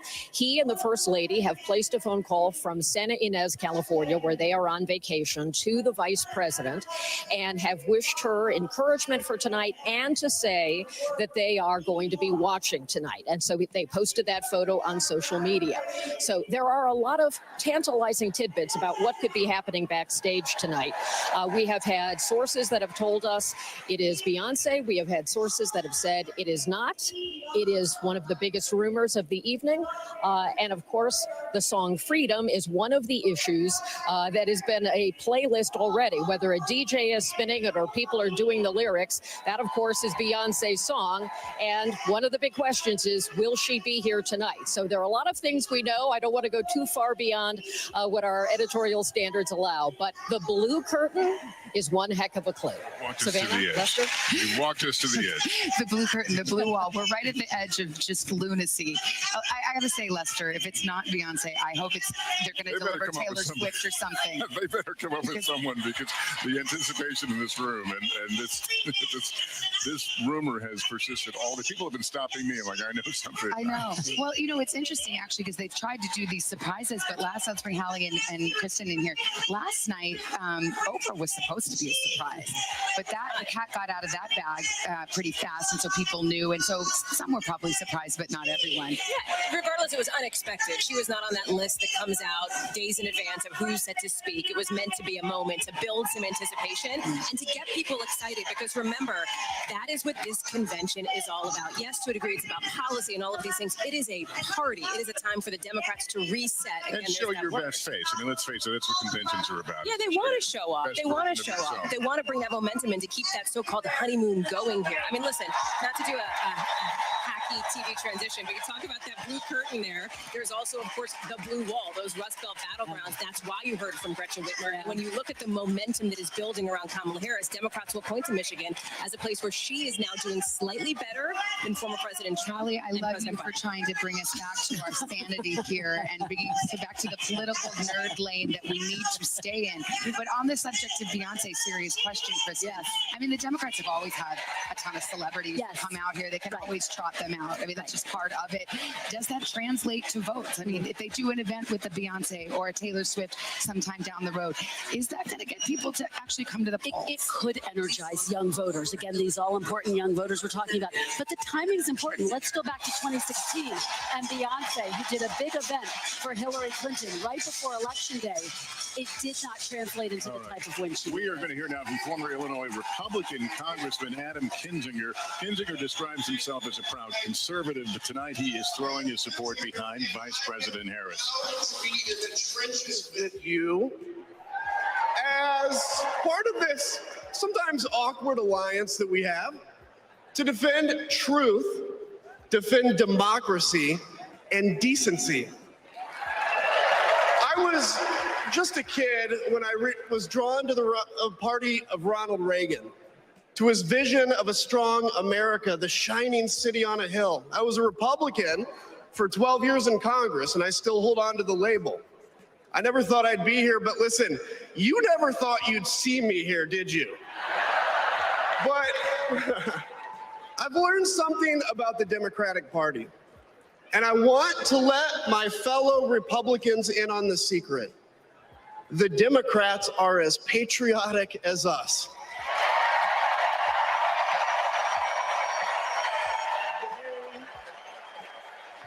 They love this country just as much as we do.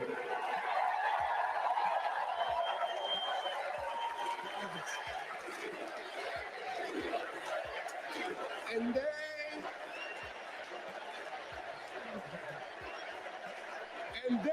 are as eager to defend American values at home and abroad as we conservatives have ever been. I was relieved to discover that because I've learned something about my party too, something I couldn't ignore. The Republican Party is no longer conservative. It has switched its allegiance from the principles that gave it purpose to a man whose only purpose is himself. Donald Trump is a weak man pretending to be strong. He is a small man pretending to be big.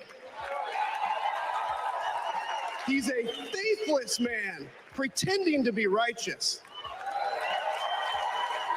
He's a perpetrator who can't stop playing the victim. He puts on, listen, he puts on quite a show, but there is no real strength there. As a conservative and a veteran, I believe true strength lies in defending the vulnerable. It's in protecting your family.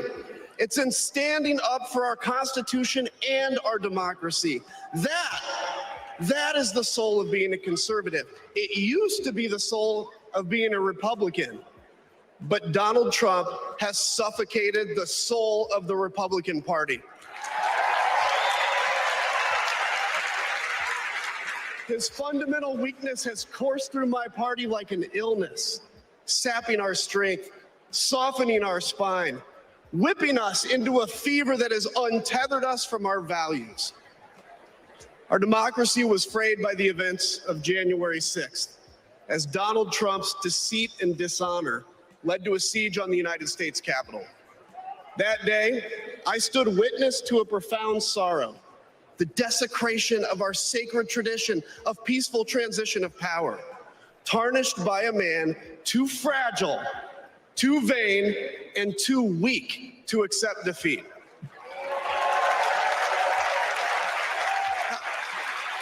How can a party claim to be patriotic if it idolizes a man who tried to overthrow a free and fair election? How can a party claim to stand for liberty if it sees a fight for freedom in Ukraine? an attack pitting tyranny against democracy, a challenge to everything our nation claims to be. And it retreats, it equivocates, it nominates a man who is weirdly obsessed with Putin. And his running mate who said, quote, "I don't care what happens in Ukraine." Yeah, and he wants to be vice president. Yeah.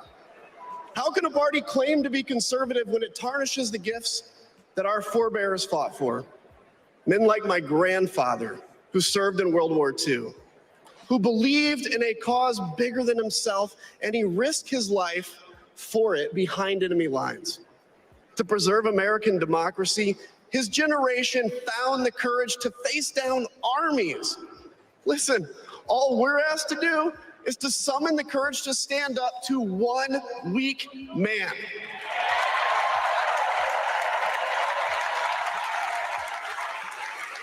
Some have questioned why I've taken the stand I have. The answer is really simple, ladies and gentlemen. We must put country first. And tonight, as a Republican speaking before you, I'm putting our country first.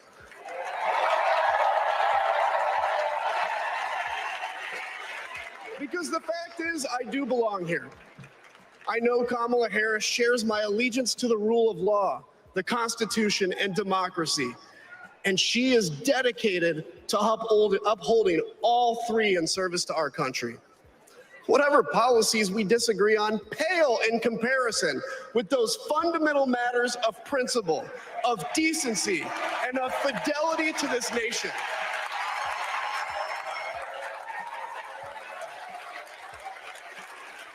Listen, to my fellow Republicans, if you still pledge allegiance to those principles, I suspect you belong here too.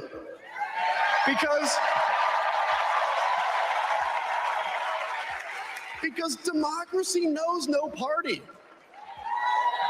It's a living, breathing ideal that defines us as a nation. It's the bedrock that separates us from tyranny.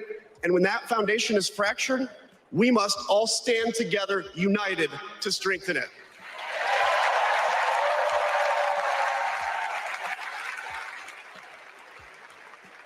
If you think those principles are worth defending, then I urge you, make the right choice.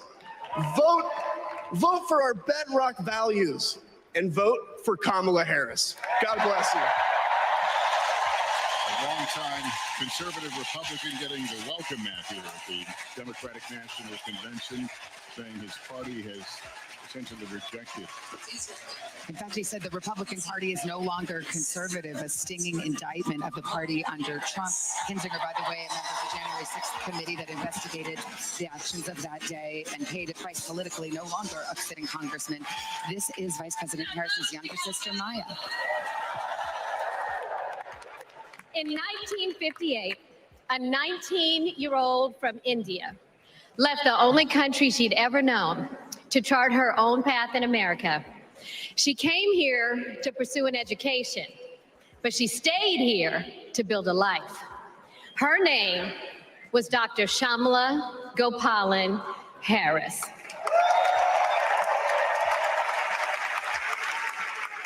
But we called her Mommy. Mommy was so many things to so many people. A civil rights activist, a scientist, a devoted mother to her two little girls. But most of all, Mommy was a trailblazer who defied the odds and defined herself. And when it came to Kamala and me, Mommy had great expectations for us, but she had even greater expectations of us. She raised us to believe that we could be and do anything. And we believed her. You see, Mommy understood the power and the possibility that come with knowing and showing who you truly are. She knew we could be the authors of our own stories, just as she'd been the author of her own. Mommy's journey and the opportunity that she wanted for Kamala and me, that's a distinctly American story. We may all have different histories, different struggles, or different perspectives, but what binds us together is the fervent desire to be free, to fulfill our God-given potential. Kamala's entire life has been about fighting for each of us to have that freedom. And like so many Americans, Kamala knows what it's like to be underestimated and be counted out. She knows what it's like to be the underdog and yet still beat the odds. And now she has created so much electricity, so much optimism, so much joy throughout the nation, and it is why we need her leadership in this historic moment.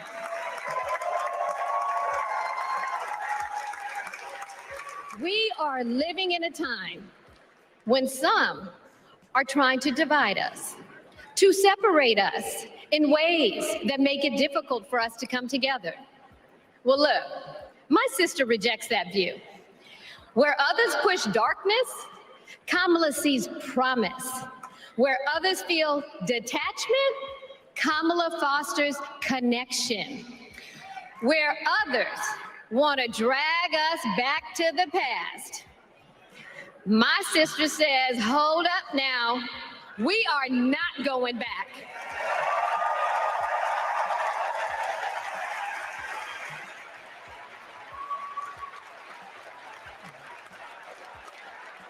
Because Kamala understands we have so much more in common than what separates us. She knows the measure of our success isn't just winning an election. It's about who we bring along and lift up in the process.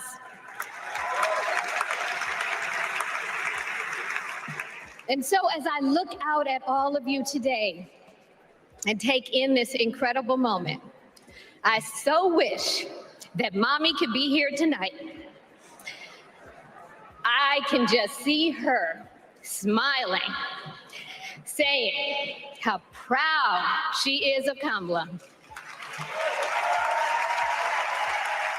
And then, without missing a beat, she'd say, that's enough, you got work to do. She would tell all of us to roll up our sleeves and get to work, to elect a leader who sees the potential in each of us, a leader who cares for all of us, a leader who fights for every one of us. Our Democratic nominee, my big sister, the next president of the United States, Kamala Harris.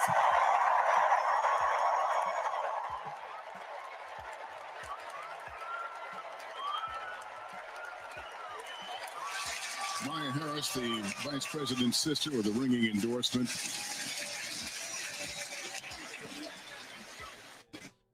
Younger sister and only sibling. North Carolina Governor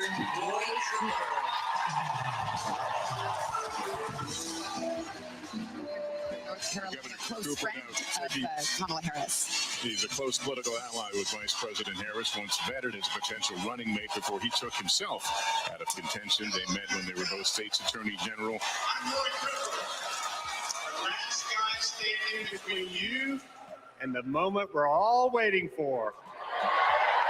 So I'm going to get right to it.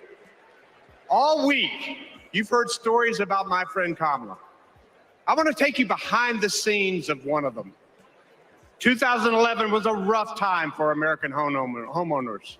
Hundreds of thousands were losing their homes to illegal foreclosure. I was Attorney General in North Carolina, while Kamala had just become California's. All the AGs were close to a settlement with the big banks, and it was a pretty good deal. Would have meant $4 billion for California families who'd been ripped off. I know that sounds like a lot, but Kamala said, hang on a minute. I've met these families. I know what they've been through, and they deserve more.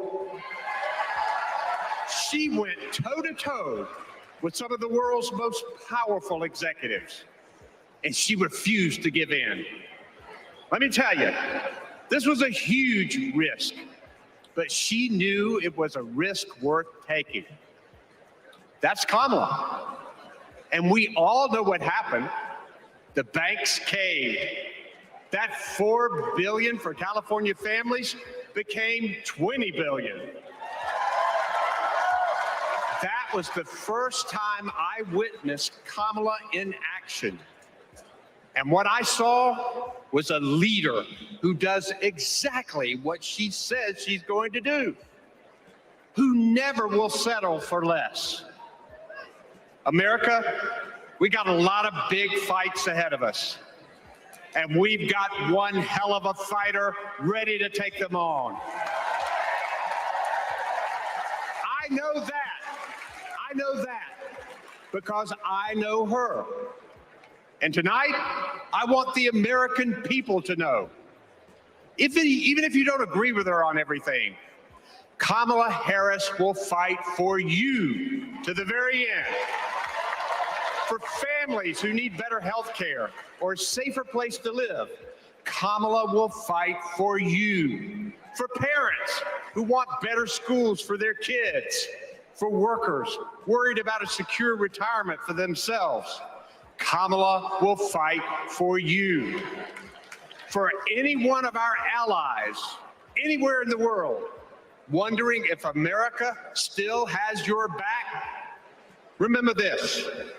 Kamala will fight for you. And when she fights, we win. Kamala's ready. Kamala's ready. The question is, are we? Are we going to stand up and fight for Kamala like she'll stand up and fight for us? All right. If you're ready, my home state of North Carolina, stand up. Stand up, Pennsylvania. Stand up, Michigan. Stand up, Wisconsin. Stand up, Georgia. Stand up, Nevada. Stand up, Arizona. Stand up, America. Are we going to stand up? Are we going to fight? Are we going to vote? Are we going to win? You bet we are. Let's go get them.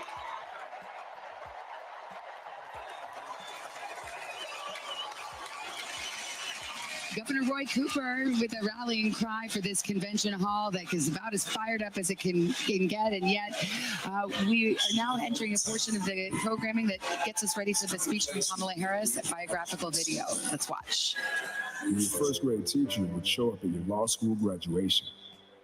It's where Kamala Harris learned what it means to be in the middle class, making every paycheck count. She was raised by a working mom who taught her about standing up for what's right and protecting the people you love. Kamala carries the lessons of our mother, the fighting spirit of our mother, the compassion. She was all of 5 feet tall. If you met her, you would have thought she was 7 feet tall. And our mother, if I'd ever come home complaining about anything, she wouldn't have it. The first thing she'd say is, well, just stop the complaining. Just tell me what you're going to do about it. And since she was a young girl, Kamala Harris has been fighting for families like the ones she grew up with. That is Kamala.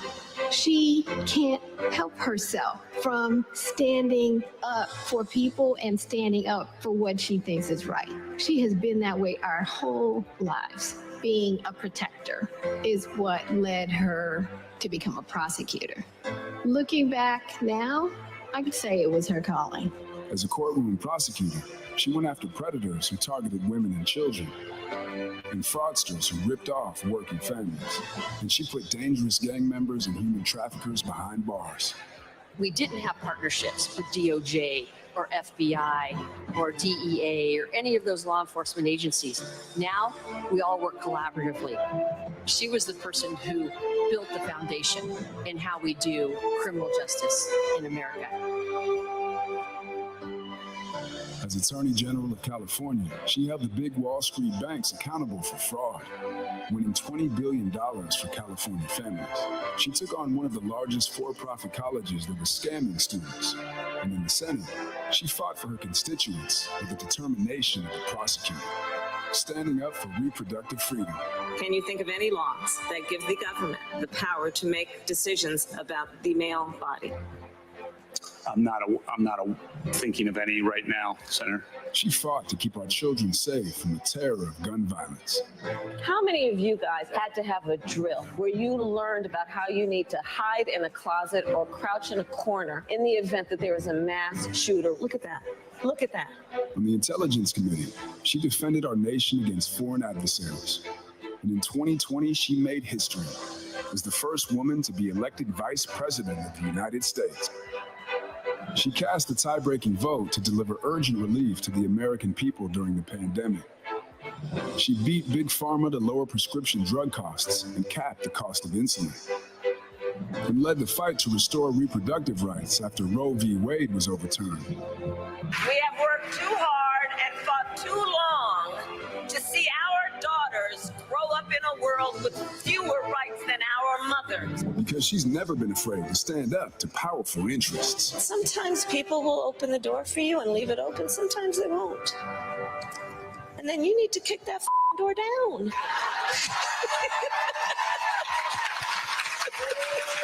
Excuse my language. Now, she's running for president, still fighting for families like the one she grew up with. Our campaign is about saying we trust the people. We're saying we just want fairness. We want dignity for all people. And we are a work in progress. We haven't yet quite reached all of those ideals, but we will die trying because we love our country.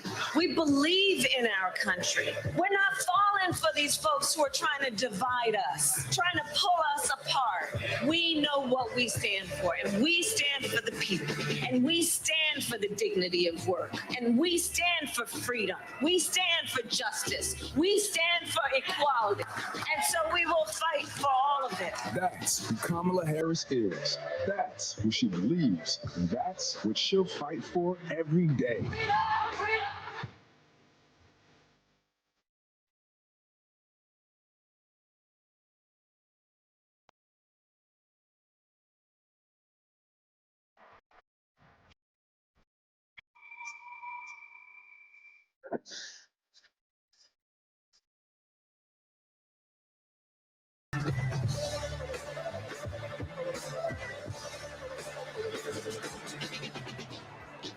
Please welcome the Democratic nominee for president, Vice President of the United States of America, Kamala Harris.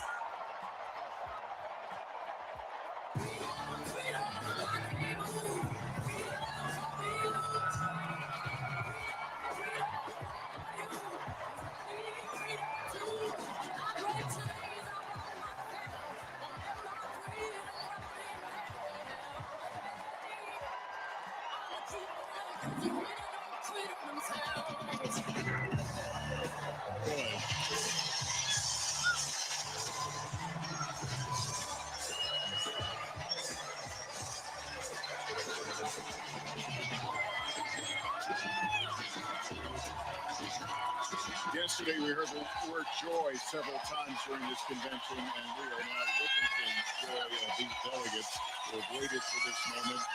To think that a month ago, no one knew what it would look like at the Democratic convention, but this is the unity and, yes, the joy that they have pieced together in short order, as they are about to hear from Kamala Harris.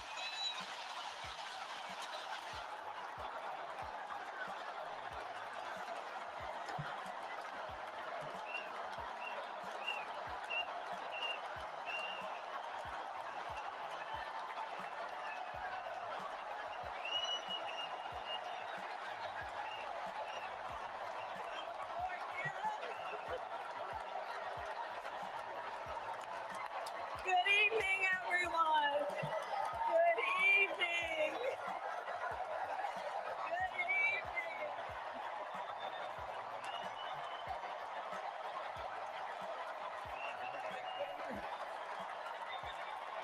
Good evening, everyone. Good evening. Good evening. Thank you. Thank you. Thank you.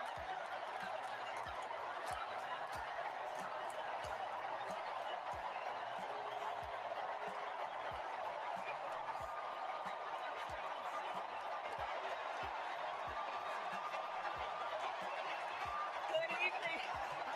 Thank you. Thank you. Thank you. Thank you. Thank you, everyone. Thank you. Thank you. Thank you. Thank you all.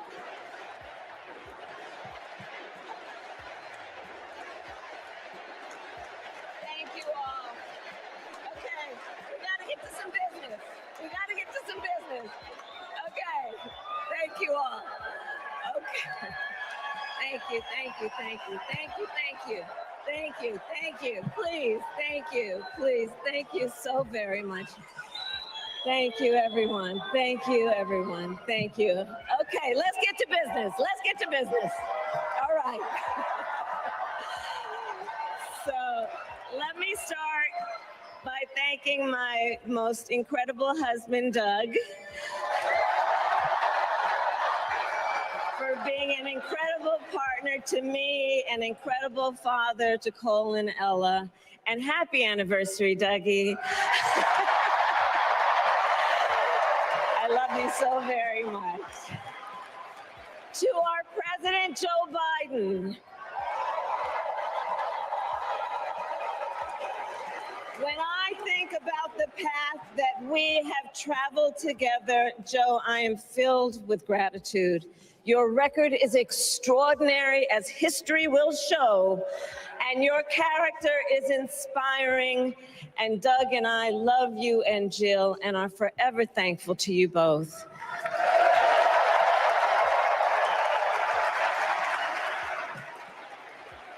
And to Coach Tim Walz,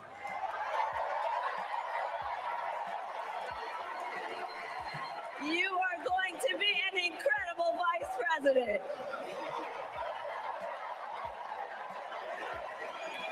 And to the delegates and everyone who has put your faith in our campaign, your support is humbling. So, America, the path that led me here in recent weeks was no doubt unexpected. But I'm no stranger to unlikely journeys. So, my mother, our mother, Kamala Harris, had one of her own. And I miss her every day, and especially right now. And I know she's looking down, smiling. I know that. So my mother was 19 when she crossed the world alone, traveling from India to California with an unshakable dream to be the scientist who would cure breast cancer. When she finished school, she was supposed to return home to a traditional arranged marriage. But as fate would have it, she met my father, Donald Harris, a student from Jamaica. They fell in love and got married, and that act of self-determination made my sister Maya and me. Growing up, we moved a lot. I will always remember that big Mayflower truck packed with all our belongings, ready to go to Illinois, to Wisconsin, and wherever our parents' jobs took us. My early memories of our parents together are very joyful ones. A home filled with laughter and music, Aretha, Coltrane, and Miles. At the park, my mother would say, "Stay close." But my father would say, as he smiled, "Run, Kamala, run. Don't be afraid. Don't let anything stop you."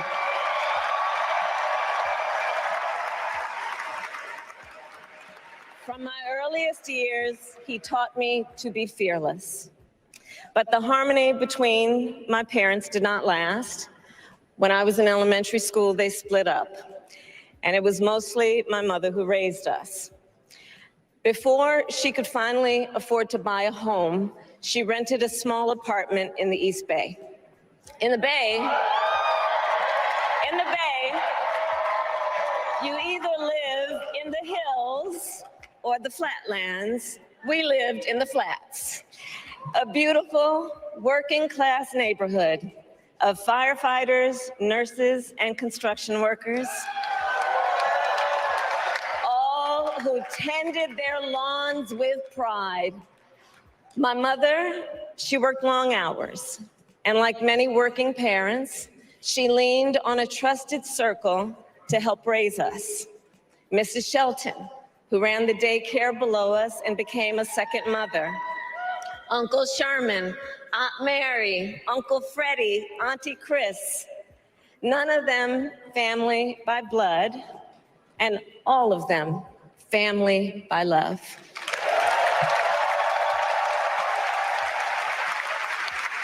Family who taught us how to make gumbo, how to play chess, and sometimes even let us win.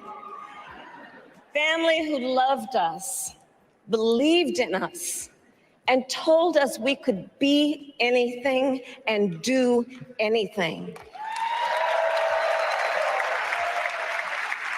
They instilled in us the values they personified: community, faith, and the importance of treating others as you would want to be treated, with kindness, respect, and compassion. My mother was a brilliant, 5-foot-tall brown woman with an accent. And as the eldest child, I saw how the world would sometimes treat her. But my mother never lost her cool. She was tough, courageous, a trailblazer in the fight for women's health, and she taught Maya and me a lesson that Michelle mentioned the other night.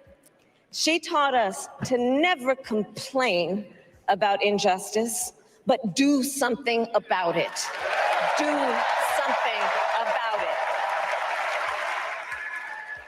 That was my mother. And she taught us, and she also taught us, and never do anything half-assed. And that is a direct quote. A direct quote. I grew up immersed in the ideals of the civil rights movement. My parents had met at a civil rights gathering, and they made sure that we learned about civil rights leaders, including the lawyers like Thurgood Marshall and Constance Baker Motley, those who battled in the courtroom to make real the promise of America. So at a young age, I decided I wanted to do that work. I wanted to be a lawyer. And when it came time to choose the type of law I would pursue, I reflected on a pivotal moment in my life. You see, when I was in high school, I started to notice something about my best friend, Wanda. She was sad at school, and there were times she didn't want to go home. So one day I asked if everything was all right, and she confided in me that she was being sexually abused by her stepfather. And I immediately told her she had to come stay with us, and she did. This is one of the reasons I became a prosecutor, to protect people like Wanda, because I believe everyone has a right to safety, to dignity, and to justice.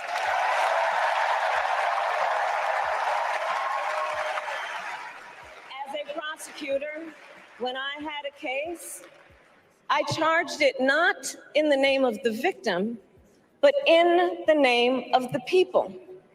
For a simple reason. In our system of justice, a harm against any one of us is a harm against all of us.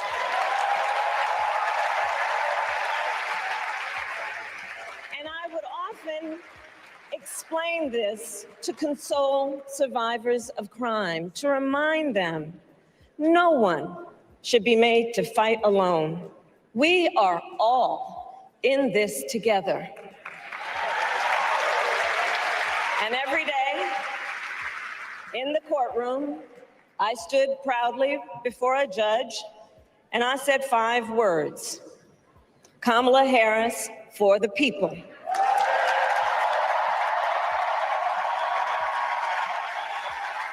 And to be clear, my entire career, I've only had one client, the people.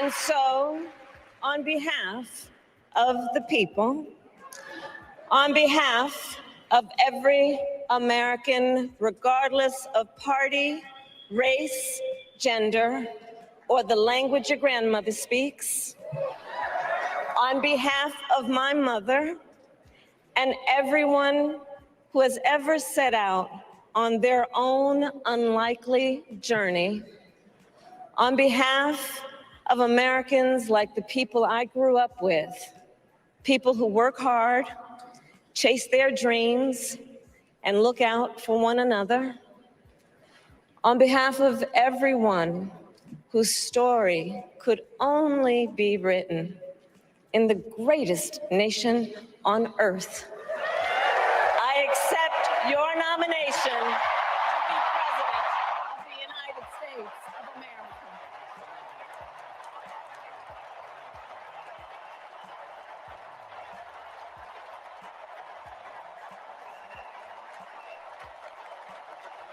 And with this election,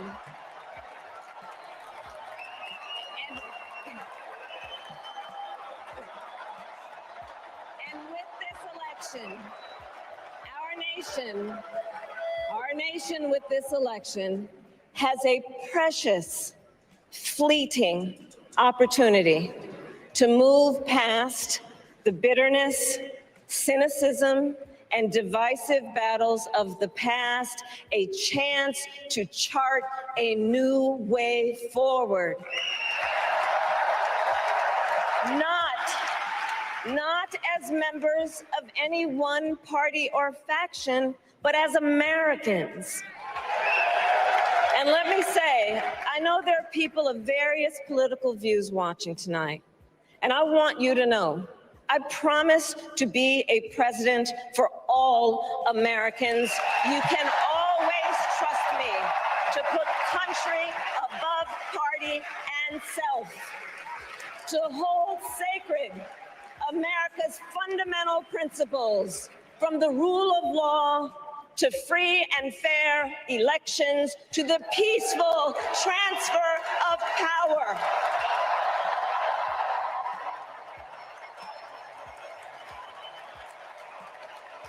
I will be a president who unites us around our highest aspirations, a president who leads and listens, who is realistic, practical, and has common sense, and always fights for the American people.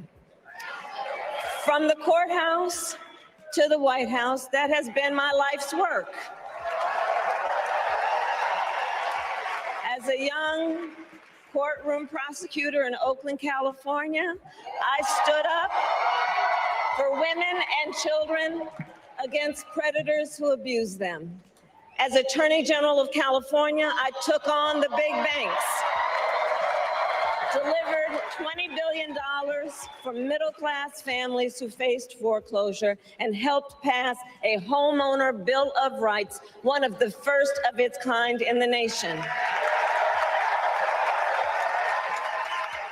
I stood up for veterans and students being scammed by big for-profit colleges, for workers who are being cheated out of their wages, the wages they were due, for seniors facing elder abuse. I fought against the cartels who traffic in guns and drugs and human beings, to threaten the security of our border and the safety of our communities. And I will tell you, these fights were not easy, and neither were the elections that put me in those offices. We were underestimated at practically every turn, but we never gave up because the future is always worth fighting for. And that's the fight we are in right now, a fight for America's future.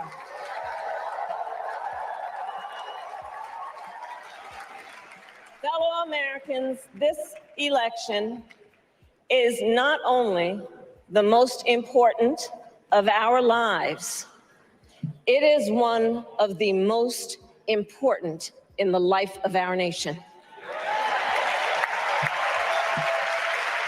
In many ways, Donald Trump is an unserious man. But the consequences of putting Donald Trump back in the White House are extremely serious. Consider not only the chaos and calamity when he was in office, but also the gravity of what has happened since he lost the last election. Donald Trump tried to throw away your votes. When he failed, he sent an armed mob to the United States Capitol, where they assaulted law enforcement officers. When politicians in his own party begged him to call off the mob and send help, he did the opposite. He fanned the flames. And now, for an entirely different set of crimes, he was found guilty of fraud by a jury of everyday Americans and separately found liable for committing sexual abuse. And consider what he intends to do if we give him power again. Consider his explicit intent to set free violent extremists who assaulted those law enforcement officers at the Capitol.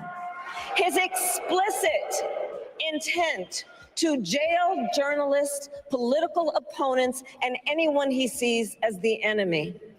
His explicit intent to deploy our active duty military against our own citizens. Consider the power he will have, especially after the United States Supreme Court just ruled that he would be immune from criminal prosecution. Just imagine Donald Trump with no guardrails, and how he would use the immense powers of the presidency of the United States, not to improve your life, not to strengthen our national security, but to serve the only client he has ever had, himself.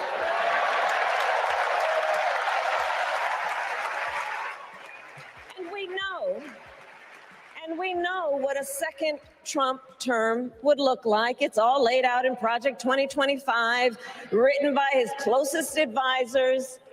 And its sum total is to pull our country back to the past. But America, we are not going back. We are not going back. We are not going back. We are not going back to when Donald Trump tried to cut Social Security and Medicare. We are not going back to when he tried to get rid of the Affordable Care Act, when insurance companies could deny people with pre-existing conditions.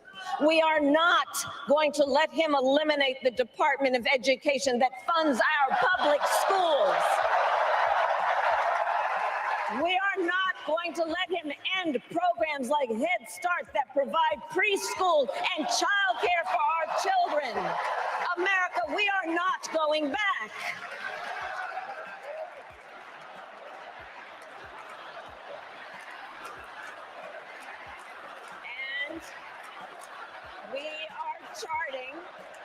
And we are charting a new way forward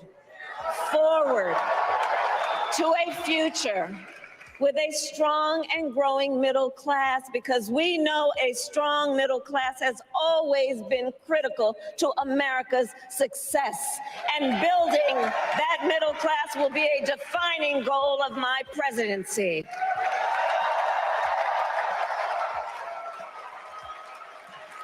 And I'll tell you, this is personal for me. The middle class is where I come from. My mother kept a strict budget. We lived within our means, yet we wanted for little. And she expected us to make the most of the opportunities that were available to us and to be grateful for them. Because as she taught us, opportunity is not available to everyone. That's why we will create what I call an opportunity economy, where everyone has the chance to compete and a chance to succeed.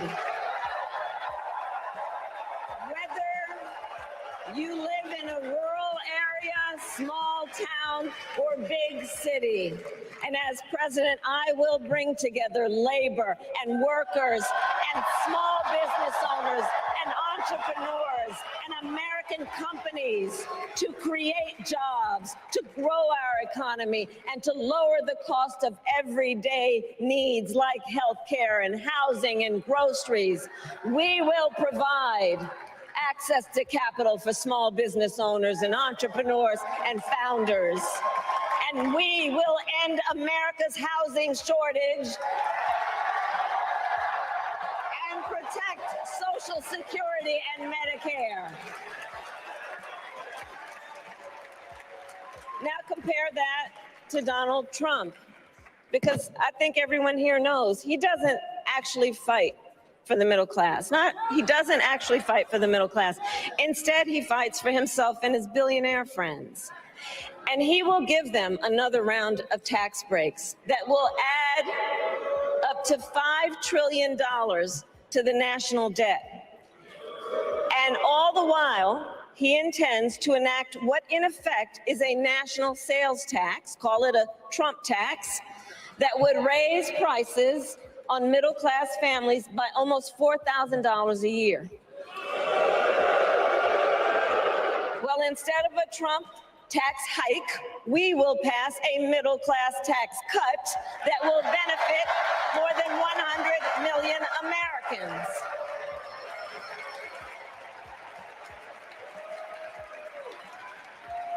Friends, I believe America cannot truly be prosperous unless Americans are fully able to make their own decisions about their own lives, especially on matters of heart and home. But tonight, in America, too many women are not able to make those decisions. And let's be clear about how we got here. Donald Trump handpicked members of the United States Supreme Court to take away reproductive freedom. And now he brags about it. In his words, quote, "I did it and I'm proud to have done it," end quote. Well, I'll tell you, over the past 2 years, I've traveled across our country, and women have told me their stories. Husbands and fathers have shared theirs. Stories of women miscarrying in a parking lot, developing sepsis, losing the ability to ever again have children, all because doctors are afraid they may go to jail for caring for their patients. Couples just trying to grow their family, cut off in the middle of IVF treatments. children who have survived sexual assault, potentially being forced to carry a pregnancy to term. This is what's happening in our country because of Donald Trump. And understand, he is not done. As a part of his agenda, he and his allies would limit access to birth control, ban medication abortion, and enact a nationwide abortion ban with or without Congress. And get this, he plans to create a national anti-abortion coordinator and force states to report on women's miscarriages and abortions. Simply put, they are out of their minds.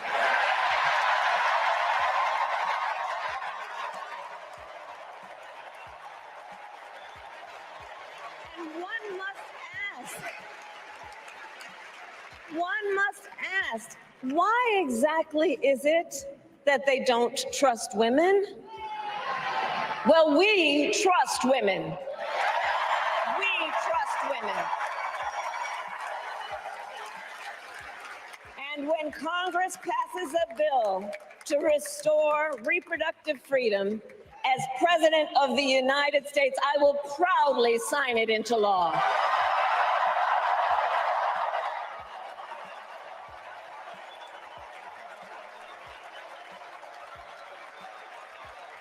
In this election, many other fundamental freedoms are at stake. The freedom to live safe from gun violence in our schools, communities, and places of worship. The freedom to love who you love openly and with pride. The freedom to breathe clean air and drink clean water and live free from the pollution that fuels the climate crisis. And the freedom that unlocks all the others, the freedom to vote. With this election, we finally have the opportunity to pass the John Lewis Voting Rights Act and the Freedom to Vote Act.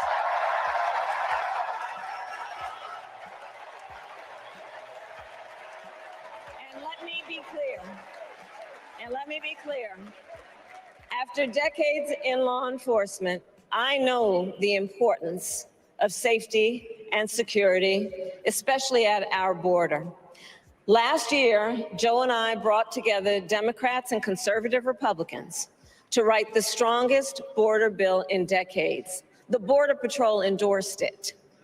But Donald Trump believes a border deal would hurt his campaign. So he ordered his allies in Congress to kill the deal. Well, I refuse to play politics with our security, and here is my pledge to you. As president, I will bring back the bipartisan border security bill that he killed, and I will sign it into law. I know we can live up to our proud heritage as a nation of immigrants and reform our broken immigration system. We can create an earned pathway to citizenship and secure our border.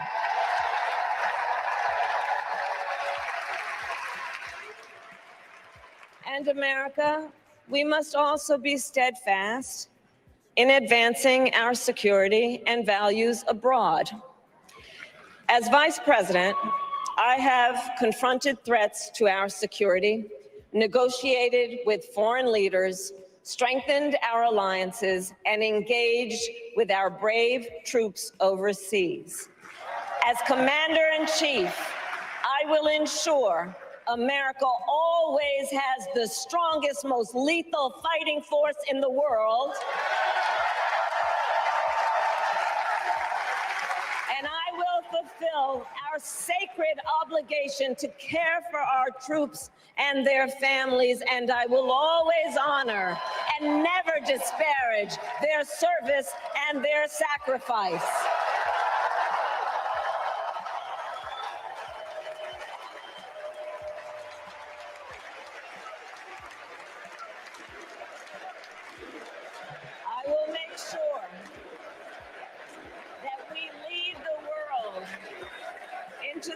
future on space and artificial intelligence, that America, not China, wins the competition for the 21st century, and that we strengthen, not abdicate, our global leadership.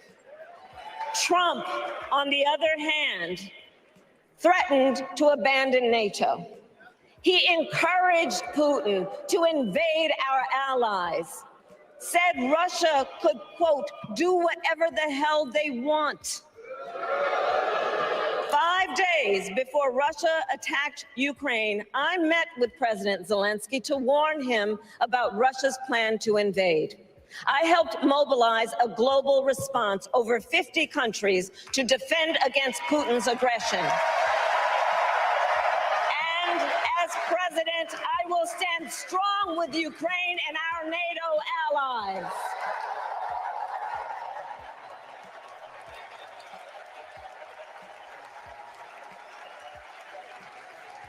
With respect to the war in Gaza, President Biden and I are working around the clock because now is the time to get a hostage deal and a ceasefire deal done.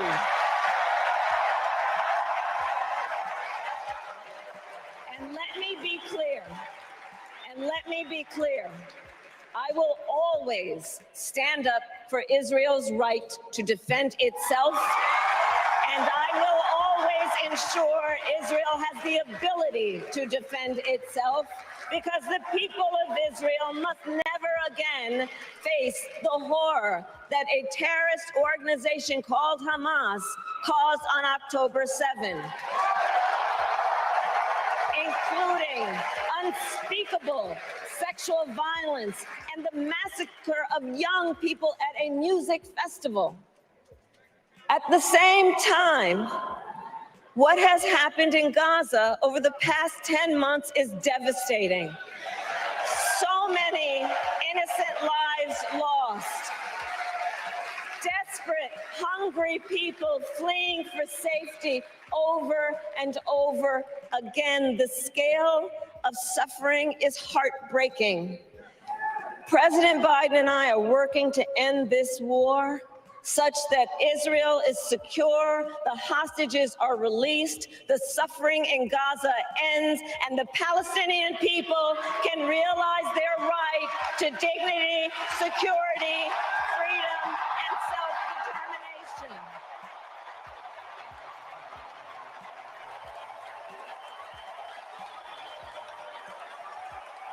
And know this, I will never hesitate to take whatever action is necessary to defend our forces and our interests against Iran and Iran-backed terrorists. I will not cozy up to tyrants and dictators like Kim Jong-un, who are rooting for Trump,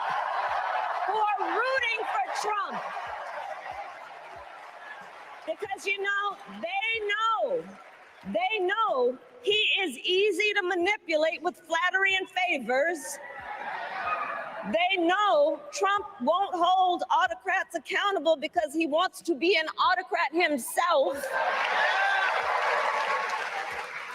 And as president, I will never waver in defense of America's security and ideals, because in the enduring struggle between democracy and tyranny, I know where I stand and I know where the United States belongs.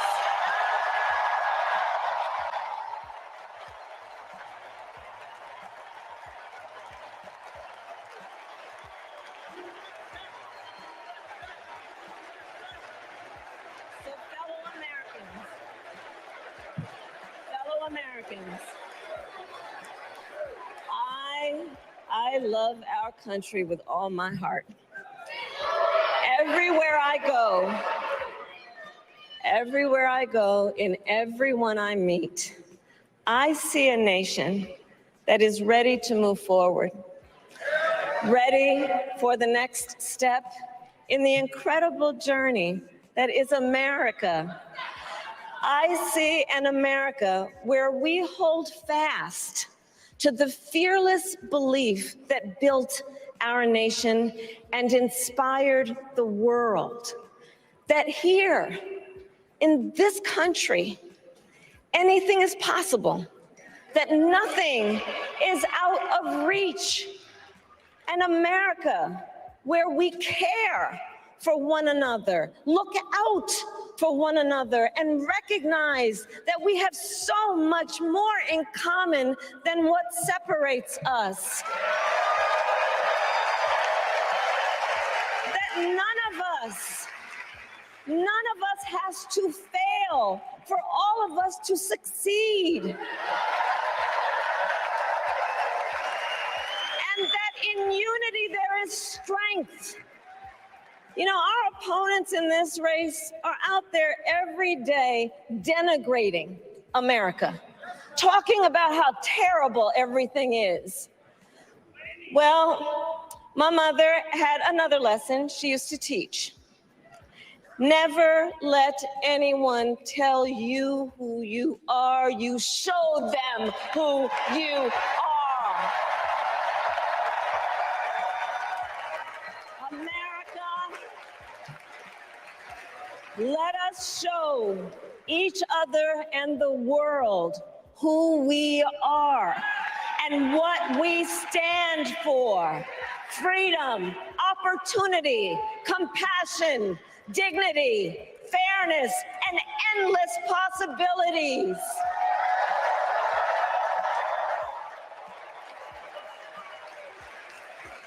We are the heirs to the greatest democracy in the history of the world. And on behalf of our children and our grandchildren and all those who sacrificed so dearly for our freedom and liberty, we must be worthy of this moment. It is now our turn to do what generations before us have done, guided by optimism and faith, to fight for this country we love, to fight for the ideals we cherish, and to uphold the awesome responsibility that comes with the greatest privilege on earth, the privilege and pride of being an American.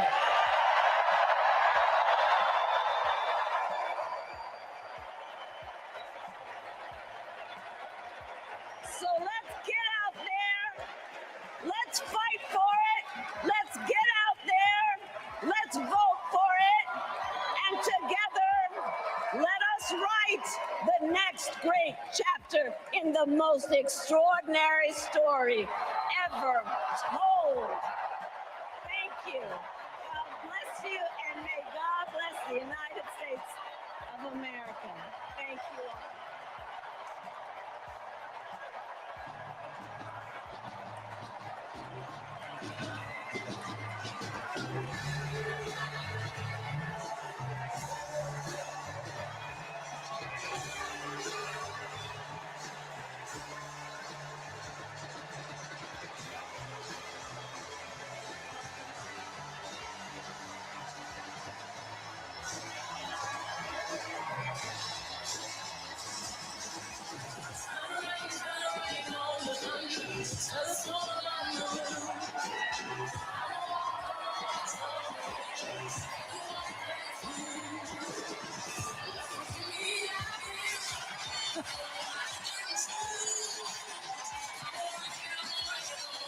The Vice President of the United States, joined by her husband on stage as she makes history here in Chicago at the Democratic National Convention, formally accepting the nomination for President of the United States.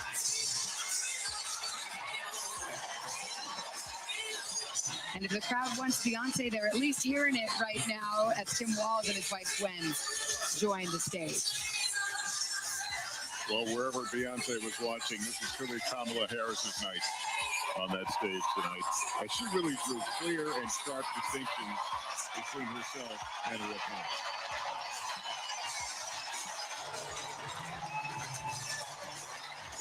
Kind of a virtual confetti falling around them.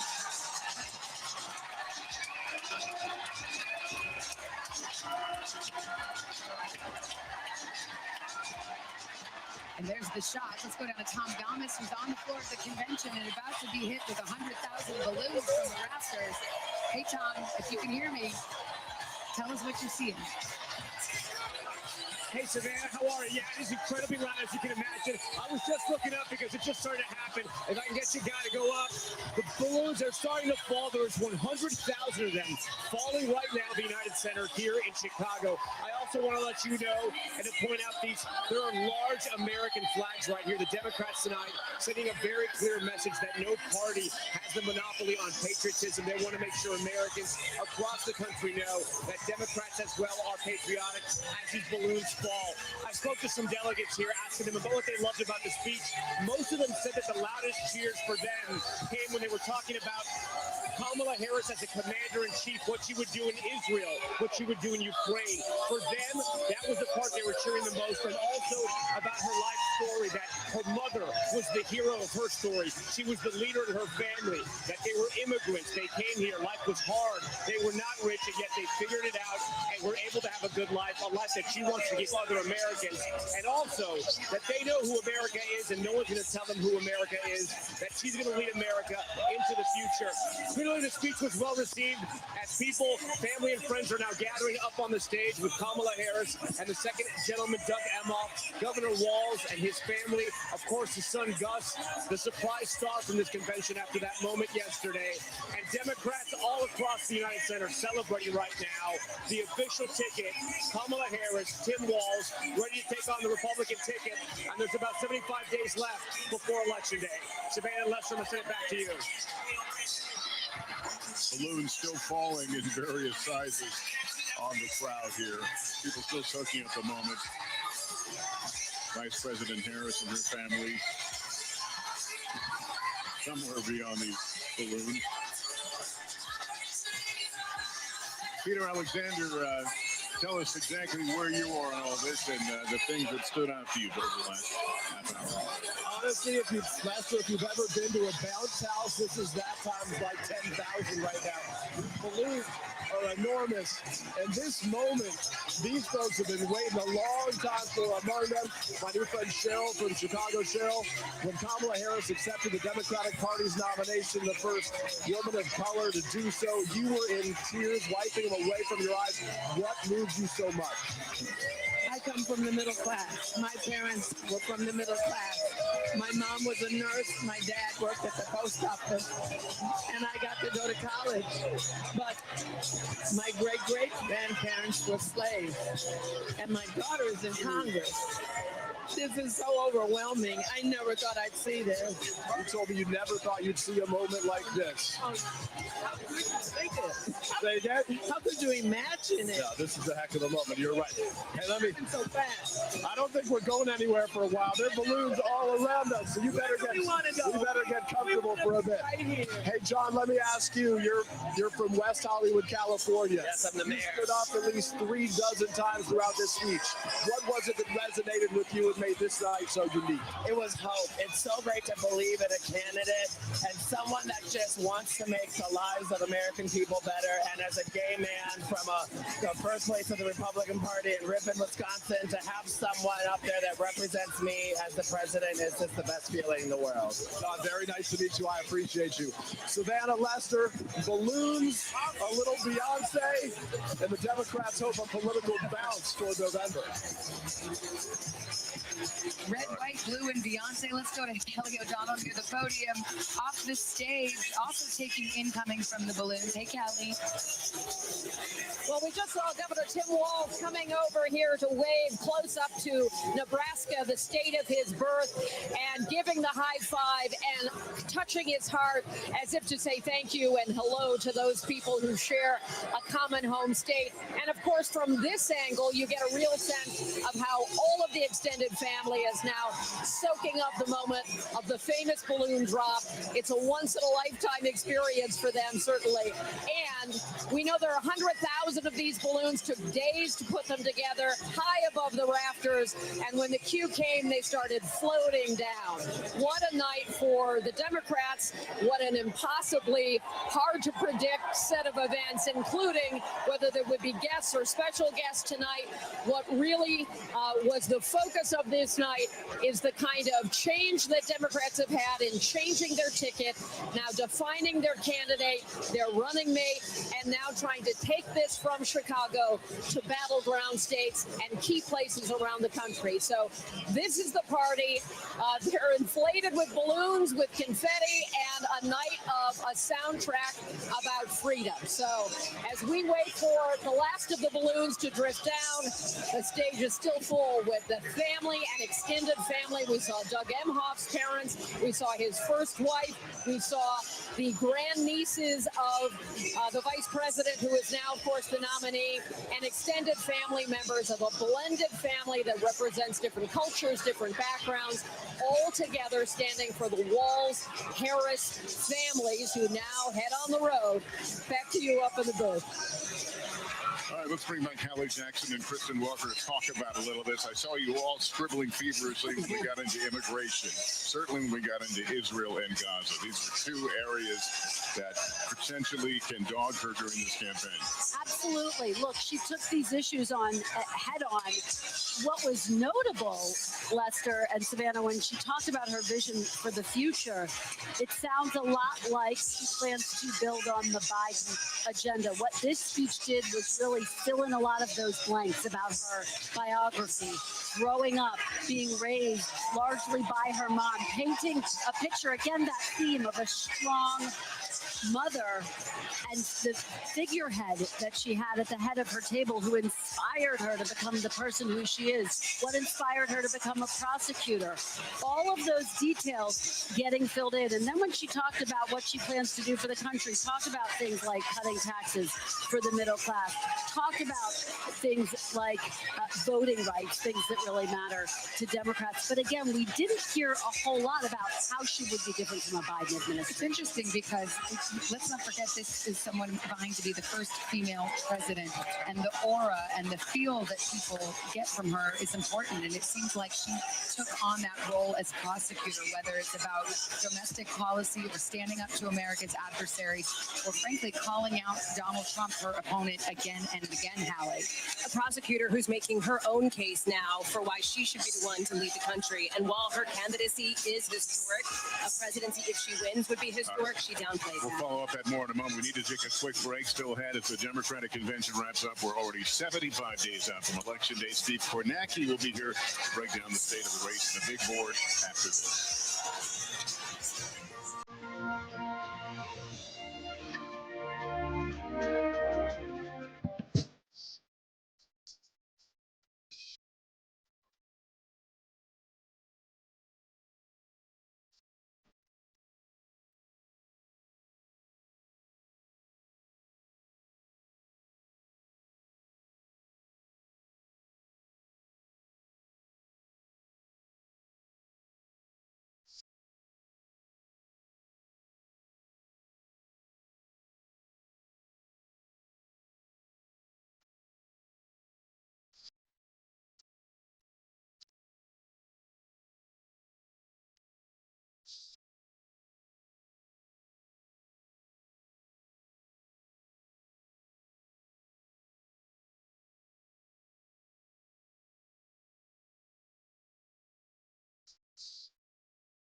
Still to come on the Channel 2 News. Well, the waters are certainly receding. It's still too close to call. Lester Holt reporting from Ground zero, as it's being referred to. It is, in fact, the taste of freedom. The Haitian people know a little something about resiliency. What's the biggest risk right now? Some of the troops who have been drowned. I want to welcome you to the first presidential debate. In fact, we've been told we can't go any farther. You are some resilient folks. Let me get in.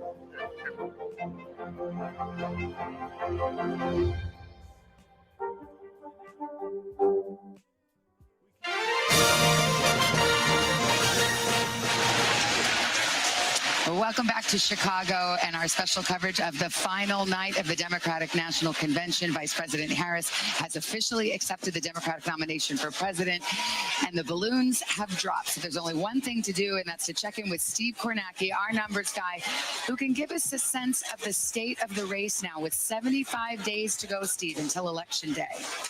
Yes, Savannah, a close race, but one that's changed in the last month. And you see that right here. When Joe Biden dropped out of the race, this is the average of the polls. Donald Trump was ahead by 3 points. In a month or so since Harris replaced Biden, you can see Harris on average now ahead of Trump by 2 points. So big picture, that has been the shift. What has powered this shift for Kamala Harris? 3 groups stand out here where she has gained the most from where Joe Biden was. Black voters, she's up 8 points from where Biden was. Hispanic voters, 10-point gain for Harris. Young voters, those under 30, an 11-point gain for Harris over Biden. So that's what's happening in terms of her coalition. What does that mean for the all-important road to 270 here? So this has been the battleground map this year, and here is how that has changed with the progress Harris has made with those groups. Before Harris got in the race, the Democratic path under Biden was very narrow. It meant win Wisconsin, win Michigan, win Pennsylvania. Those were their 3 best and maybe only realistic targets by the time that Biden had dropped out.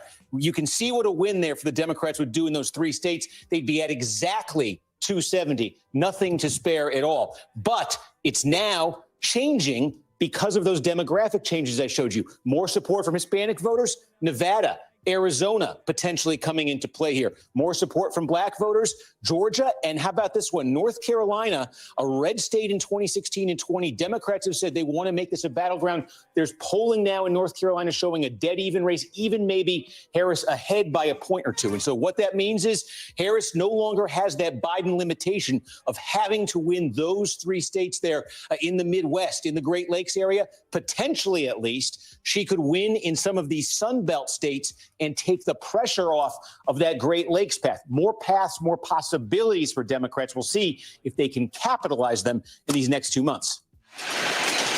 It looks like she's expanded the possibilities on that map, Steve. Thank you so much for taking another break right here. And coming up, our final thoughts, the big takeaways from tonight's finale here at the DNC with Vice President Harris making history. We're back right after this.